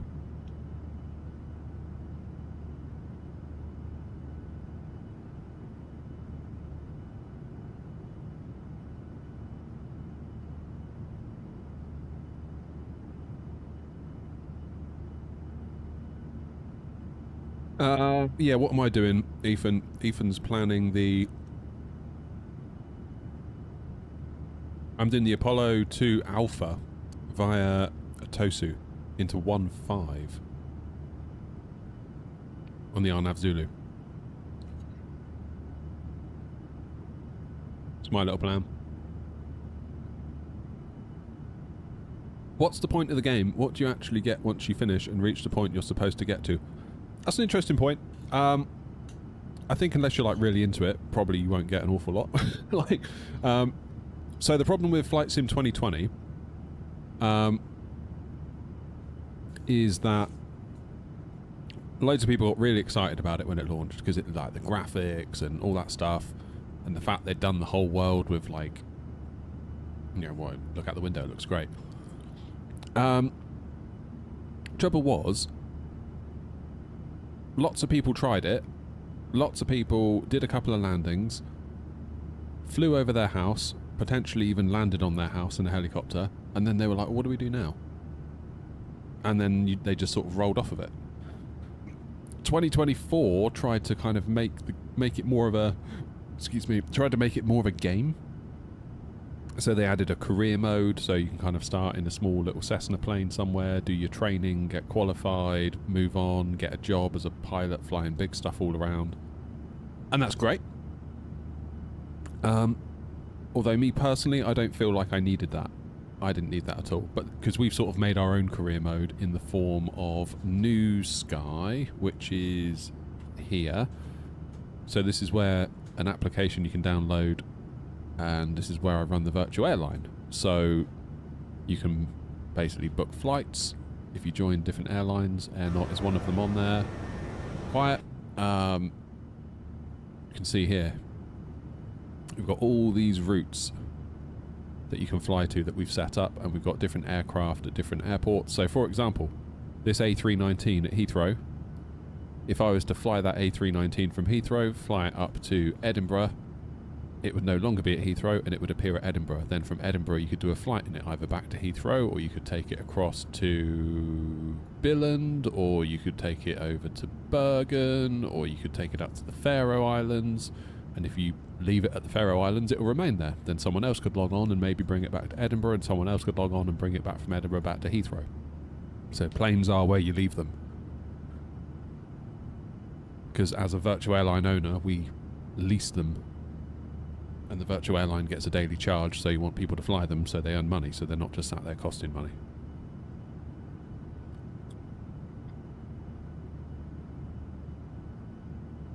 So yeah, lots to do.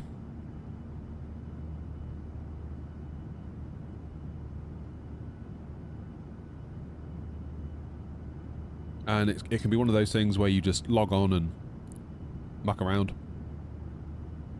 Just do a landing challenge, do this, do that. Or you can take it way more seriously like we are and get super into it. It's really up to you. Yeah, I noticed that, Ryan. Me and Grumpy, I think we're going to have a little look at the fleet at some point and see what's being flown where and not.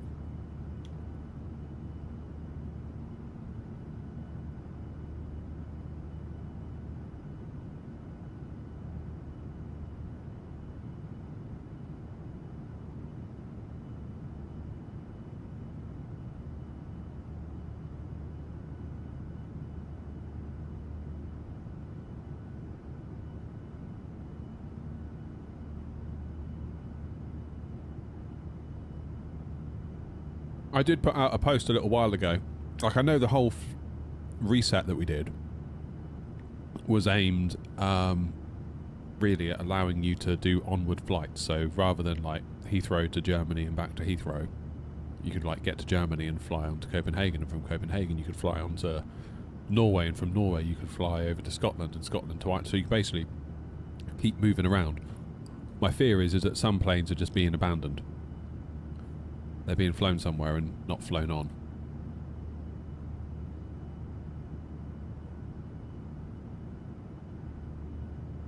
So I want to have a little look, see what's being flown and what's not being flown, and maybe repositioning those that aren't being flown to somewhere where they might get picked up and flown somewhere.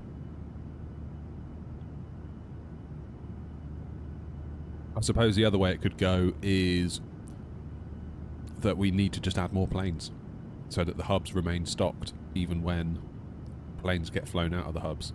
It may be that the planes, once they leave the hubs, are still getting flown around, just not back to the hubs so much. So maybe we need to add more planes. When you fly on New Sky, do you have to use VATSIM? No. No, you could fly with Beyond ATC, you could fly with Say Intentions, or you could fly with nothing at all. Just on your own. Offline. Just point A to point B.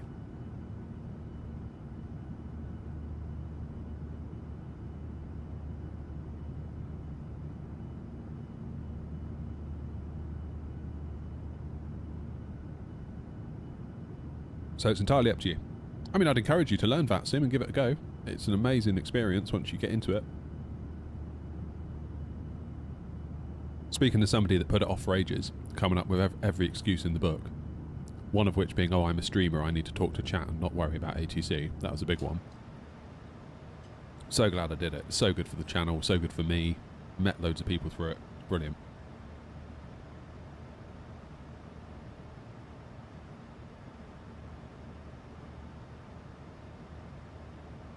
What's the premise of adding new planes, new reg on livery? So we don't actually put the registrations on the liveries because that'd be too much work.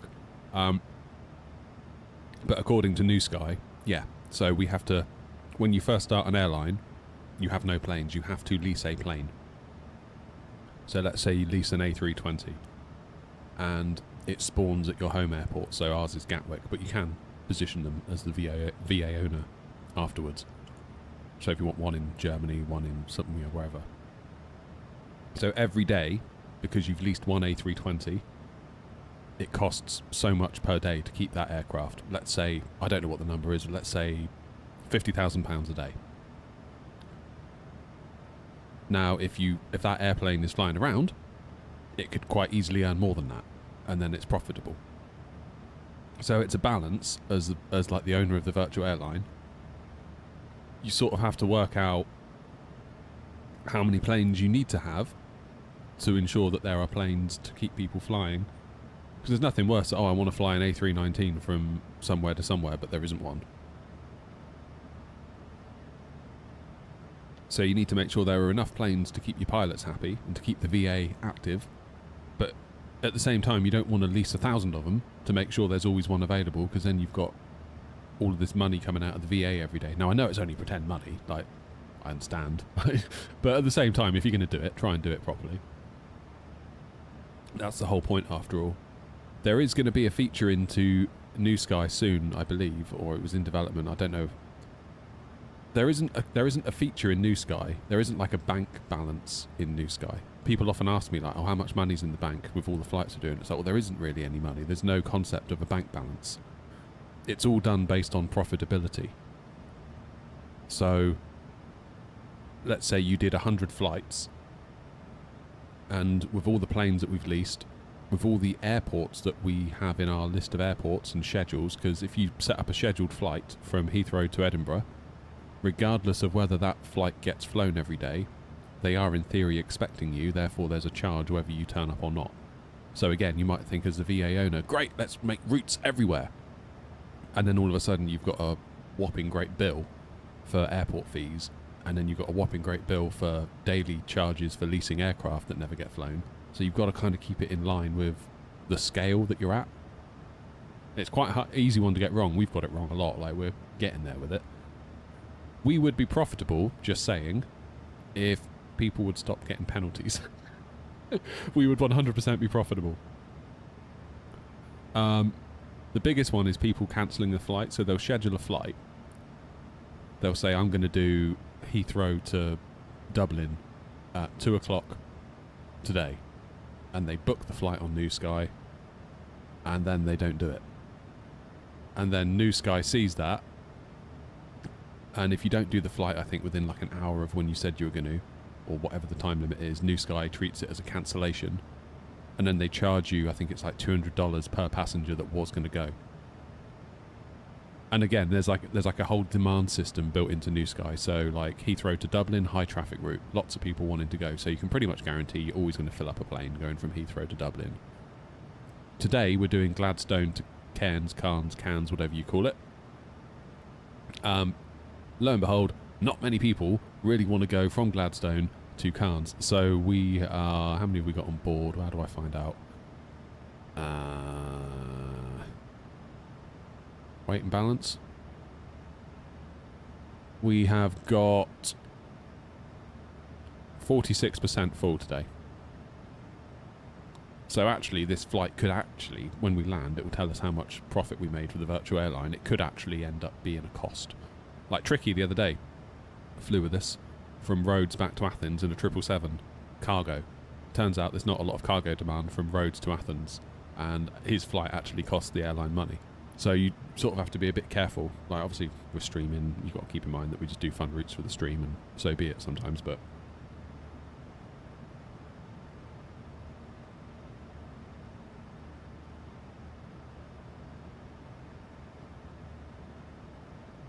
But if you imagine, like, there's like a Lufthansa virtual airline group. Loads and loads of people fly for that one.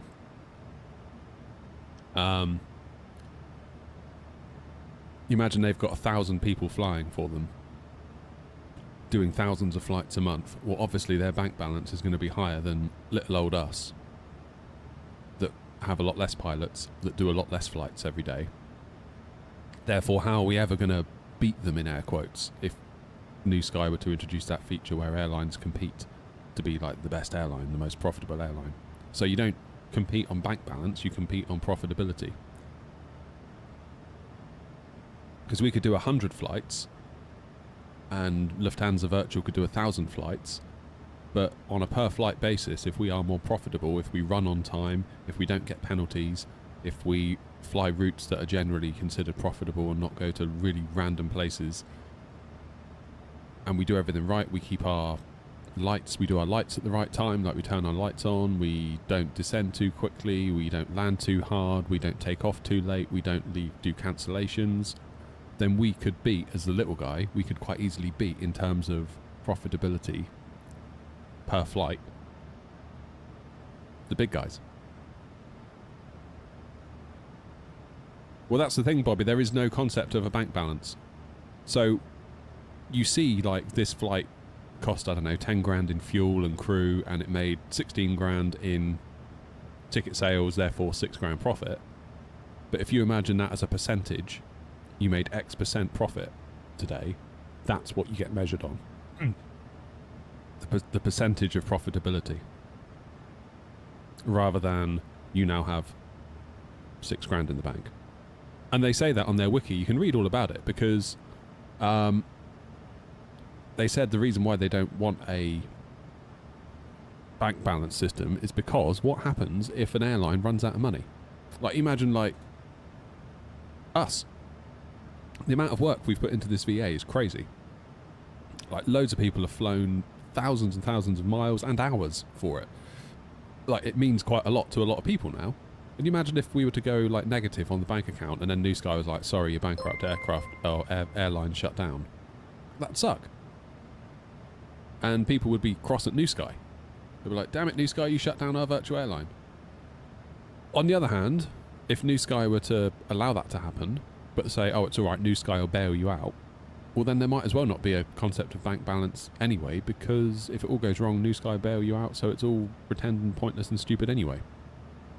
So better not worry about an overall bank account, but just rather worry about profitability in terms of percentages. You know, like costs were X, profits were Y, or revenue was Y, therefore profits equals this. And then you compete on the profits at the end with all the other airlines. I think that feature's coming soon. I think. Or at some point, I don't know.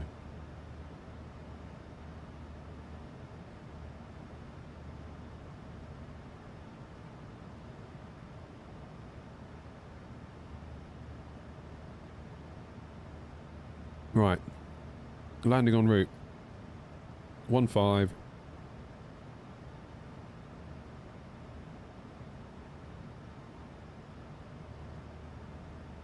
We do auto brakes too.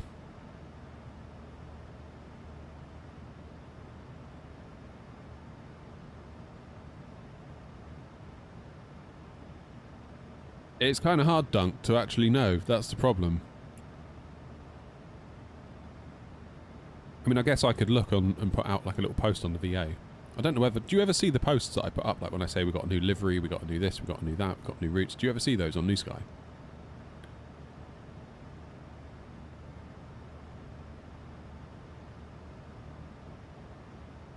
Power's on. Nice.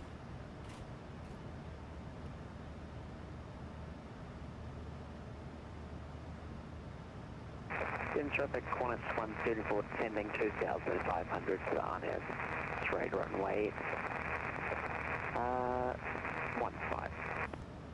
Expect instrument approach. 15. Nice. That's a nice ATIS. That's nice and easy to read. 1249.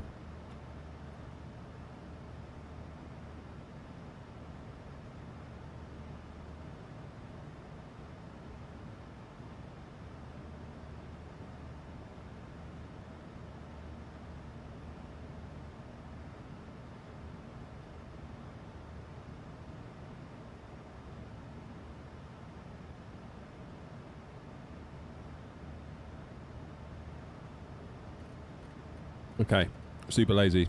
I'm just going to put the minimums in. 860 feet, so we'll go for like 900.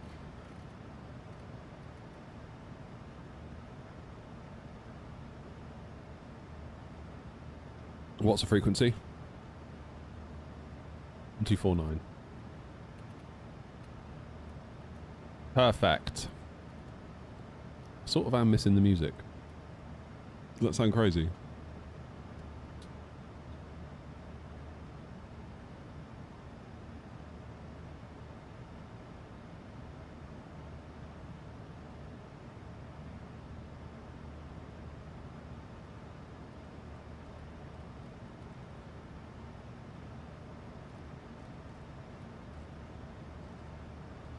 .150 in there. Reset our heading bug.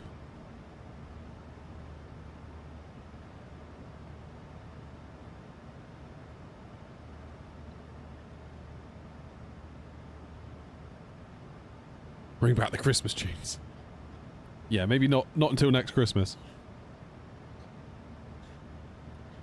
It's funny, my kid was talking to our, I won't say the name, our Amazon smart speaker, and said, Amazon smart speaker, play some music. And it went, playing Christmas music on Amazon Music. I was like, what? It's January, you can't do that.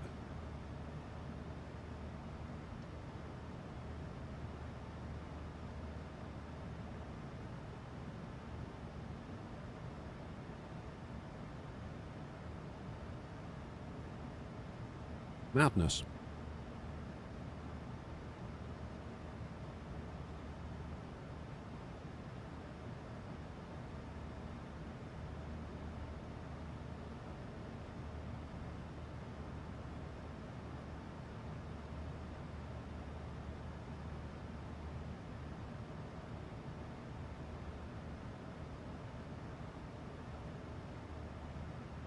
That was cool that power's on. That'd be good.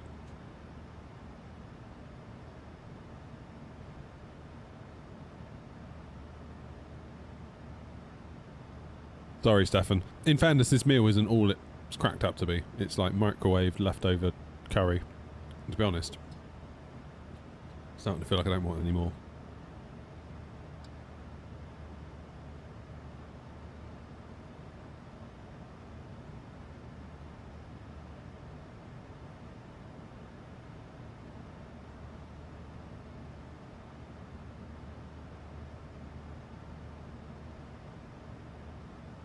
He says.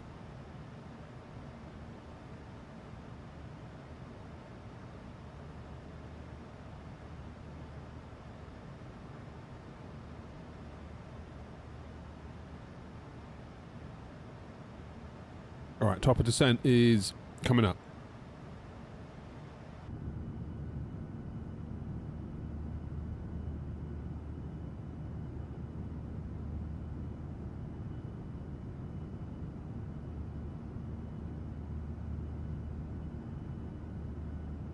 Thanks for not tuning in the mic. I've got NVIDIA Broadcast, so I think it will cut that out, look. So I've got an old Chris packet here, the Windy Cheddar packet from earlier. If I scrunch it, can you hear it? Can you just hear my voice, or can you hear the packet? Like, I can hear it from my headphones. It's very loud.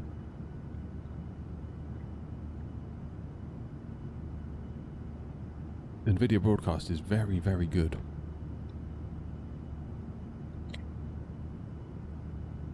And it's doing the green screen for me.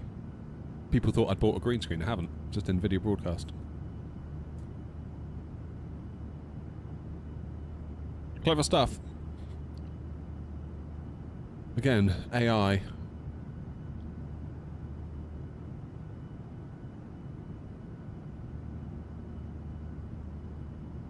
You know, AI is a bit of a pain in the backside. but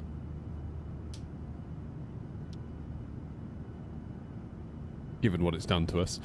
But it does have uses.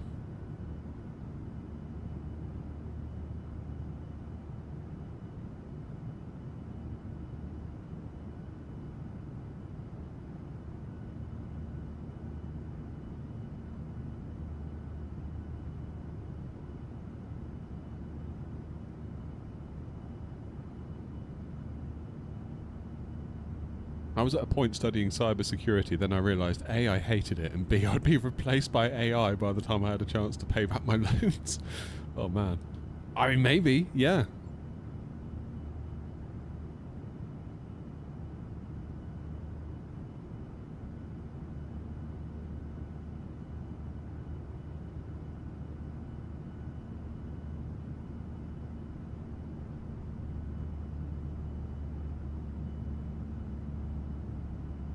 Oh, that was actually quite clever, the little bracket for the Toby, for this one. That's top of descent. Can you hear the engines?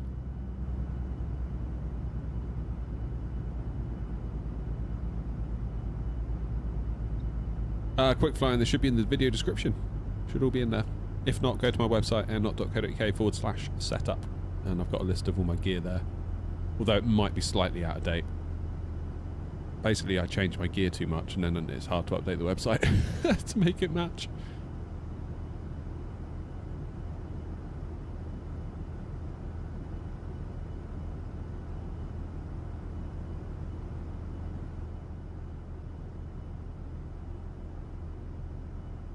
Against traffic, Airnot 233, flight level 400, descending now for a runway 15 arrival, Apollo 2 Alpha transitioning via Atosu.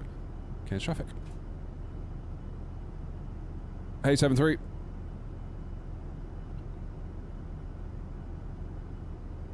Oh, that is a mess, yeah. Am I using FSR4 with my XTX? No, you can't. You can't use FSR4 with an RDNA 3 card. Sadly.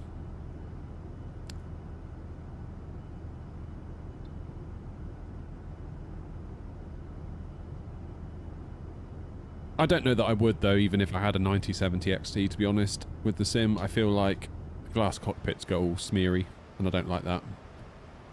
Oh, the leaked version? No, I haven't done that. To be honest, my XTX is unstable enough as it is. I don't really want to be doing anything unofficial that could cause more instability.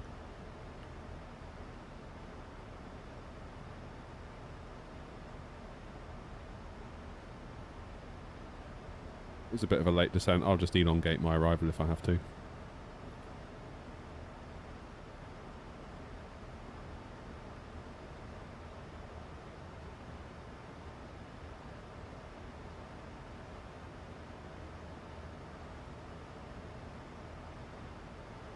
Maybe that I've got a discontinuity that's thrown me out. Hang on, let's have a look.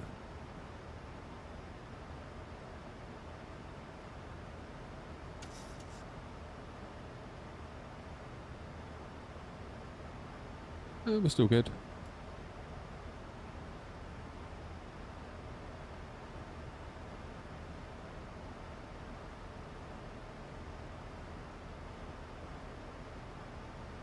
Hey, Andre.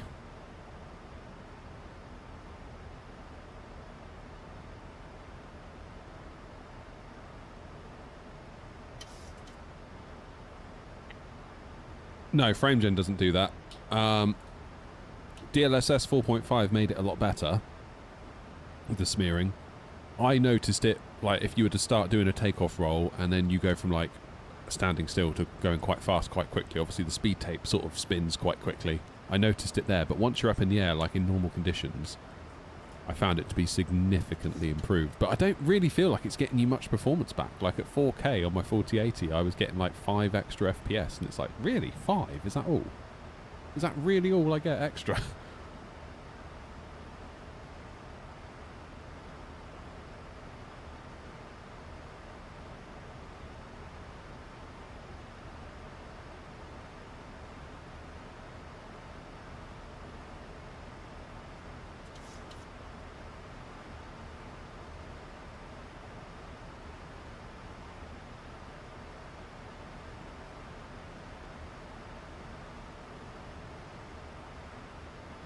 Like, to the point where older cards, I would imagine if you run it, they're just not... You might as well not run it. Like, there are some 20 series cards that are seeing a regression with DLSS 4.5.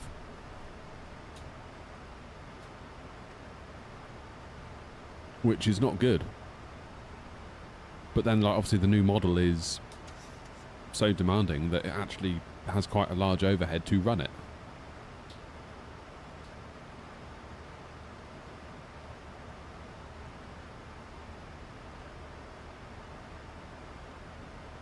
Is the 4060 good for Flight Sim 24? Not tried it. How many gigs of VRAM has the 4060 got these days? Is that a 12 or a 16 gig card? Or 12, or was it 8? If it's 8, then I would say absolutely not. Do not buy an 8 gig GPU. Not in 2026. You will regret it. Yeah, see, I'm just not convinced 8 gig is where we should be right now. At all. If you already have one, fair enough, but I wouldn't go out and buy an 8 gig card, not now.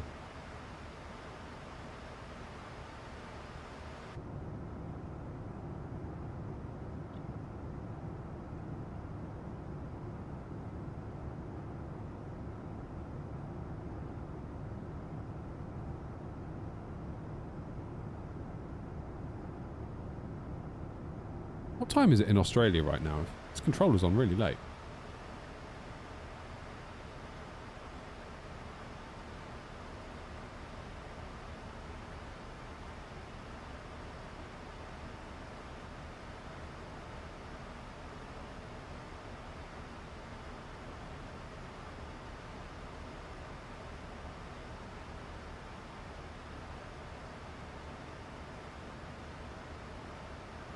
Right, Qantas 174. How fast are you going? 342. What am I doing? 444. Yikes.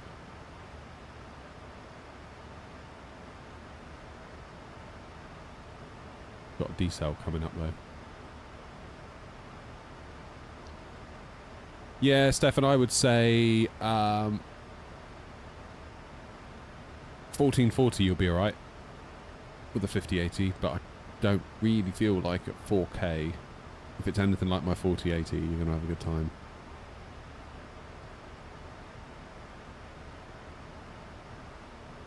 Are you on VATSIM? Yes. Yes, I am.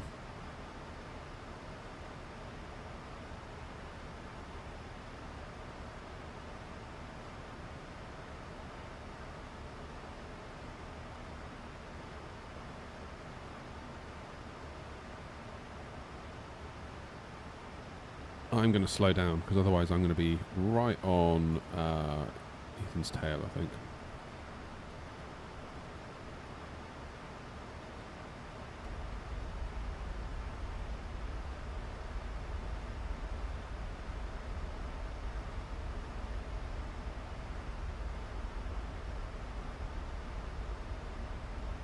Yeah, it's all good, Ethan. I'm on it.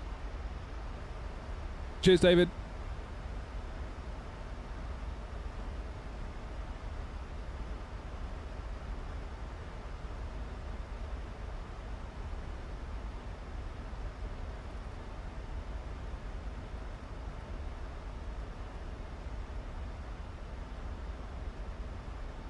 Kill that speed. Alright, Ben. Yeah, it's very erratic, Stefan. I've had days where it's like, oh, this feels fine at Eddie in a Phoenix, and then the next time you come back, it's like, this is just a complete and utter mess. It's very strange. Do you recommend I get a Winwing or a Thrustmaster Airbus joystick and throttle for my first gear with my first PC? I'm from Europe, and I don't know what to do. I've not tried the Winwing gear, so I can't really recommend it based on my own experience, but I hear a lot of other people really like it. That's really all I can tell you.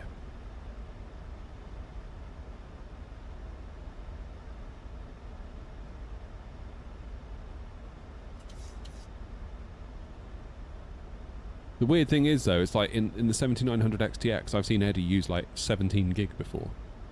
So clearly, in some situations, it wants to use it, you know.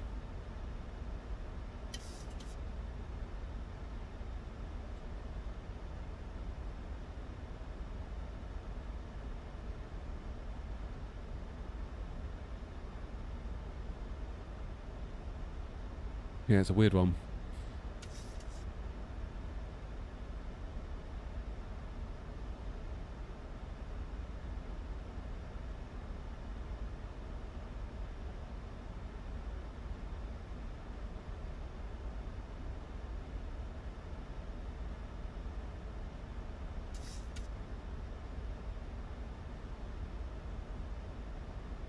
What I might do, Ethan, is extend my downwind a bit. Because it's a little bit too close, I feel.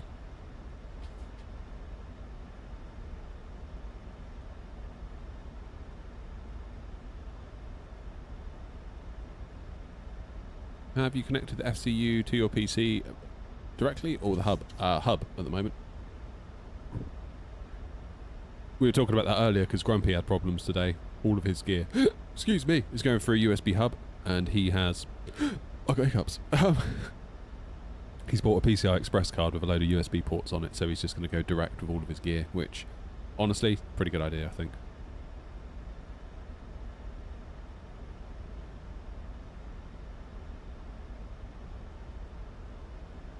Pretty good idea.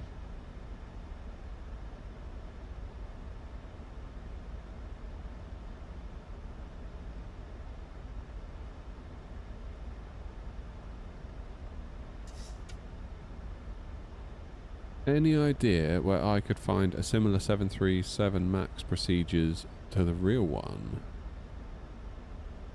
I don't know.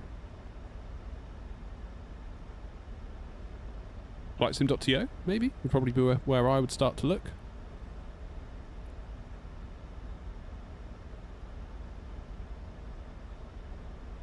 $860 is our minimums.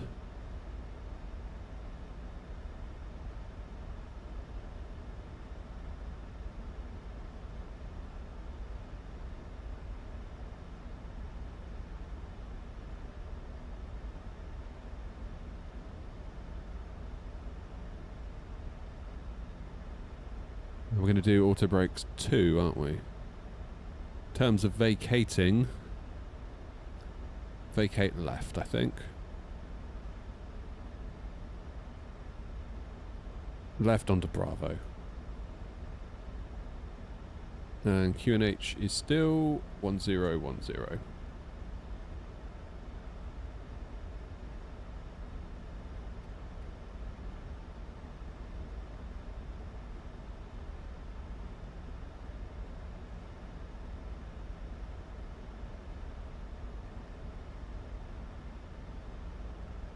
Qantas 174, Air Knot 233. Could I get your speed?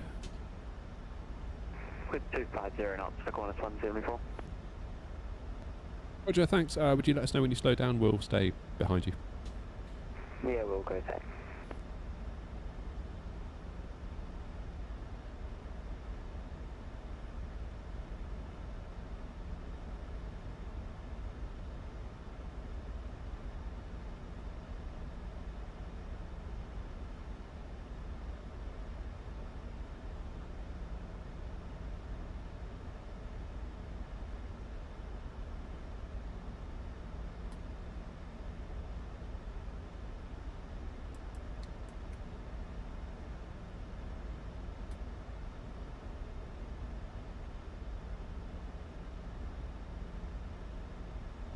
Alrighty.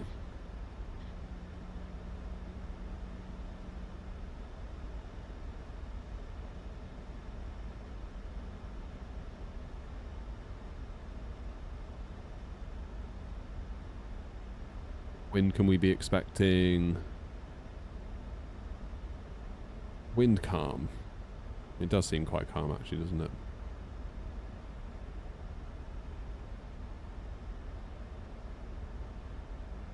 Yeah, it's all good, Ryan. I'm just getting myself on profile, which I think I am now. If I put my speed brake up, it should be okay. As long as the speed stays where it is. It's starting to creep up. Back.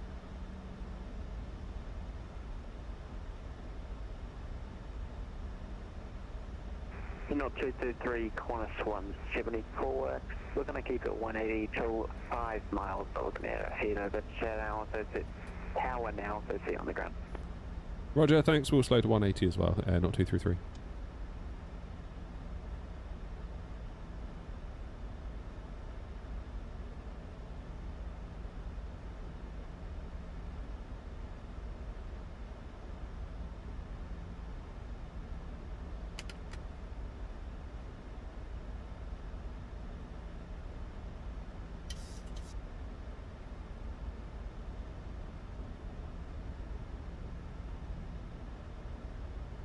Let's get our speeds in. So we'll do flaps 30, 136. That gives us a 141 approach speed.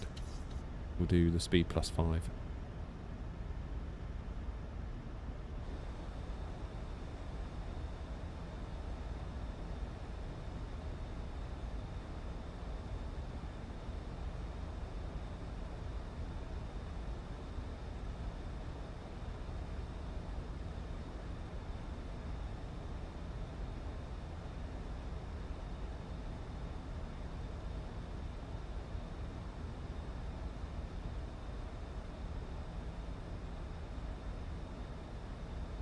Jolly good. There's Qantas going over to final.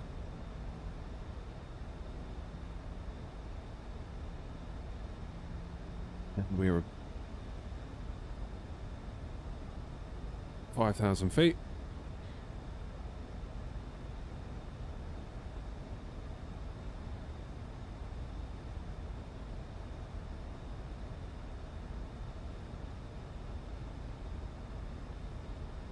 Do you think I should use Beyond ATC rather than jumping into VATSIM if I'm new? It's a good way to learn, just to kind of get yourself familiarised for sure.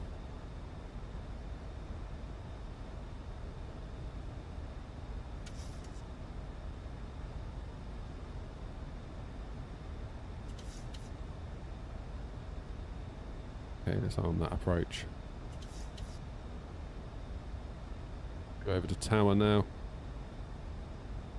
There's traffic, out 233, flying left base, right base, correction, for runway 15, going over to tower. Clear to land. Oh, look at that. Runway 15, clear to land, Qantas 170, copy.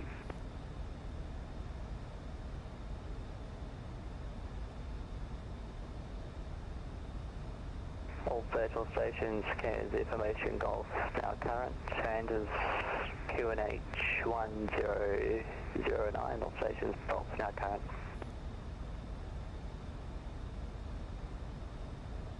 Tower, very good day, Not 233 with Golf on board, flying base for 15. Not 333 cancel, good evening.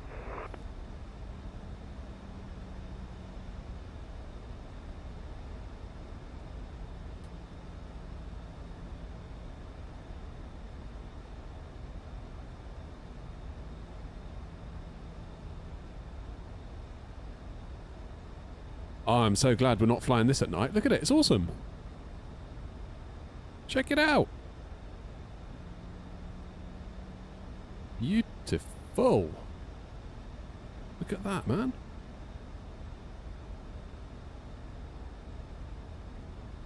This is the way. This is the way. Okay, I think the plan is I'm going to make my turn slow to... start thinking about slowing to 160 once we reach 10 miles. Then we'll be alright.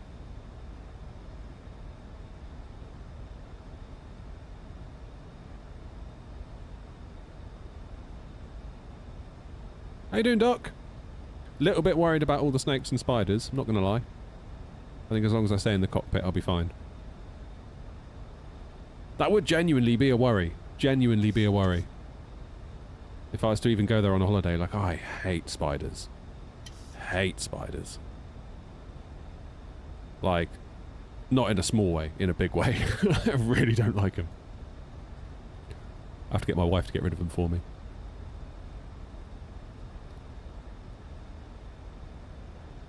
It's those buggers that like parade across the floor. Like you just sat in the front room and you just see one go across the floor. It's like, oh god. Ugh. Let's go 160.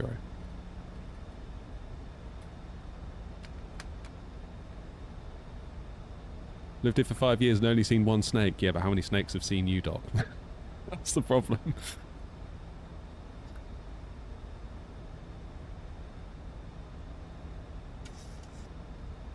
I know what you're saying. No, we've got family that live near Sydney. Near, is it the Blue Mountains? Is that a thing? Yeah, they say they don't see very many, but I think I'll just live in constant terror. Like the funnel webs and oh my god. I think I would just have to, like, if there was a funnel web in the house and we couldn't find it, I would just have to move, I think. Just destroy the house. Let's get another one. Shall we get gear down? Might not be a bad idea.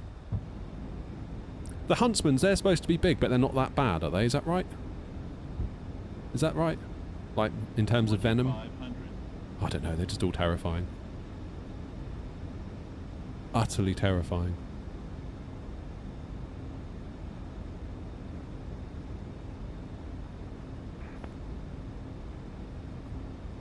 Tower Qantas 174 exits left Bravo 5, request taxi stand 18.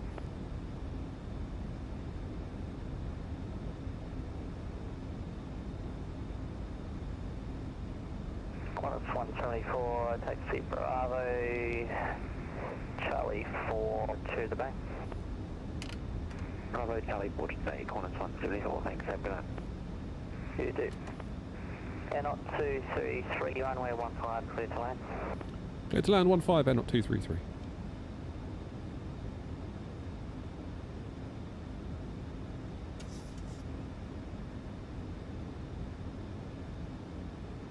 Right, speed brakes armed, gear down 3 green, flaps 30, come on, levers.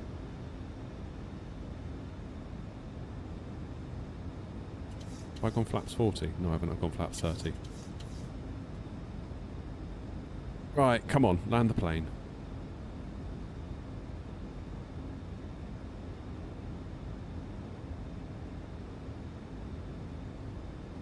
Where have my sounds gone?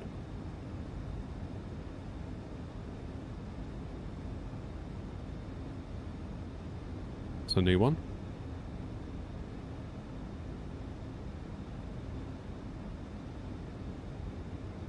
I didn't get the autopilot disconnect sound then. Approaching minimums. Getting the call outs though. It's not all bad. Minimums. Continue.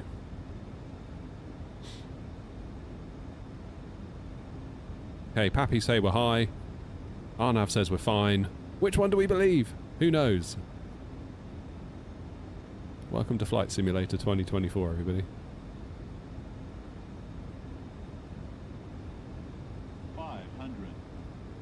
Okay, that's looking quite tidy. We'll hold it there. 400. Does look beautiful here, though. Just too bad about those spiders.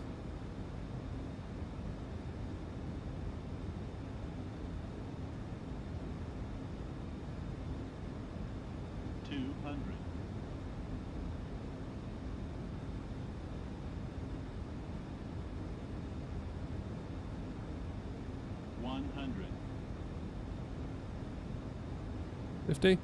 50. 30. 20. 10.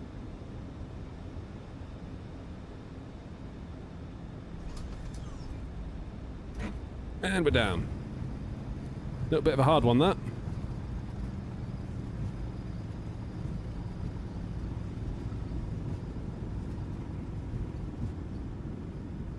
And you're braking. I thought that felt pretty smooth though, to be honest. New Sky didn't seem to like that. Clearly a bug with New Sky. Quite clearly a bug with New Sky. Right, let's get those auto brakes off before they bring me to a complete stop. Left onto Bravo, I believe. felt way smoother than nearly 400 feet per minute. I did sort of float it a little bit. And we probably lost speed in the float. So that could probably what it is. That is probably what it is. Never mind. If I had to put money on it, I'd have put money on there being a bad landing at Gladstone today, not Cairns, Cans, how am I supposed to say it? Cans? Who knows? Cheers, Curry. Appreciate it.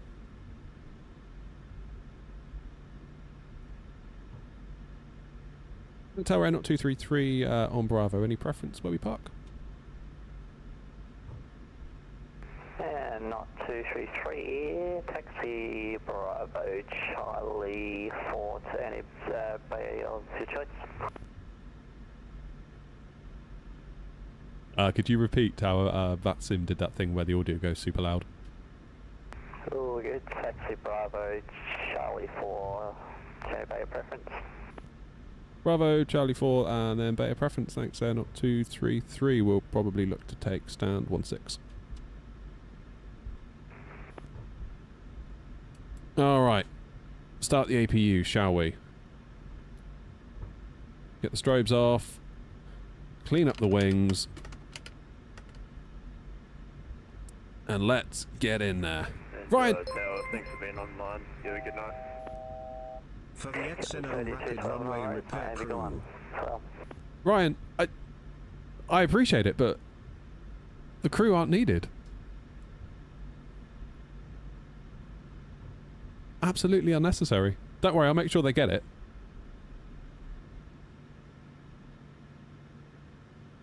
Hang on a minute. Let me get some... Yeah, this is Charlie 4. Just double checking. I thought it was. Just wanted to double check before I commit to the turn. Yeah, if anything, I mean, they're looking at redundancy. Given the quality of my flying lately, you know. That's why I do the hard landings. Yeah. I appreciate it nevertheless, though, Ryan. And so do the emergency repair teams.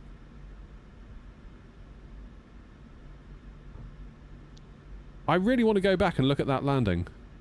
So I don't feel like that was that bad. Maybe it was.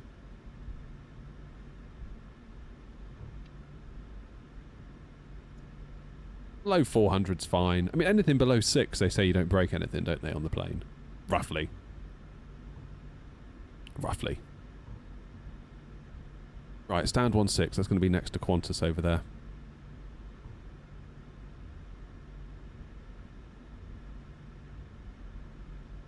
That's it. I'll send them up to you, Clark. Keep them in work.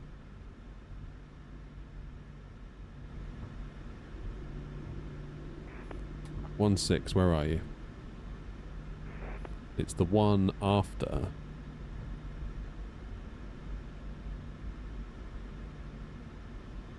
Just take this one. Who cares? This one's fine. We were told we can go where we want, so we'll go where we want.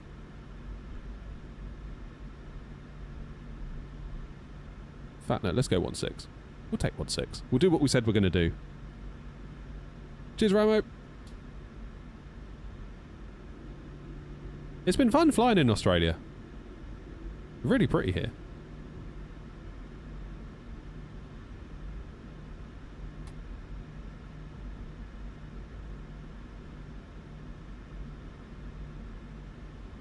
We shall definitely come back and do a little bit more in Australia.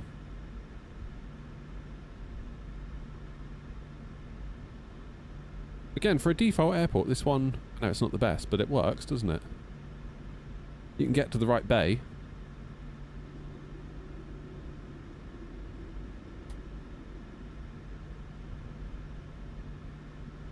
Oh, thanks very much for the coverage. We're going to log off now, not 233. Not 233, no worries.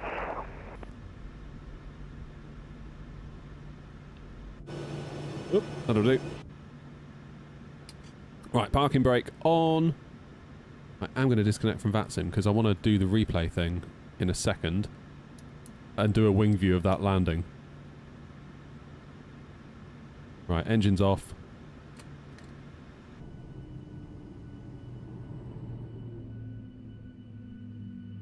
Well done, Boris. Awesome.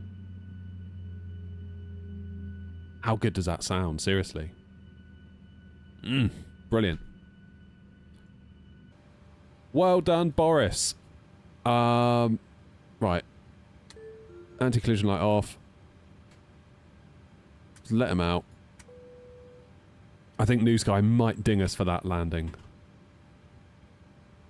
Average. Yeah, okay, fine. Alright. I would say it's the upper end of average, though, that. That was definitely upper average. If anything, I'm shocked it wasn't considered good. Or great, in fact, but never mind. Right, less said about that, the better. Let's do the replay. So I'm going to...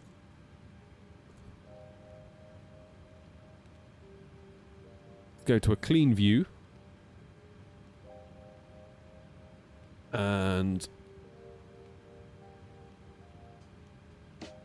I need to start the plane, don't I, in... panel load state runway, that'll do. Or better yet, approach. Can we do that?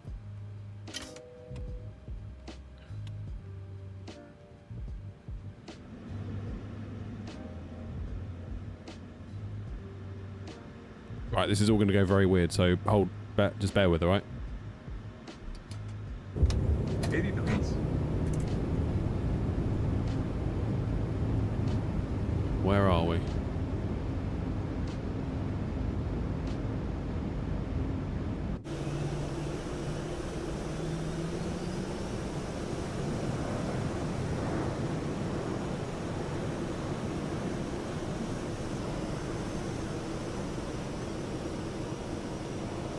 Right, wing view.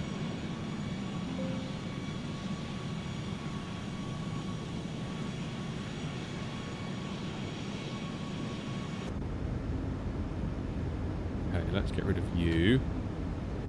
I think you'll find this is actually alright.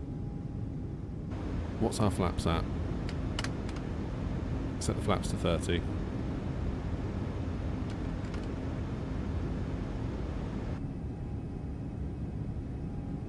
Right, brace yourself.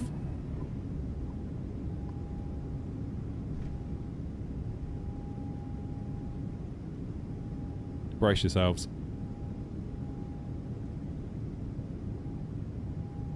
Cheers, Ethan. Stefan, I've got an app called Flight Recorder that I've been recording all day, so now I'm just replaying the last bit.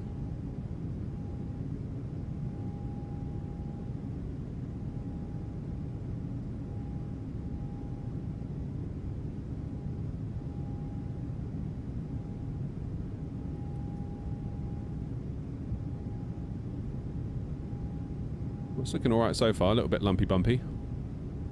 I don't know whether that's chase plane. Keep in mind chase plane's going to do the whole like head movement thing, so this might actually appear way worse than it is, alright? And I know that sounds like I'm making excuses, but it is genuinely chase plane.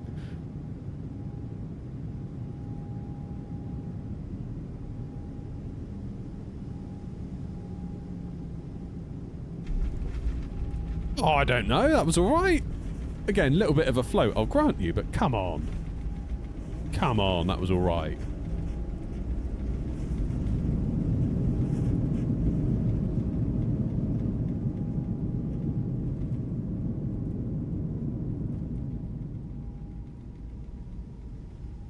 Weirdly, my OBS is lagging like crazy. Why is it doing that? Encoder overloaded? Oh shit, I know why.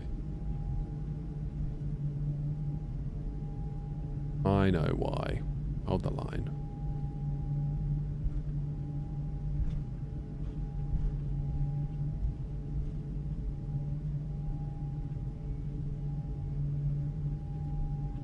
That was alright. I think New Sky was being a little bit harsh there. Let's see it one more time.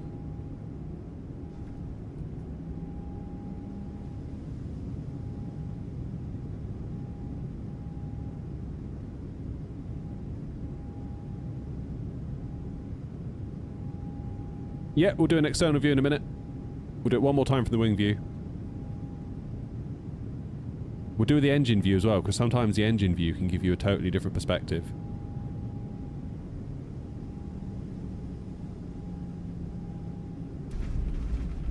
Yeah, okay, it wasn't perfect. Like, there was a little bit of a thump towards, like, the final 5 feet, but, like...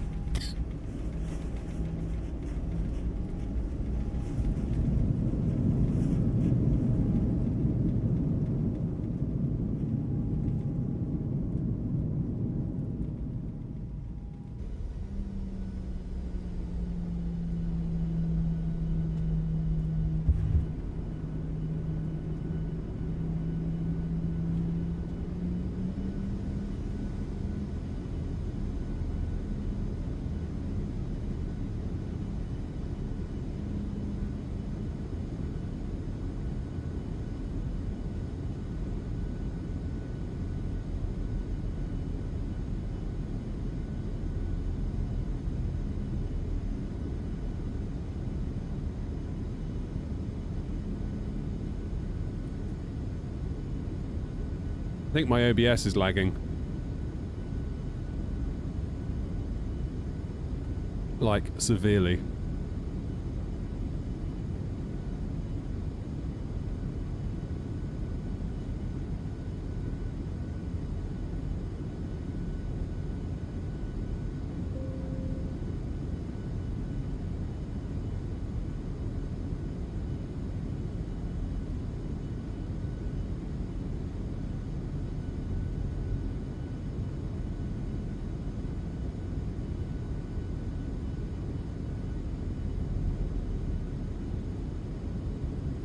Right, watch for it now.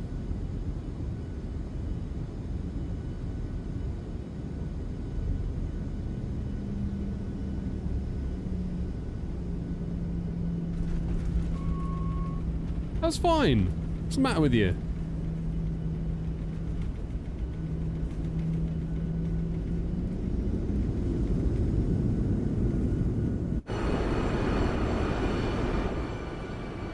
Alright, we'll do an external view now, alright?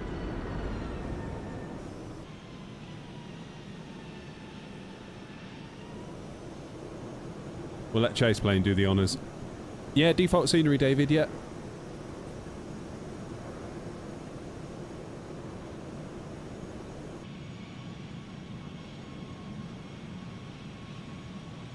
Oh, we look good, don't we?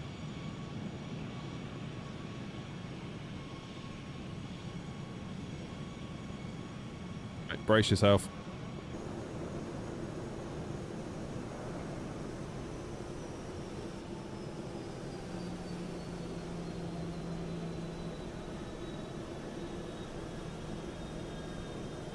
It really wasn't that bad. I know I'm obviously going to say that. I think that's alright. I'm not going to say that's a 10 out of 10, because it isn't. I would say that's a 7.5 to 8 out of 10, but I really don't think it was that bad. The problem is that the feet per minute thing that New Sky gets, that is literally just like a moment in time. Like, if you get like a sim glitch or anything, it's just going to ruin that for you.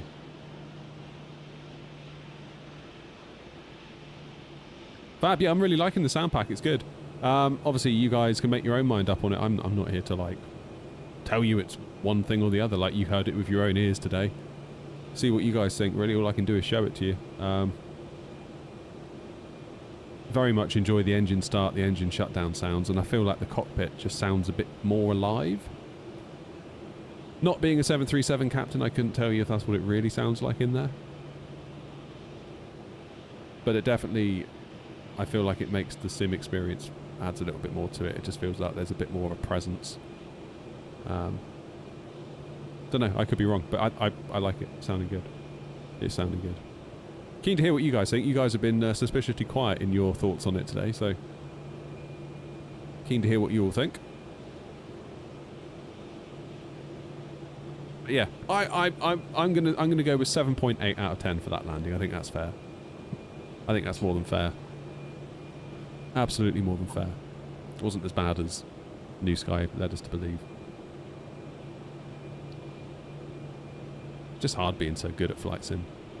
That's what it is.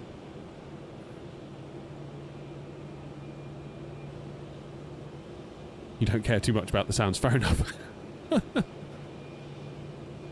Fair enough. Right, guys. We've had a lovely day, haven't we? Thanks to Orbx. Thanks to Boris for the sounds. Good job, Boris. As always. Like, I think, to be honest,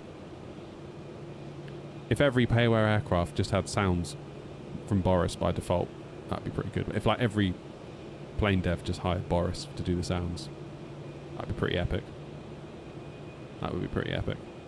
We'd never need to worry about it ever again, would we? Really? That'd just be, like, problem solved. That'd be pretty cool. Anywho, I'm going to go. Keep your eyes peeled on the channel, because yesterday I took the A32NX from fly-by-wire out for a spin. So I'm going to be editing that video up probably over the weekend.